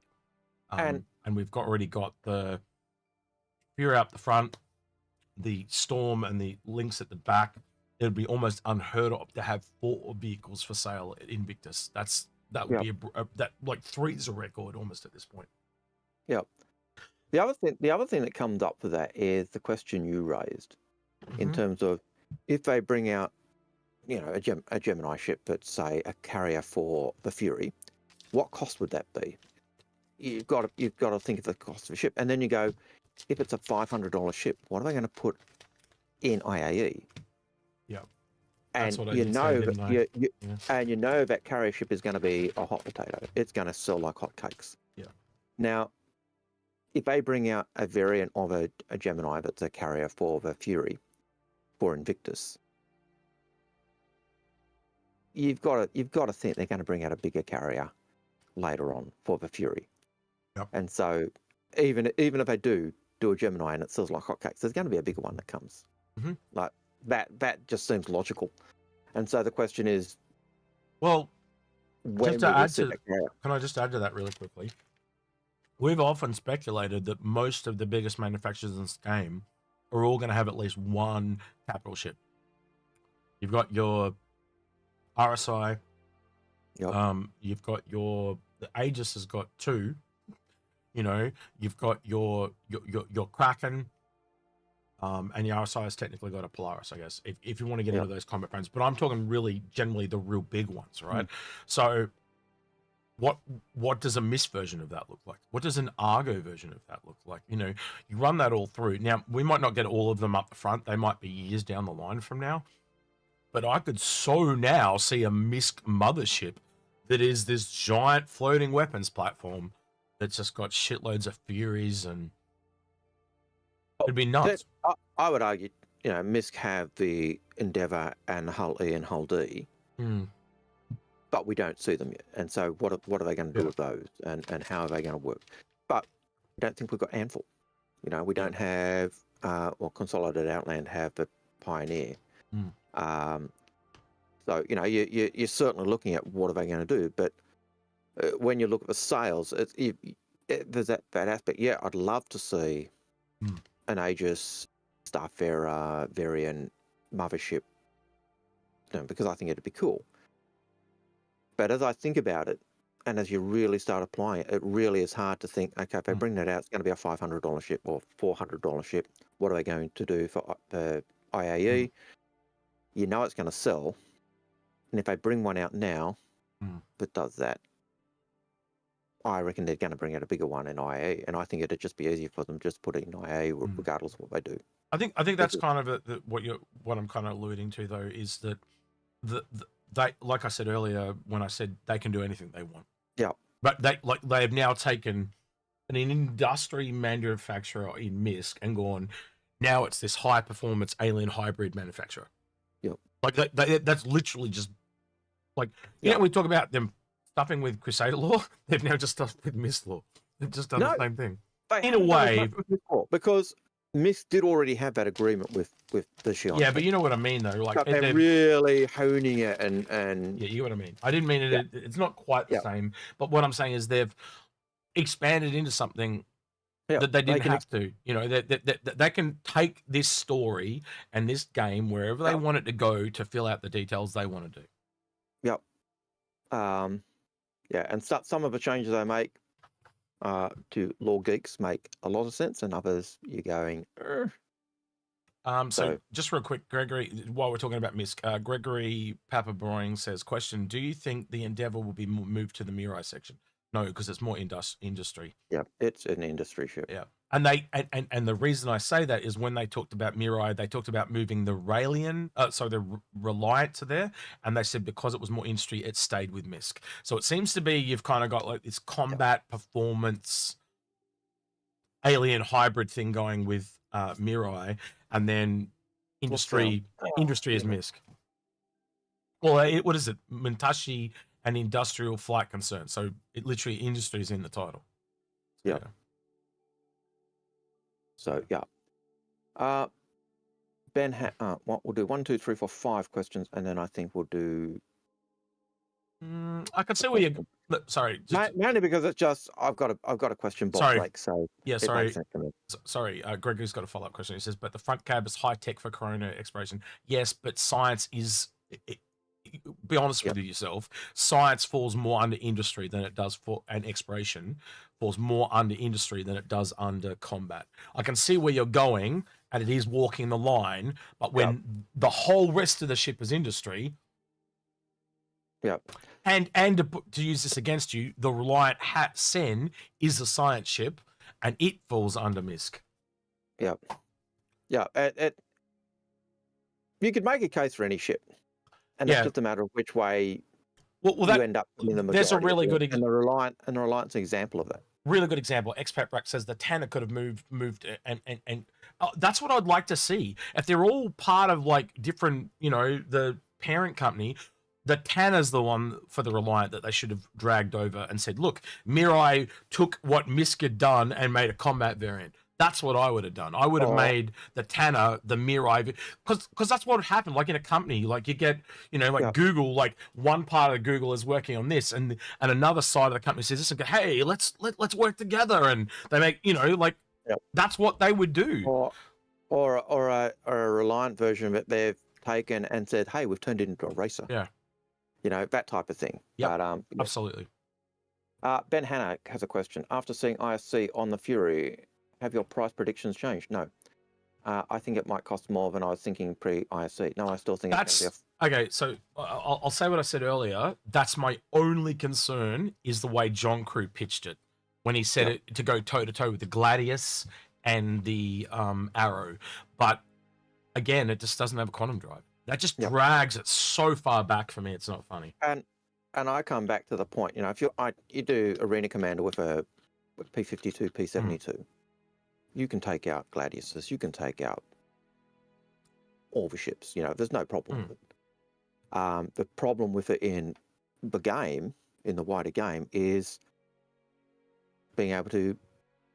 It's got to be taken there, doesn't it? It's got to be taken somewhere. Yeah, and it's a pain in the ass. And that's the big thing that kills it. But you look at the loadout, P72, 4 size 1s, P52, 1 size 2, 2 ballistic, and 2 size 1s. Yeah. Even a P52 has more gunnery firepower than an arrow. Mhm. They just lack the missiles. That's the key thing that sets them apart. So yeah, I don't see how you could price it around $90. It's not a $90 ship. If they sell it at $90, it's a lemon, and don't touch it with a barge pole. Yeah. Well, do you remember what I told you was the most ridiculous one I've seen? $120. Yeah. Just put that in perspective, that's more expensive than a freelancer. Yep. If it's that pricing, don't touch it with a barge pole. It's a piece of shit. That actually, do you know what that makes it? That makes it worse than the steel. Oh, absolutely. If it's priced $90 up, if it's priced above $50, if the Fury itself is priced above $50, don't touch it with a barge pole. It's a piece of shit. I think if it's above the Aurora or the Mustang or the Pisces or the Cutter, which is all 45 they were when they initially came out, I think that's an insult to everyone. Quite honestly. I could see it being 40, 45. I could see it being that price because the P52 is 35. Yeah. So, $5-10, I can see that being the difference between size 1, size 2 weapons. Can you honestly, would you be surprised though, and I'm just going to chuck this out there, right, as a food for thought, knowing what you and I know and the trend to not being insane with pricing since the steel came out, and I can't remember the other one off the top of my head, but there was a couple of them that were just, the Prowler was another one, where they were just way too high. And then they came out with the Talon and the Shrike and really surprised everyone. Would you be surprised if this came out $25? I would be overjoyed, but I can't see it being that pricing because it has to be more. You look at the other snubs. You look at the combat vehicles, which is basically the P52-72. Yeah, it has to be because it's got more firepower than a P72. It has to be seen as being more valuable, higher pricing than a P72. But then again, it is only half the size too. That's the other part of it. So, but I can honestly, if I had to give a window, for me, it is $25 to $45. I can't go, like, I can go to 25, but for the exact reasons you gave, I think it is more towards the Archimedes. So I'm like, but I could also see being below the Archimedes because it's physically smaller, but then the guns, so where do you go? So for me it's $30, $40 in that thing. But like, knowing the trend they've had, though, I can see them coming out and surprising everyone with how cheap it is. Well, that from the start, from the get-go, I was always saying it's $40, $50. I can't see it being more than that. And I was yelling that I was the minimalist price of the group when we first saw it, and I don't see, I can't see it being as cheap just because of the I'd love it to be a $25 ship, but just because of the Archimedes, I can't see it being lower than that. I did not need that visual cross-up Prime, but thank you. He says he wants to buy a gaggle of Furies, and I was like, ugh. Okay, right. Well, I thought of, Harpies, Furies. Never mind. Yeah, I got a dead in mind. Don't remember me. Right. Next question, please. Yep. Ben Hanna. We've just answered that one. TF to Luck says, why would anyone buy a Hammerhead instead of a Caterpillar and 5 Fury? Because we saw how bad there's size 4s on the Hammerheads, not size 2s. And we saw how much the Fury goes pop. So one-shot wonders is how they tend to be. It's got small components. So it's going to not be able to take much of a hit. I keep coming back to that Death of a Spaceman thing. Like, since someone brought it up, like I thought about it, but like now it's kind of like it's stewed a bit. You're not going to want to go near the ship with the 10-foot barge pole. It's the whole question that people raise with the P52-72. Yeah. Why would you take one of those? It's a flying coffin because you can't escape. Yeah. Well, you could die and also be recovered. That's the other part. You can. So, if it's got an ejection seat, you could eject. But like, how many times did you and I talk about sacrificing the Merlin so the Connie can get away? Like. Yep. You drew the short straw. You're in the Merlin to save the ship. But this is this is a different ballpark. I think it is an offensive craft. It just comes back to the cheap is usually not better. Yeah. You know. And that's the fact that it is coffin. The fact that it is not got that ability. Doesn't have the quantum drive or jump drive. To me it can't be as expensive. But how fragile they were when they were showing it being, one ship. All right. I think while we've got expat here, we're gonna have to do Not-A-Tuna. Not-A-Tuna. Okay. Right, Not-A-Tuna. So, do you have another question for us, Algared? Yeah, I do. Who or what is Janus? Well, I know that as a two-faced Roman god because I watched GoldenEye 007 when I was a kid. And that's what they say in that movie. Janus is a two-faced Roman god. But no. Nope. Oh.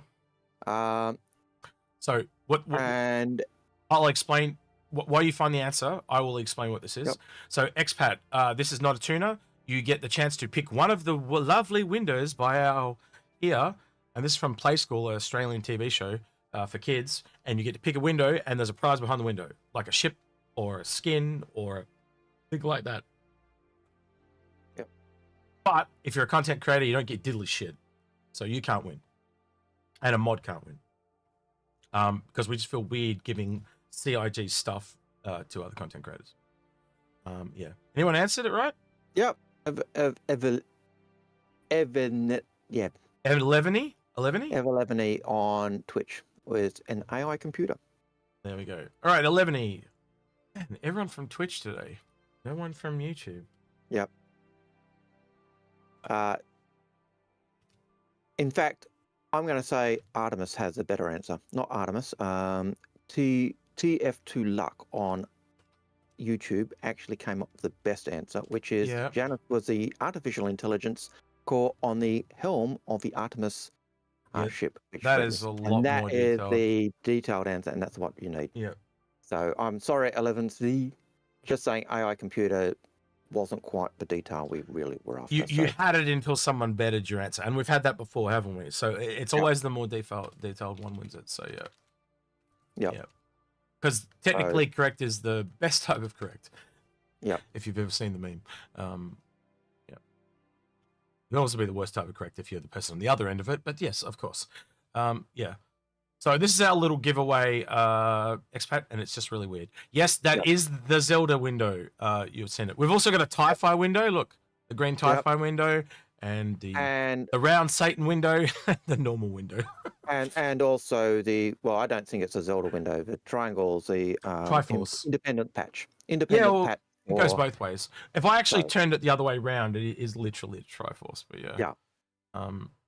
So the Not-A-Tuna came from a kind of weird dream thing I had. So Not-A-Tuna is something that Arnold Schwarzenegger says, and there's a ship called the 400i Fortuna, and my brain went and Not-A-Tuna was born. So that's what that is. Yeah. But and now it's not a tuna because there's not a tuna in there. Yeah, the tuna got one last week. Where is it, man? That's around here somewhere. I know it's over there with all the others that have been taken out. Yeah. But yeah, someone got that. But so now, what's in there at the moment? I hear you say expat. There is. What went in there today? The bags. The backpacks went in. So you can win all 3 backpacks that are on Subscriber Store. We have the Microtech and the ArcCorp. ArcCorp skin packs, and then the last one is the Ares Inferno. Yep. And so what we did this morning to put one in there was we put a bunch of these ones in. So this one was the Mustang, and then we've got the Archimedes, the Ballista, and then we had the Nomad. But the other one's the one that went in, which was the backpacks. So, and that's all Ace Hambone's fault. Everyone remember that? Yep. Ace Hambone stuffed it for everyone. Yeah. And when one gets taken away today, we'll add something else to fill up the windows. So, wait, we're changing what? They don't want you to get the Inferno. Yeah, we're hiding it under a window. That's why we don't. That's right. Well, actually, last week someone won the Not-A-Tuna. They won the 400i. Right. So, and people thought we were like like doing this to hide shit or some shit, and then someone gets it. I was like, no, it's just like a different way to give it away. You know, something stupid. And every window has something. Like originally we thought we were going, oh, there'll be blank windows and you won't win anything. And we went, no, let's make sure there's something there every time. So, but it's not a tuna now because there's no Fortuna. I do want to do one at one point. So like I've got a soundbite, so when we go Not-A-Tuna, we can play it. And I want to do one for one week. And I don't know how we're going to do it. We'll have to figure out a way to do it. But get people to send in them saying Not-A-Tuna and like the best one. Maybe I could just, if you want to, just send it to me and I'll play them just for fun. Like, so every time I'll play a different one or something like that. So if people go to that effort, maybe we can just play a different one. And then it'll say Not-A-Tuna and then I play it and I haven't listened to it. And it's like, yeah, fuck you. I don't know. We'll see. We'll see what happens. Anyway. Right. Next question, please. Okay. So Kyle Smith says, what aspect of a Fury do you think they'll nerf after Invictus? Probably the guns. That'd be the only down to size 1s would be the only way I could like, because it's already a glass cannon. But we'll see. Yeah, I'm not sure.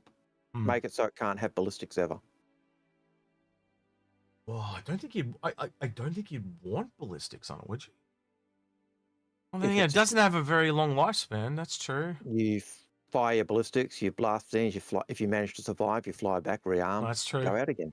So that's true. Yeah, I don't know. I don't know what they'd nerf. Missile count. That's a good one. It does have 20 missiles, and that is a lot of missiles. That is, that compares to a. Maybe down the road when they bring in armor and stuff, like missiles become more deadly, so they're gonna drop the count. We'll see what happens. Yeah, your guess is as good as ours. Yeah, you are holding the chat, expat. I gotta stop reading what you're saying. Just gotta ignore you. Cromtac says, "What was Jared asking the dev for at the very end of ISC? I don't know." He likes to talk to people. He's done that a few times. He likes the sounds of his own voice, obviously. I don't know. He had a dev there. You were talking to them. He may have asked them something. It was the filler at the end. I didn't pay attention. It was like the movies. I walked out. So, sorry. Maybe I missed a gem. I'll have to go watch it again. Alex has a question. Has CIG said if there would be areas of space that can't be travelled with quantum, like subspace, damaged by Omega molecule in Star Trek, this ship would be meta for those environments? What about the MPUV though? What about just turning your quantum drive off? Yeah, like quantum travel is just the long distance stuff. You don't have to travel by quantum to get there. You can fly your P-72 around the planet. You can fly your Argo around the planet. I've done in an Argo. It took me 40 minutes to go from one outpost to another outpost on a moon. You can do it. Once you take the mission for a box, it actually gives you the marker so you can actually fly to the location. So no, I don't see it. Can they do it? Yeah, sure. Will they have areas where space is restricted so you can't actually land, can't fly ships, so you have to take a vehicle? Yeah, there'll be stuff like that. Will be there in situations where you can't quantum, yeah. But I don't think it's just necessarily for the Fury build. So yeah. Shinobi Trip. Yep. With how small the Mirai Fury is, Tier 0 escape pods prefer armed escape pods confirmed. Yes. I would say that. Z24 pilot says Z242 pilot says, do you think the obvious carrier for the Fury is the whole series? Yes. Yep. Do you want to add anything into it? No, I totally agree. What you found there pretty much kind of sealed the deal for me on that, Yep. Ray Lauterbach said, aren't those supposed to be combat racing utility version of the Fury? For construction or repair bare natural for the core body of the Fury? I would say construction repair probably not, because it doesn't have the ability to store the components needed for repair. But racing, tractor beam. Yep. I could see being ideal works for works for variants of the Fury.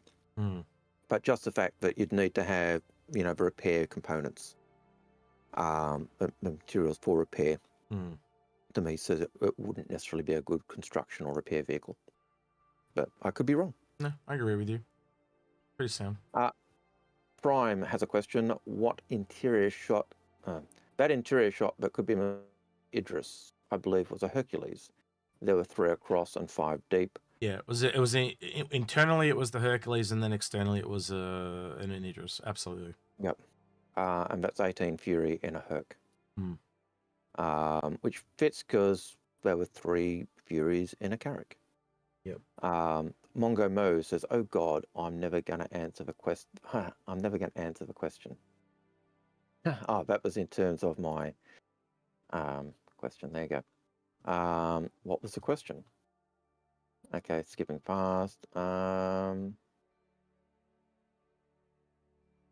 Racing down those.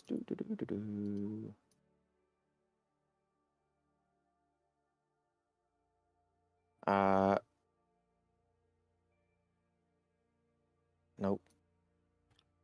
One by Ace Hambo? No, this was the one that I did. Okay, go for it then. I've just raced down as many questions I could find. Up to Jason A, I think. Yep. Algared, can you possibly Furies an 890 jump? But is it really worth it to set foot on an Origin pad?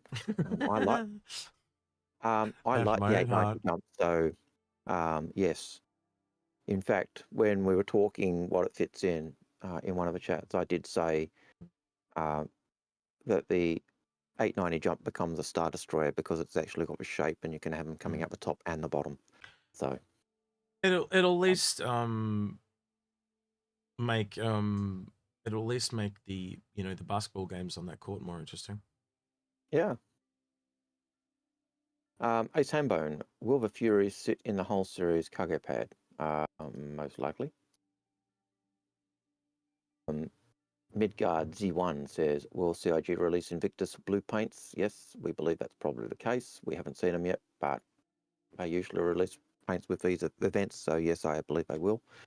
And if you go to the store, you can see they do have Invictus starter packs up with the ships in that in a paint job.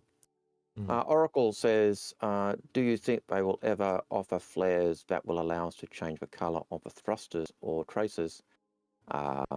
What other flares would you like to see for ships? I do remember that in Star Wars The Old Republic, if you went into the Starship one, yes, you could buy flares, and yes, you could buy, tracer, the colour of your lasers could change, or the tracer of your ship could change. So, could they do it? Yeah, they could probably make a mint selling microtransactions of those things. So, yeah. I don't know. Like, I think the thing you and I talked about in the past, as long as it's not, because I think we've had some that have really walked the line, and I think the one I always think about is the really big bear head, right? Yeah. Like the Vandal masks and the horror masks, no problem with that at all, right? Yeah. But when it went really big and it totally changed the silhouette of the character, that's kind of where that's in my opinion, that's been the most immersion breaking one they've done, because it's just this big spear and it's just a bit weird.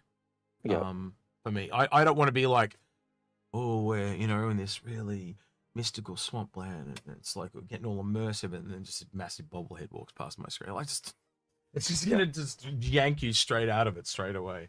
And I guarantee you there will be people that just want to walk around with that huge big mascot head on, because it draws the eye.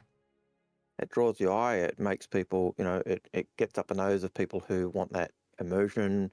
Yeah. There'll be people who do it just because they can. But I don't think, thrusters and tracer colouring, it necessarily breaks that. It's just something that makes it nice. The only Like if it was, reason you you, might, you know how they all kind of like, so like you have an orange or a blue or a green and they all burn Yep. white. It'd be like what they did with lightsabers in KOTOR. Yep. You know, when they started to make instead of Yep. glowing white, they glowed black or they glowed red or something like that. That's where I think it'll break it. As long as they're just like a different color and they're like a Yep. color from the rainbow, but they all have that white glow, I've got no problem. Yep. But if you look at the ship in KOTOR, they did the ships in the fighter module, and you could actually get the trace. You know, you could actually change the color of the traces or color of the stream. Yeah. And I don't see that necessarily negative. The question is whether in Star Citizen that color of the stream is indicative of the type of engine it is. So is it a Vandal engine? Is it a Xeon engine? That'd be kind of cool, actually, wouldn't it? You know, Is or are you putting a module in to fake Yep. what it looks like? So you put in a thing that goes, this will make your engine look like it's Vandal, you know? Yeah, or because you remember we look at it, but when we look at a Banu ship going into warp, it's kind of got that green-blue, you know, the green. If it's a Vandal ship, I think it's red, you know. So you've got different colors for different ships, and that's a fact of their engine. So if CIG are using that the thrusters colors for that band, they may not, but they could do it as modules. Same with the thruster, the traces. Are the traces indicative of the type of weapon it is? And if that's the case, then you don't want to be messing around with that color coding, because it's how we tell what we're up against, or you want to use those visual cues to help. So, but then is it fun? Hey, who knows? Fishy2951 says, do you think the Fury will eclipse the M50 as a top nuisance ship in a fight? Potentially. Definitely if it's got more guns on it than the M50, that could definitely lead to it. But like, is it easy to hit, harder to hit? Like as I said, Avenger 1 reckons it's easier to hit because it's got a small it doesn't have that smaller profile. I go back to the P-52, P-72. Are they a nuisance for the M50? Do you remember that time where I did, it took ages, but do you remember when I couldn't get to wave 10 because I ran out of ammo, but I got to wave 9 in Fighter Swarm, whatever it's called, Alien Swarm, and there's the Pirate Swarm, and I got to wave 9, and it was just because I ran out of ammo. I couldn't continue. I was so pissed. Yeah, and I think you, Dyson, and I did it. Yeah. And I took a P-72. Yeah. Yeah. Well, that's what I took. Yeah, I did as well. But like it was really hard. It's hard, but it was a lot of fun, wasn't it? Yeah, because you just couldn't get shot. So they could almost never hit you. So it's just like, it was just trying to kill them, and half the trouble was trying to kill them before their shields went back up. So it was this huge whittling thing, and so you just burn through ammo like crazy. But when we were doing that, you also saw that our P-52s and P-72s were actually killing the bigger ships. So there, Mr. Avenger 1, if you happen to be catching this tomorrow or whenever, there's my challenge for you. Pirate Swarm or Pirate Swarm and Alien Swarm? I can't remember. Yeah, one of those. It was Pirate Swarm we were doing, because you were after the pirate skin for the Caterpillar. In a Fury. And then, and there's the competition. It is a time trial. So who is the best PvPer in Star Citizen that can get the quickest time? So if they can do it easily, it then becomes time trial. Who can do it quickest? I'd be interested to see if you want a bit of a challenge there. You know. Yeah, I'll throw that back to you, Mr. Avenger 1. And the other thing with in Arena Swarm and Arena, you know, with the Pirate Swarm or Vandal Swarm. That's it. Pirate and Vandal. Thank you. If you take a P-52, you can get missile rearm. Sorry. Well, they have that now. They didn't have that back when you and I were doing it, though, did they? Like, I reckon I could probably go back now and do that Melon one, to be honest with you, because of the reloading. But that wasn't there back when it first came out. When we were doing it, it had it, but I could be wrong. It was ages and ages ago. And I know with the P-52, I didn't care because I didn't have missiles. So, but certainly now you have missile load up, you have repair load up. But if you're fighting an M50 in the world at the moment, you've got your 2 missiles. Once they're gone, they're gone. You've got to go back and rearm them. In Vandal Swarm and that, you can just fly over missiles and got new missiles. So Vandal Swarm and Pirate Swarm are a lot easier in, I think, missile armed ships than they are in the live because you get automatic reloads when you fly over the items. Whereas the P72, you don't even have to worry. You just look for the wrench to repair yourself. All right, so me and Algared are making a push. We want to get to 15k subscribers on YouTube. So if you guys can get us, so that's a month. In the next month, if you can get us, it's about 800 subscribers. If you can get us to 15k subscribers on YouTube, we are going to give you guys a Solian. You know, if it comes out before Alien Witch finishes, we'll pick that up and give that away. And we're going to work out a similar thing on Twitch. If I haven't gone and looked at that today, but if we can get the followers up on Twitch as well, we'll look at giving you guys another one as well. So yeah, yeah, you can get your friends to follow. If you haven't followed before, we got a lot of subscribers that are not subscribed. We don't generally push ourselves. That's just kind of how we are. We're a bit, I don't know, I guess we're not humble today. Being not humble, Algared. We're not being humble. Yeah, so we're gonna push it for Invictus and just see if it makes a difference, because we don't usually do that. We just, you know, be ourselves, but we wanted to kind of give it a push. And if you want to thank us, that is how we would like to be thanked. Yeah, the best way to thank us is to hit that subscribe button. Yeah. And I think last time I looked, it was like 40% of our viewers are subscribers. So we'd love to see more subscribers. Absolutely. So if you like what we do, subscribe. And if you like what we do, why aren't you sharing the video with your friends and telling them to subscribe? We know people share our videos because we can look at the analytics, but they just tend to come for the, you know, just the juicy bits and then move on. I don't know. It is what it is, but we thought we'd give it a push and see. So yeah. All right, next question, please, Algared. Renemco says, thought on Montreal working on more unannounced vehicle ships rather than working on backlog of planned reworks. I think that's got a lot to do with the size. You need a lot of people to work on the bigger ships, so I think they're going to wait till they've got a bigger team in place, you know, so they've got to give them something to do in the meantime. And also, if you're working or new, it's a lot easier to digest something small than something large. Yeah, and I think there's also that element of, you know, look at Consolidated Outland. We've got the Mustang, we've got the Nomad, and we've got the Pioneer. Now, yes, they could work on the backlog of ships and work on the Pioneer, but there's very little design stuff in their library for Consolidated Outland in the library of what it looks like. So you actually want a whole consolidated Outland ships to build up that library, so you can actually have choice to do stuff. That's a really important point, that a lot of ships don't have the library. So there's that aspect of building all those ships as well. So and it also goes back to what you're saying as well, that new people need to cut their teeth on something. So well, how often though when it goes the other way too, like, oh, a new Aegis ship, and people eye roll, oh, not another one, you know, like, because it was the first one that kind of got really flushed out, you know. But that's generally why we get so many Aegis ships, because it's the one with the most fleshed out library, and it's really easy for them to turn it around. And then it's a bit like fighters as well. You know, all the new people get given get something small, so it tends to be fighters or small ships, and everyone rolls their eyes when a new one comes out. Absolutely. Someone's clearly got a mind like I do.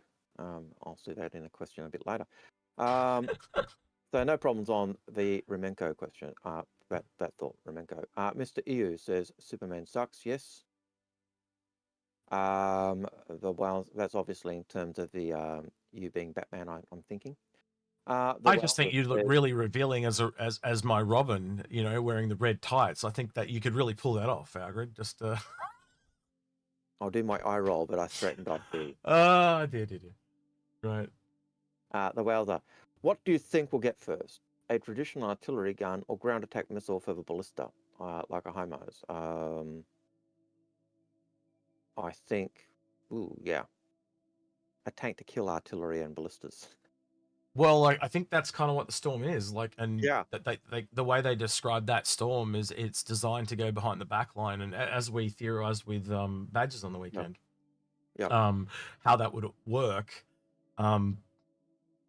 it's not even a long range light tank. It's kind of like you look at that gun, it looks like an energy weapon. So it's like a lightning gun that's short range but really high damage, stuffs with the components. So even if it doesn't, you know, kill it, it does enough damage that it potentially cripples it, or at the very least slows it down.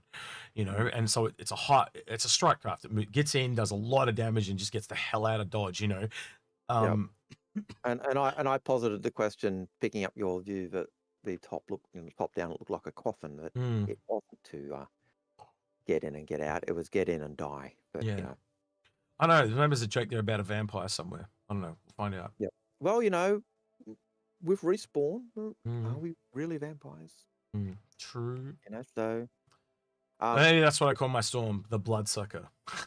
I think if it is more a light tank where it's basically go in and die, this Invictus then, we have the Fury, which is basically a flying coffin, and we have the Storm, that is a flying coffin. Yeah, that's good. I don't know.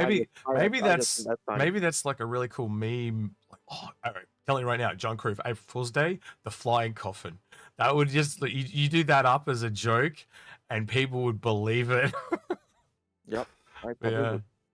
But we've often said, you know, P-52, 72, they are, because you're just stuck in a space. Same with, you know, and that was always the biggest argument against those ships with the Connie. The Connie leaves and you're stuck there.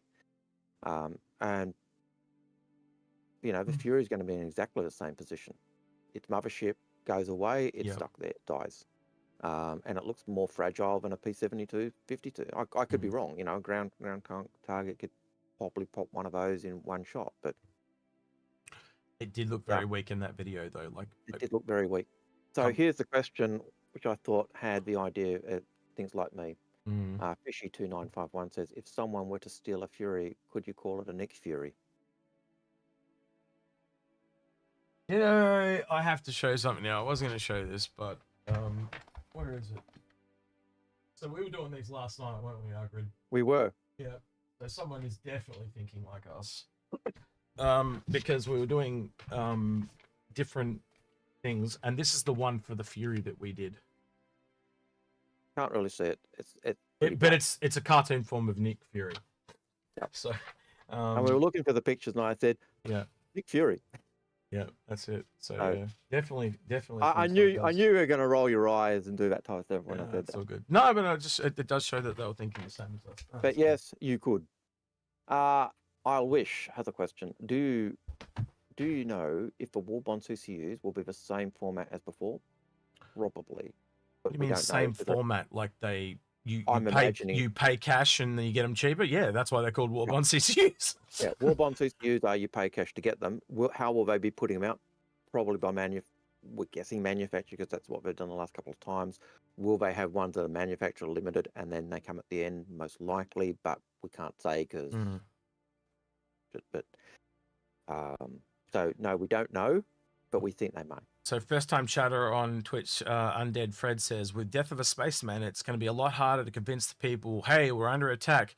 Jump into this this S1 shield tin can so I can escape. No, you just say, hey, jump in this life pod.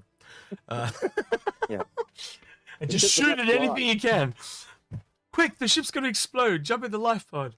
Yeah, into the life pods. Quick. Yeah. Quick, now leave him behind. Let's go. Yes. Hear me. I like the name Drop Dead Fred. I did enjoy that movie way back in the day. Oh, it's showing their age. Yes, me too. I remember that one. All right. D Polite Gaming. Mm-hmm. What was the patch that changed Star Citizen graphics and avatar models? I see the old footage of the hangar module, but I never knew when the change was made. I think it's when they. It's kind of when it really went from the hangar module to the game, and that would have been roughly. I think that's about when they brought in Port Alisar and stuff. Algared, yeah. I'm going back. It's a fair. So. I'd have to go back and look, but I'm trying to remember. Did the helmet flip even disappear before the hangars disappeared? I remember that you could run around as that guy at Port Alisar, but it was very shortly after the game came in, and they, yeah, man, that's the type of thing that I wouldn't remember because it's not a detail that you need to remember. So, one of the ways that Alg and I have been able to hold all this information is, one, we talk back and forwards with each other a lot, and two, that it's cutting of useless trims of fat. Quite honestly, and that's not an information thing that we'd need to hold. That would be a great trivia question, though, wouldn't it? That would be a great trivia question. So you find the answer and send it to me, and we'll ask it for you. But yeah, and it'd be a matter of what old footage you're talking about, like. But it's certainly it's certainly before. I know that. Yeah, I know we had just hangers, then we had Arena Commander, and then we had. Was it Art Corp? Being the first? No, then we had Olisar, and then we had Art Corp. But yeah. I just sent you a question, Algard. What do you think of that one? Yep, that would be a good question. Yeah, so I've got a couple there now that we can use. All right. So, yeah. We are coming up to 5:30 on the hour, and then we have to also draw before we finish. So I think we should. Wait, what are we up to now? Not-A-Tuna. No. We're up to 3. So this next one is to see of those 3 people. So those 3 people were Mongo Mo, Sandgroper, and TF2 Lucky. They are the only people that are going to answer this question, right? Which one do you want to go with, Algard, of those 2 that I put through to you there? You want the one I sent through. The last one? Yeah, the last one. Okay. All right. So what do we want from them? We want what it was.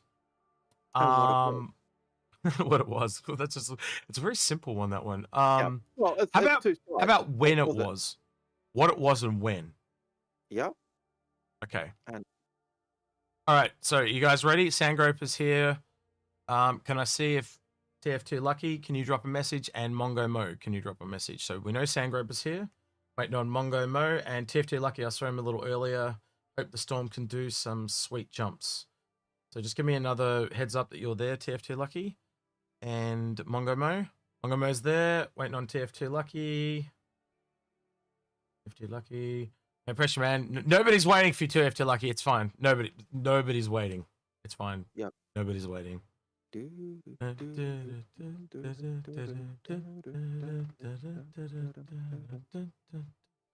right, he's asleep. That ballad music. Yep, he's right. All right, he hasn't answered, but we're going to go without him. Come on, TF2 Lucky. Oh, shit, he's not even there. Right, all right, we're going to go without him. All right, I did see him earlier. You had to be in it to win it. That's how it is. All right, so, again, we want to know when and what. All right, here we go. And more detail if you can give it. Yeah, more detail wins it. All right, what was the next great starship?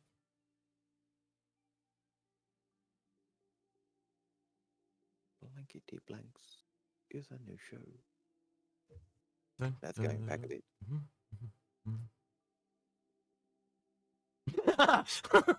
Again, Justin Riot, you are not one of those 3 people, and no, it was not the Redeemer. The only people that can answer are Sandgroper, the Mongo Mo, and TF2 Lucky. All right, so Sandgroper literally said the Redeemer. No, the next great starship, the Redeemer was the winner, but that's not what it was. Yes, but before that, Mongo Mo said Redeemer 2015. Sandgroper says competition to find the ship designers. Ooh, that's close. And then said Redeemer. I think Sandgroper might have it. But definitely the closest. Definitely the closest. And Mongo Mo does have the year. So yeah, I don't know. I'm kind of more inclined to give it, because technically the ship is the Redeemer, but we were asking what it was, and but the event was actually 2014. Yeah, it was. And I know that because that's when I first joined Star Citizen. Hey Griff, I gotta ask Griff a question. Griff, when are we doing another virtual bar citizen?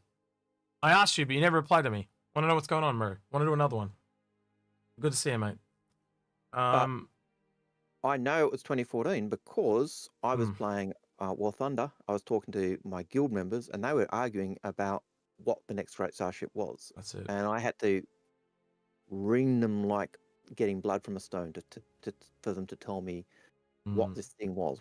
And they said, "Oh, it's Star Citizen." I said, "What is it?" "Oh, it's a game that's in development." "Okay, tell me more." What was "Oh, that? you don't want to go there. Sorry, You don't want to go there." Daily Noob just said he's giving away a Kraken on his stream. Oh yeah, sure. Yeah, don't fuck with me, Daily Noob, or I'll do that to you. Right. And he wants all your feet pics. No, fuck that. He wants your dick pics. No, just kidding. No, I'm stuck with him. No, he's just been a dick. Right. I think we're gonna have to give it to Sandgraper though, unless you think any different. Sandgraper wins it. No, I think Sandgraper was TF2 Lucky one with missed the date out. was wrong. So Yeah, I think TF2 Lucky didn't even reply, so unfortunately he missed out. He walked out of the room at the wrong time. All right, in about a little bit of time, we'll let you pick your windows. So have a think. What window you want? Oh shit, I must have bumped it. Yep. Not-A-Tuna. Not-A-Tuna. Actually, you know what? Maybe we need to get people to make names up for these guys. It is not Dory and Nemo. Nope. You know, license reasons. Can't have that. But yeah. Okay, Yeah. Lord Hollington has a question. Go for it. Will the Fury be able to fit 3 characters inside it? Yes. They are stuffed toy versions all around Yes. the game. You could totally get 3 model characters inside of Fury.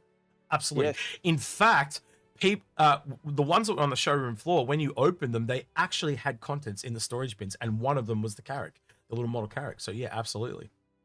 There you go. You could get 3 characters in a Fury. You could probably even get 3 characters in that case in a P5272. You could get 3 characters in a character via that method. Yeah. In fact, you could get a lot more. Yeah. Smartass, I can be a smartass too. 2951 Fishy says, or Fishy2951 says, will the Fury have a mothership? Will Misk have its own constellation response? We're going to make that boson a thing, though. I think it needs to be called the boson. Japanese for Mirai is Japanese. Misk is Japanese. Boson, or Bosen, as the Japanese would say, is Japanese for mothership. I think that's a really good name for it too, because it's kind of like it borderlines that English Japanese border. Like it sounds like an English word, but it's actually Japanese as well. So it's a good name for it. Anyway. Yep. So Andrew Austin says, do you ever have a ship like the Wraith from SG Stargate Atlantis? If so, God, I'd have to remember what will that they have a ship living ship like the Wraith from Stargate Atlantis? If so, will it work similar, or can we add different sizes of the same components to make it fit and change the size of the ship? I don't think we'll have a living ship like that. I think they will certainly have those. The closest one would be the Organic Banner ship. Merchantman, wouldn't it? Yep. But I think they'll certainly have organic-y grown ships, but I don't think we'd be able to put components in that would change the size of the ship. So I think he's talking about this hive ship from Stargate Atlantis. Believe it or not, it's like an alien hammerhead. I'll switch this over. Yep. It's a little weird. It's a couple of different ones here, but like you see, it's kind of got like a little hole in the middle. So you can see what I said, like alien. You know, look at this one's another one that's got a massive big hole in it. Like if I. Yep. Yeah. So yeah, alien hammerhead is my first thought. Algared, I don't know if you kind of like the Banner Merchantman and the hammerhead had a baby. Yep. Yeah, it's not Anything's possible. anything's possible, but when I always think of living ships, I always think of Farscape. I always think of Yep. I always forget its name now. Farscape ship, there it is. Yep.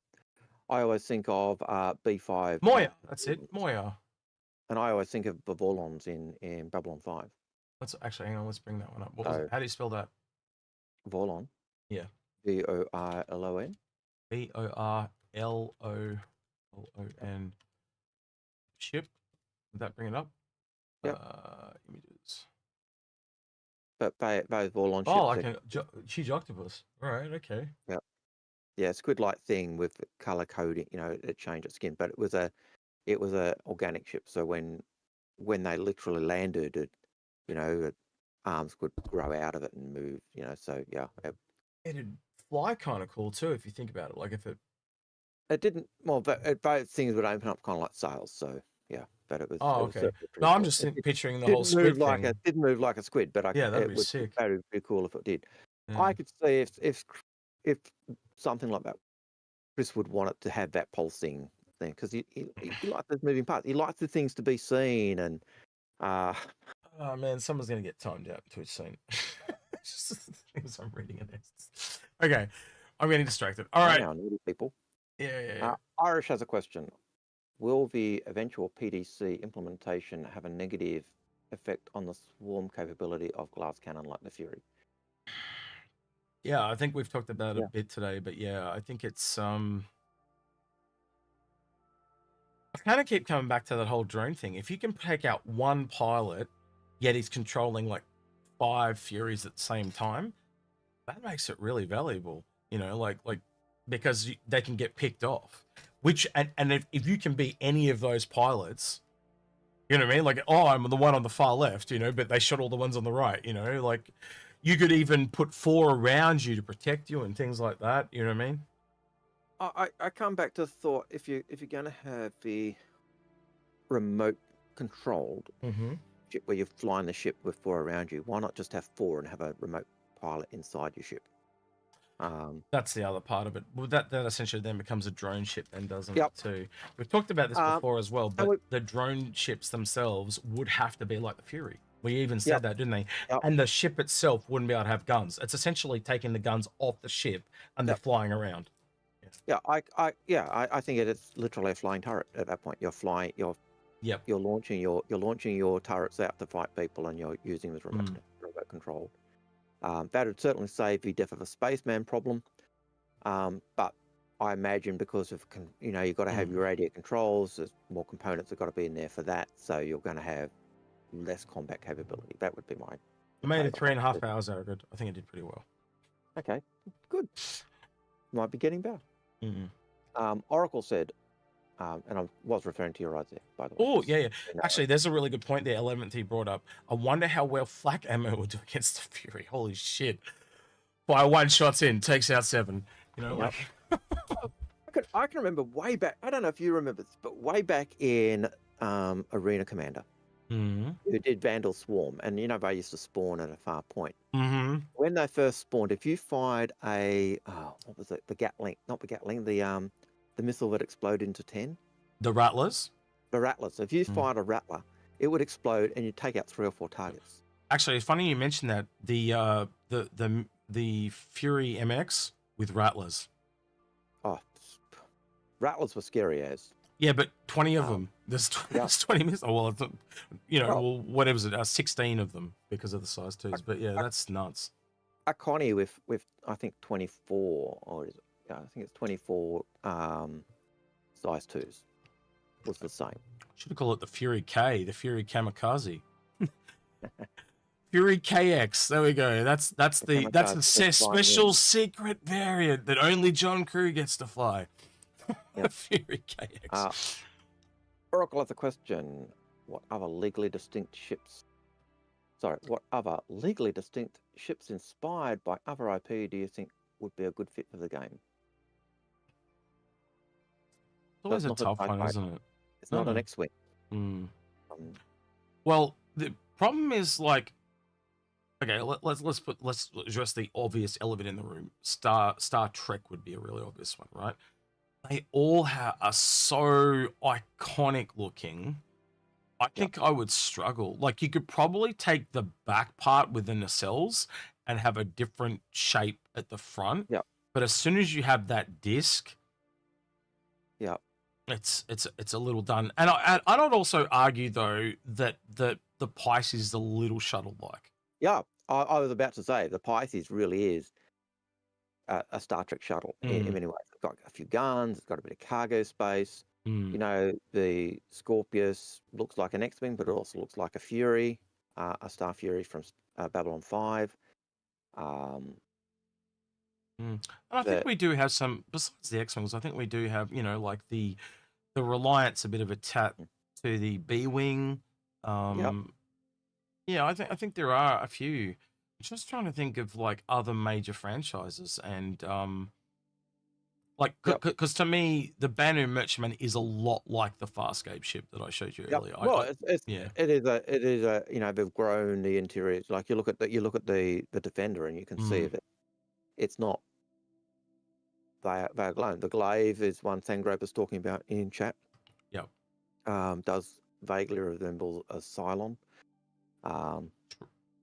Wait, what did you say? So which one? The glaive? Yeah, I kind could of also see the Banu Defender as a Cylon. I'm going to be honest with you. Like I think like we have had so many things come out in human history. I don't think anything's original anymore. It's cross pollinations of everything else. You know, bit from here, bit from there, mush them together. Like even like a lot of people come out and say that looks like a TIE fighter, but I can look at it and go, it looks a lot like not like a TIE fighter, just because it's got that same.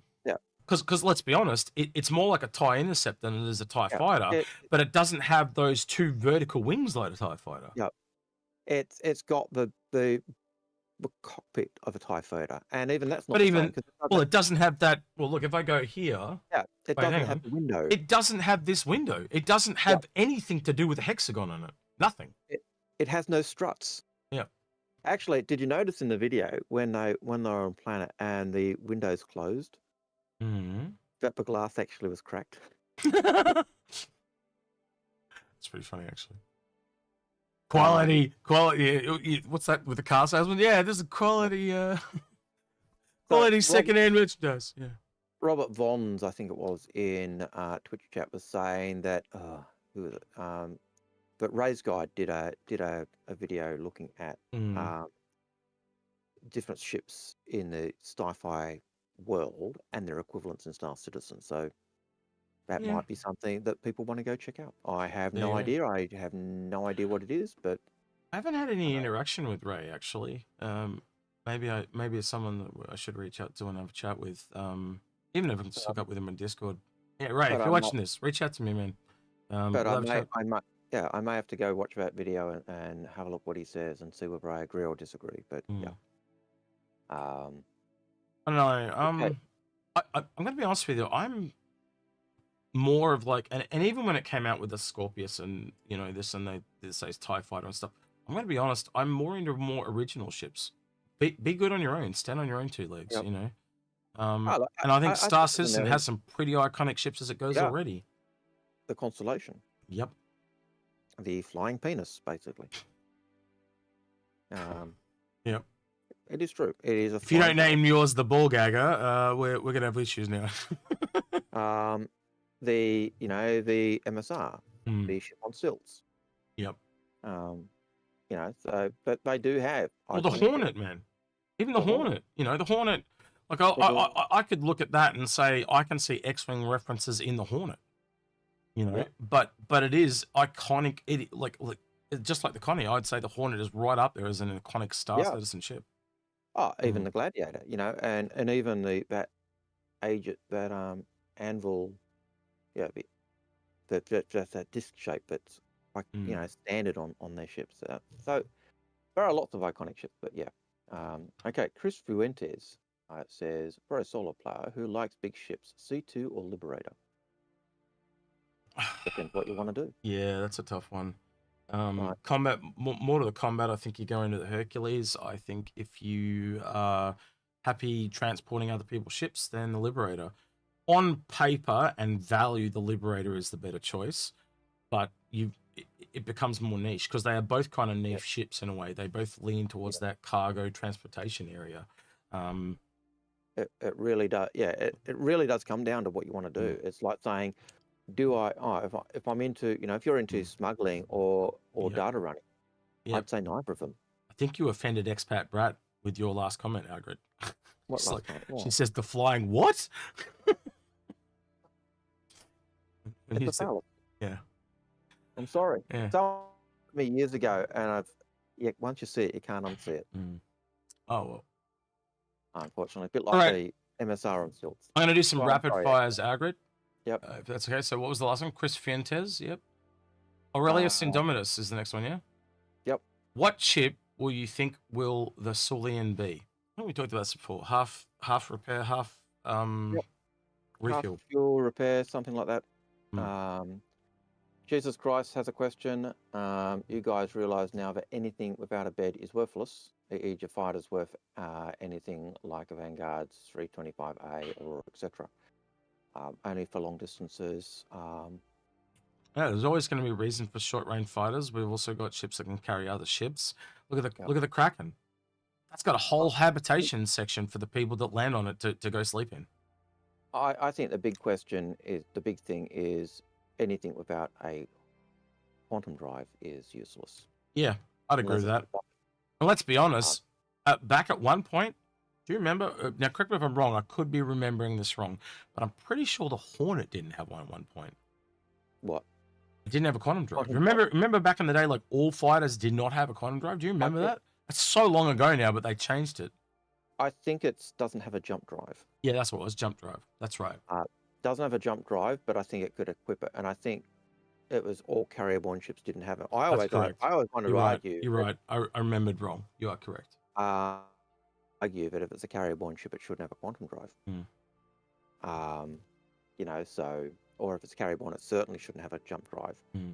And if you're saying the Hornets don't have a jump drive, then I'm happy for snub ships not to have a quantum drive.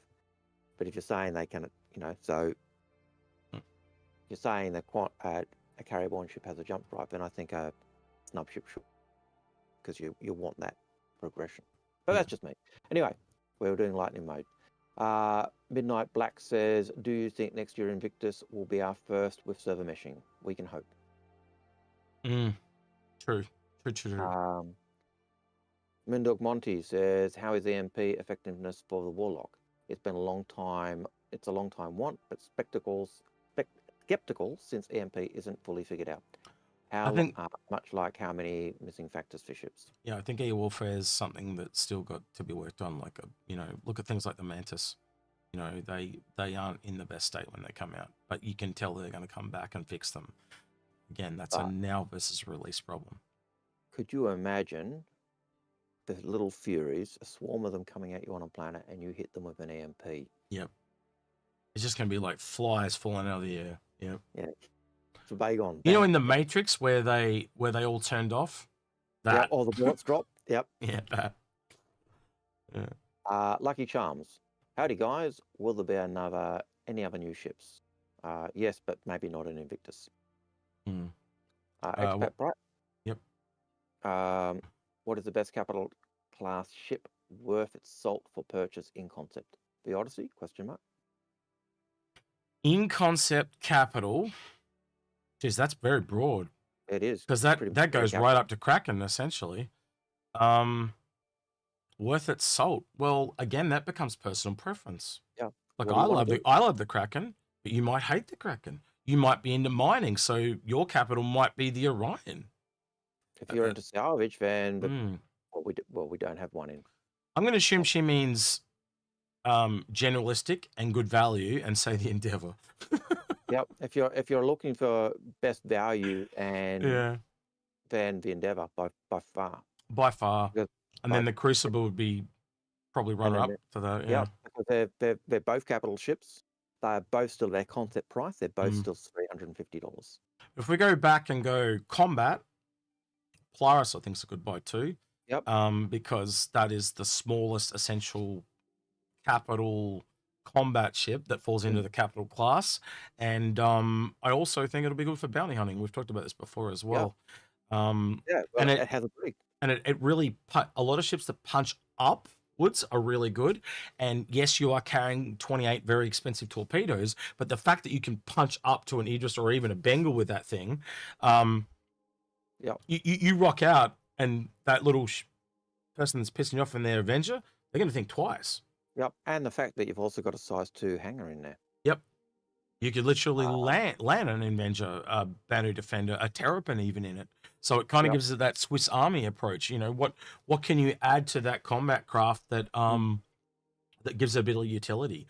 And the problem with the Odyssey, you mentioned the Odyssey, the Polaris is better than the Odyssey in that regard, because the Polaris is offensive, where the Odyssey is more like going to one planet and scanning the shit of it. So it's kind of a bit more stationary. It doesn't get around as much. But but I would argue that the Odyssey does have more industrial utility, but I think the Polaris has more utility overall because combat can be used to secure and help. It's more utilitarian in that way. You know what I was saying about like the SRV or the Fury with the utility. It can do a bit of mining and do a bit of this. It's the same with the Polaris. It can just do security, but for many, many things. Where the Odyssey is kind of locked into that exploration element. It can't really break too far from. Yep. what I it would say does. to Expat Brat, what you really want to do is join us in our channel later, Mm. and we can do a Fix My Fleet with you if you're Yeah. really looking at capital. We need Fix My Fleets for the recording. I'm going on holiday to the Philippines. We need 5 shows. We've got 1. We need 4 more. Yep. Or I can't go on So- holiday. God damn it. Basically, yeah. So join us in our chat Yeah. later, and we So- will help you work out what is the best Yeah. ship and why. So For Expat your- Brat has promised to do a Fix My Fleet. Everyone hold her to that. Yeah. We'll hold her to this flame. So but yeah, we will help you work out what is the best capital ship worth its salt for your particular situation. We'll customize it to your Um, needs, which is Yep. what Fix My Fleet really is. It's taking that generalized knowledge and tailoring it and honing it to that one person. Actually, Moondog Monty has a question. Yeah, go ahead. Sorry, go on. I was going to say, someone asked it. So 11th asked, does the BM have a brig? Trying to remember. The I Venom. honestly can't remember. Yeah, I'm having a brain fart moment, which is rare for me. It may have a brig for cargo Yeah. for slaves. Hmm. Not that they do slavery. I don't but- remember it having one. I'd have to double check into that. That is something I do not remember 11th, and I do apologize. I am ridiculously tired though because I've had to shift. I thought it was Wednesday, and then I found out it was Thursday, and now I had to do the stream. So I've lost this whole day. And as I said at the start of the stream, my router died yesterday, so I had to run around with about 3 hours sleep trying to fix my router, getting it all working for today. And I just haven't had enough sleep. And then I got about another 3 hours sleep before I had to stream. So I'm perpetually exhausted. So I'm going to be in bed after this ends. We'll go help Expat if she's around, and then if not, I'm going to go straight to bed. At 8:42, Moondog Monty said, "Did I miss my question getting answered? If yes, I'll rewind and find it. Yes, I think you've missed your question. If you weren't here when it was done." Prophet of Humanity says, "Do you think there will be a miscarrier sometimes next year? Possibly. I think there'll be a miscarrier. When it is another question. And then it's I'm already picturing bundling something with a Misk Fury, but I don't think Misk has a ship that matches that role yet. Yes. And they could do like the thing is like, and me and Algared have said this a few times today, but they could literally do anything they want. They could do the Misk cartwheel, which is a giant ring that's just surrounded by Furies. They can do whatever they want. It's their game, right? Although if they did that, that a cartwheeling Yep. type ship with ships on the outside, that would be classic Babylon 5 Raiders mothership. Expat, reach out to Algared and he'll set up a time then. She's saying it's 4 a.m. She needs to get her beauty sleep because she's turned into a troll. Okay, so let's see. The ideal would probably be. No. Don't do it now. Yep. But I'm just looking at the time and thinking, 12 hours different from now would be probably an ideal time of. I could possibly pull that off. I was going to go to bed. I'd be ideally looking at about 10 hours because that'd be like 7-ish. That'd be better for me. Yeah, and that'd be better for me too. So yeah, so if you can do it in 10 hours, Expat, let us know. Just reach out to Algared. All right. Finish those next 4 questions, and then we'll go on to Not-A-Tuna. Yep. Admiral Kasangi says, responding to someone, it borrows from a car to Al engine that is 150. Yep. That's more of a paper tiger question. Is a quantum? What is the quantum travel worth? I don't think it's $100. Yeah, and that's why we're saying the Fury is like $40. I honestly, if it's more than 40, if it's $50, I'm thinking it's too expensive. Yeah. If it's $40, yeah, I'll get some. Any more than that, and it's seriously not worth it. Even if it's even as an LTI token. Second, you go above $50, it's becoming beyond the pale. Not worth it.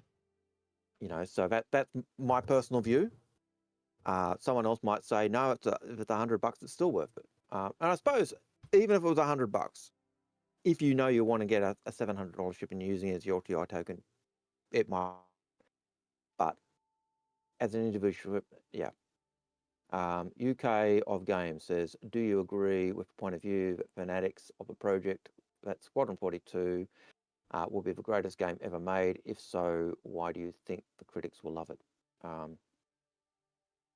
Well, I'm probably a fanatic of a project, and I think the best game ever made because it is so broad. What are your thoughts, X? Sorry, I missed that. I was trying to fix something on my computer. What was the question? Sorry. Squadron 42, best game ever made. Why?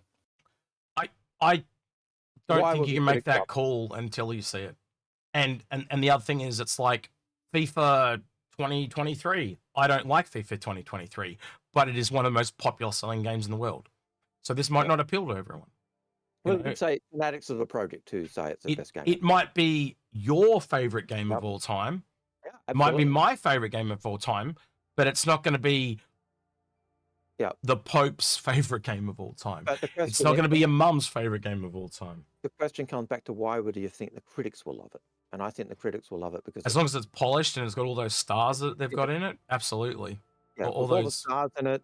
If it's if it's polished and nice because of the stars, because of the breadth of the types of things you can do, that's why they'll love it. Yeah, absolutely. Prophet of Humanity. Sorry, I had that question half typed, and okay, thank you for letting us know that. Gregory Papri Boyington says, do you think the Endeavour will move to the Mirai? No. No. Okay, Not-A-Tuna time. Okay, Not-A-Tuna. Hang on, I've got to pause this. Right, Not-A-Tuna. All right, Sangropa, are you here? Mr. Sangropa. Where you at? There he is. He's here. Good, good, good. All right, flick us over to the browser. All right, can you please give us your window, sir? So, the sexy blue one.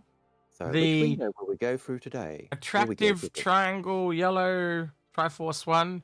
The hexagon green of death. Or the satanic X-Men window of doom red. You need to do that like we're doing Play School. I can't talk like John, man. John had that voice. You know when John spoke, it was just like perfect comedic timing, and he could talk to it like there was a kid, but every adult would laugh at the same time. Yeah, it's because he had so many double entendres in there. Innuendo.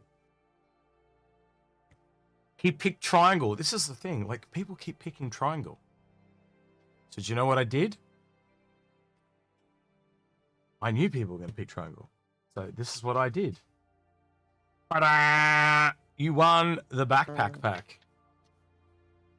Because I knew people were favoring the triangle. So there. So you have won the 3 backpacks from the subscription thing. And we will get those off to you as soon as possible. I'm going to be honest with you, Sandro, but it's probably going to be tomorrow because I'm pretty rooted. So, well, actually, just get him to contact me. All right, you can do it then. Yeah. Reach out to, yeah, please. Yeah, actually, that'll save me a lot of trouble. Get in touch with me, Sangropa, and I'll make sure I get them to you. He'll get them off to you. All right. Cool. All right. That has been Not-A-Tuna for another week on Inforunners.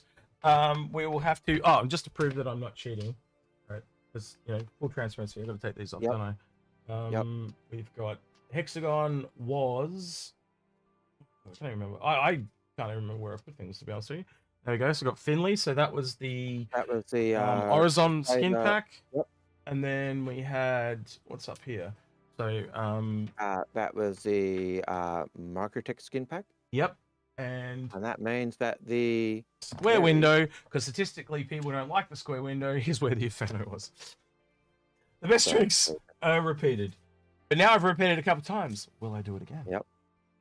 So now the question It's a game of psychology that I'm playing with you. I think I'm winning so far, but we'll see what happens. Maybe next week maybe I'll put a medium one there just to really fuck with people next week. We'll see. Or you'll put it under the triangle. No one's going to pick the triangle next week because we keep picking on people who pick the triangle. So we'll add something else to fill the void. Will we add a ship? Well, that's what's going to happen. Some more subscriber flair. Well, that's what's going to happen next week. So we've got a couple here. So we've got. I don't know. Should we tell them what they are? Or should we Well, just...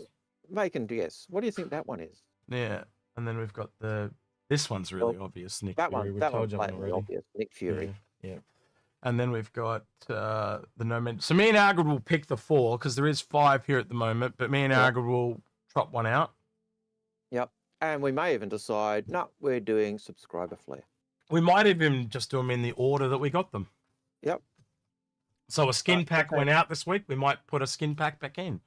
Thank you, Sangro. But once the stream is over, I will make a visit to the for a bio break, and then I'll take care of that for you. Yeah. So that's been Not-A-Tuna.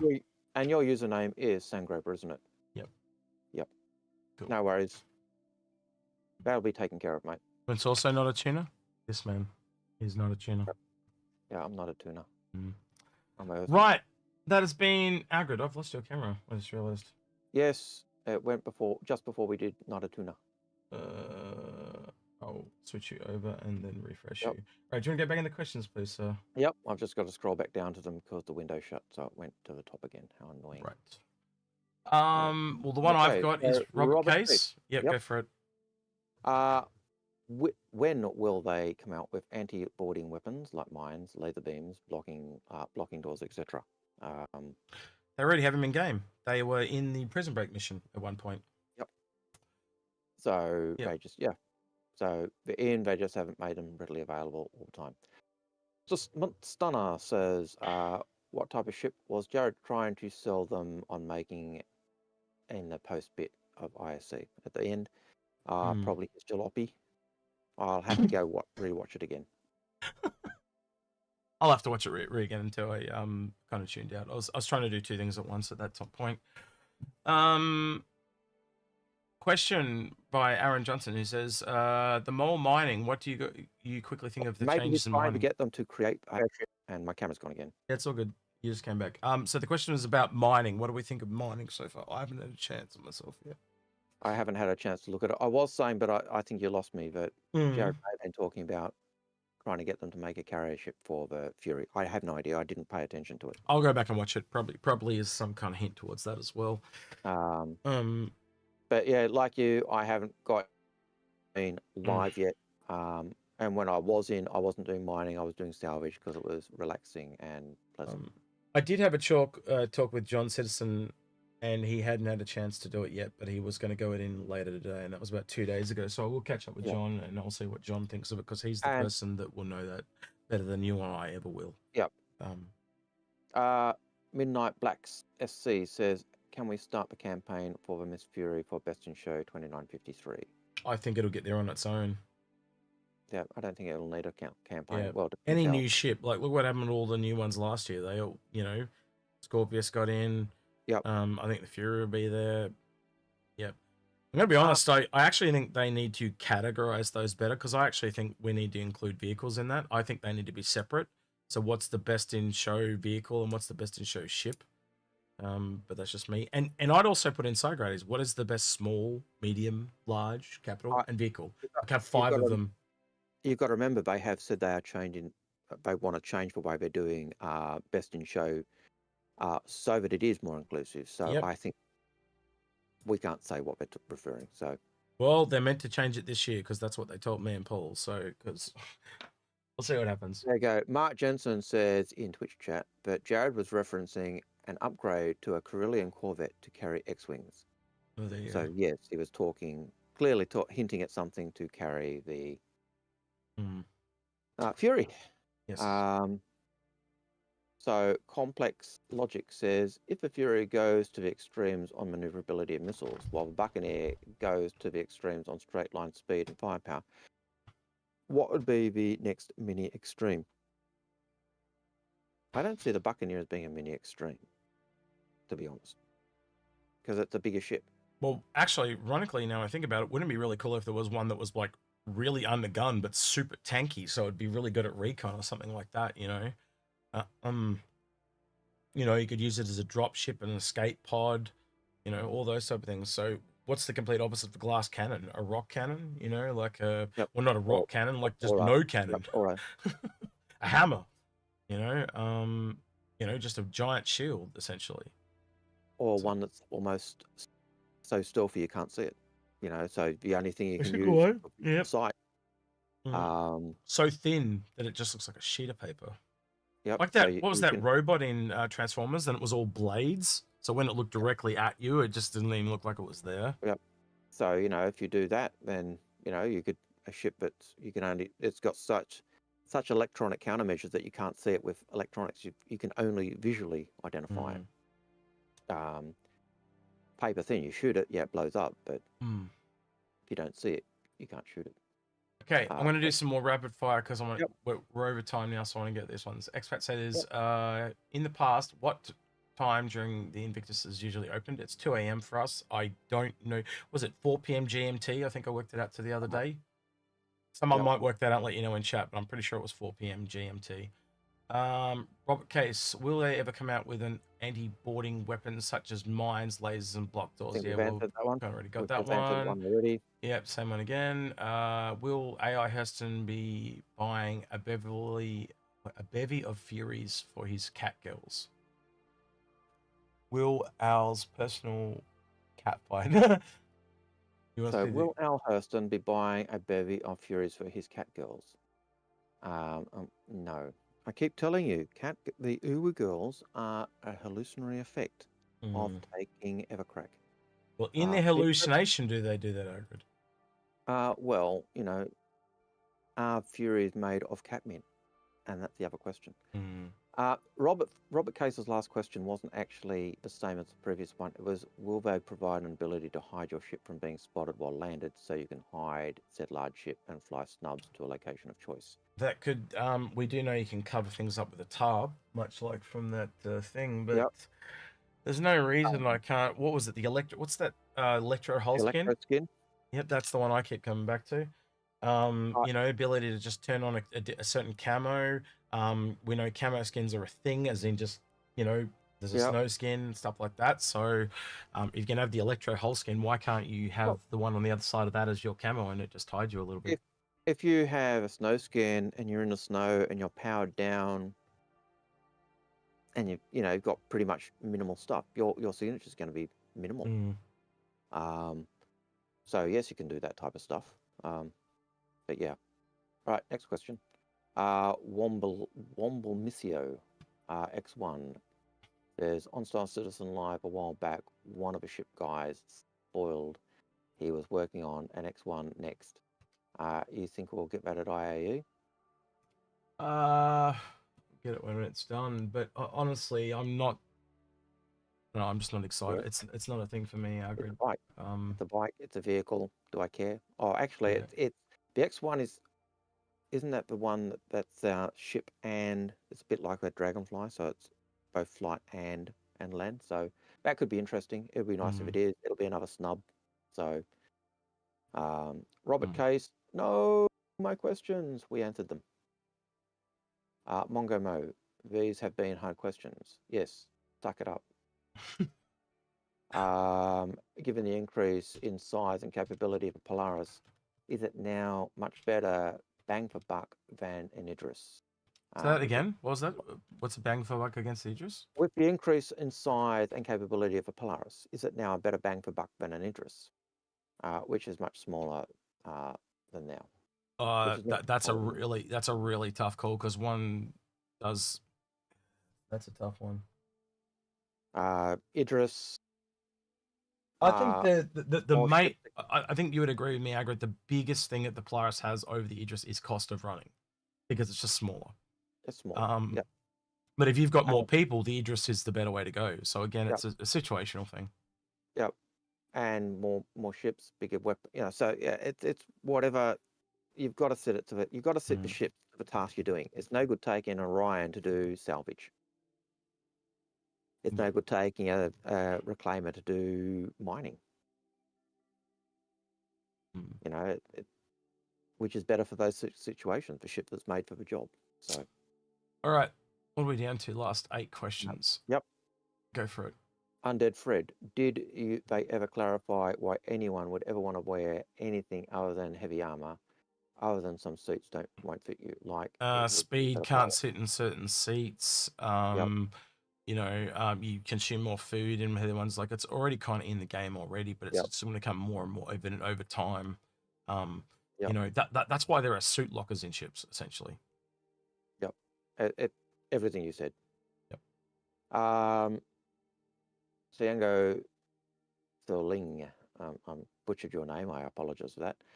Do you guys think that the Fury is CIG's solution to some of the more extreme ideas, such as Death of a Spaceman and Flight? No, it's not an No. escape of Death of a Spaceman. It makes Death of a Spaceman more deadly. Yeah.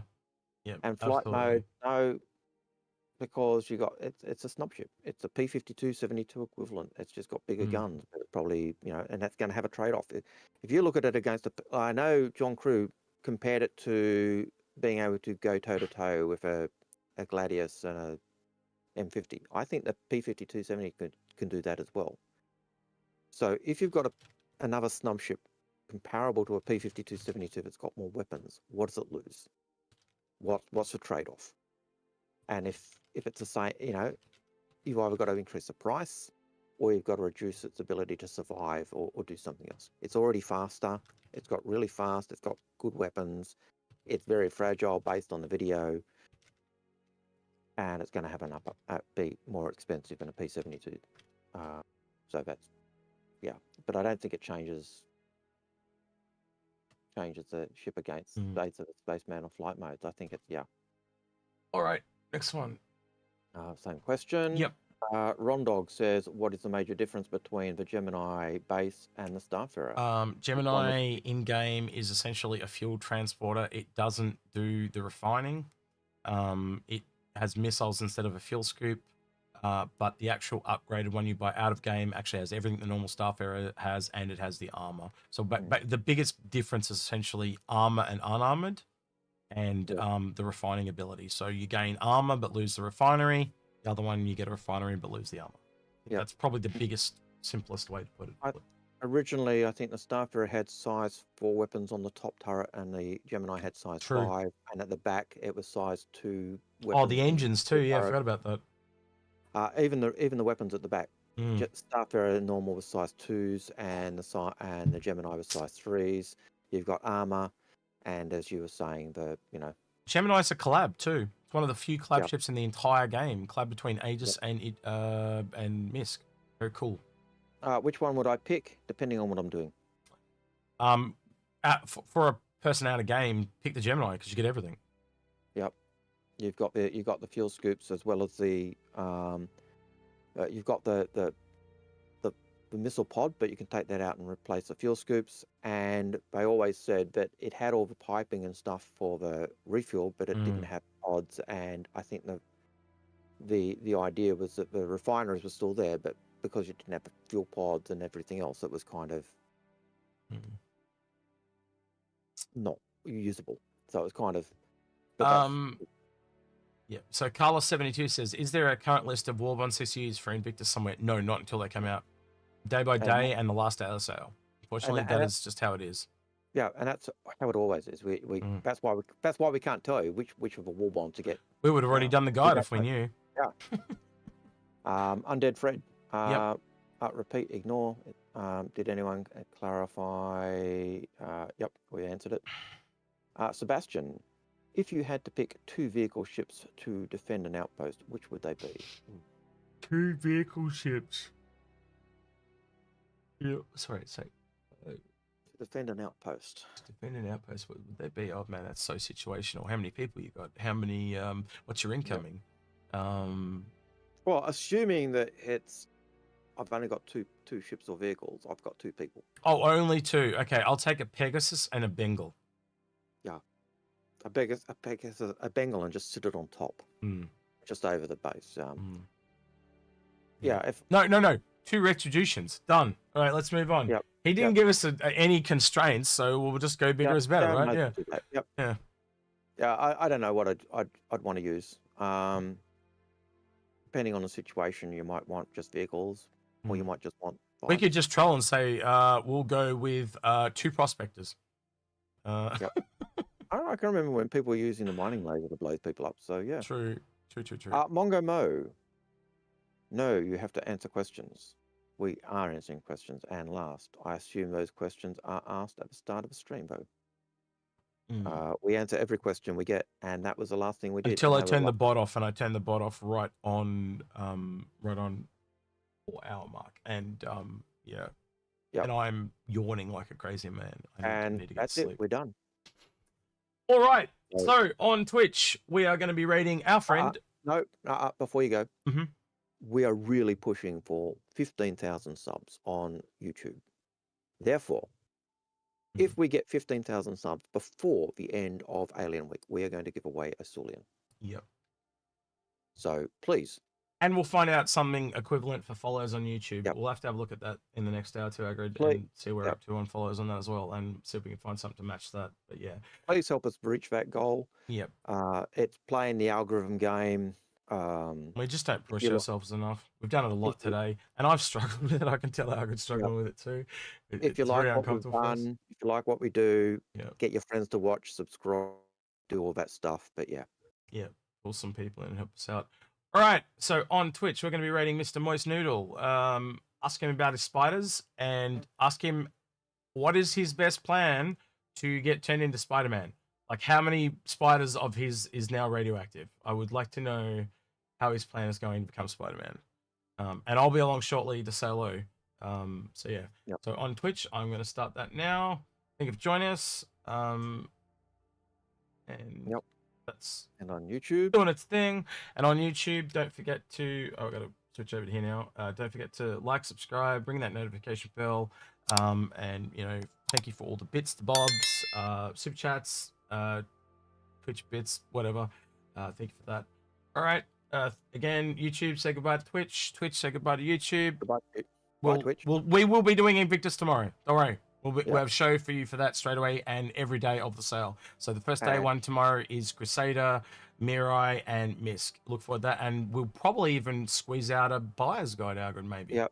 And if you think we look tired when we do the start of our stream. Yeah, wait till you see me after Invictus. Holy shit. Wait till I see us tomorrow morning at 2 a.m. All right. Bye, Twitch. Bye, Twitch. All right, there goes Twitch. All right, YouTube. But yeah, as I said, we'll probably have a buyer's guide this weekend as well for the Fury at the very least. Yep. All right, with that, he's been Algared. He's been Execute. And we're out of here. Catch you in the next one. Bye. Oh, I'm going to bed. Like, subscribe, hit the bell.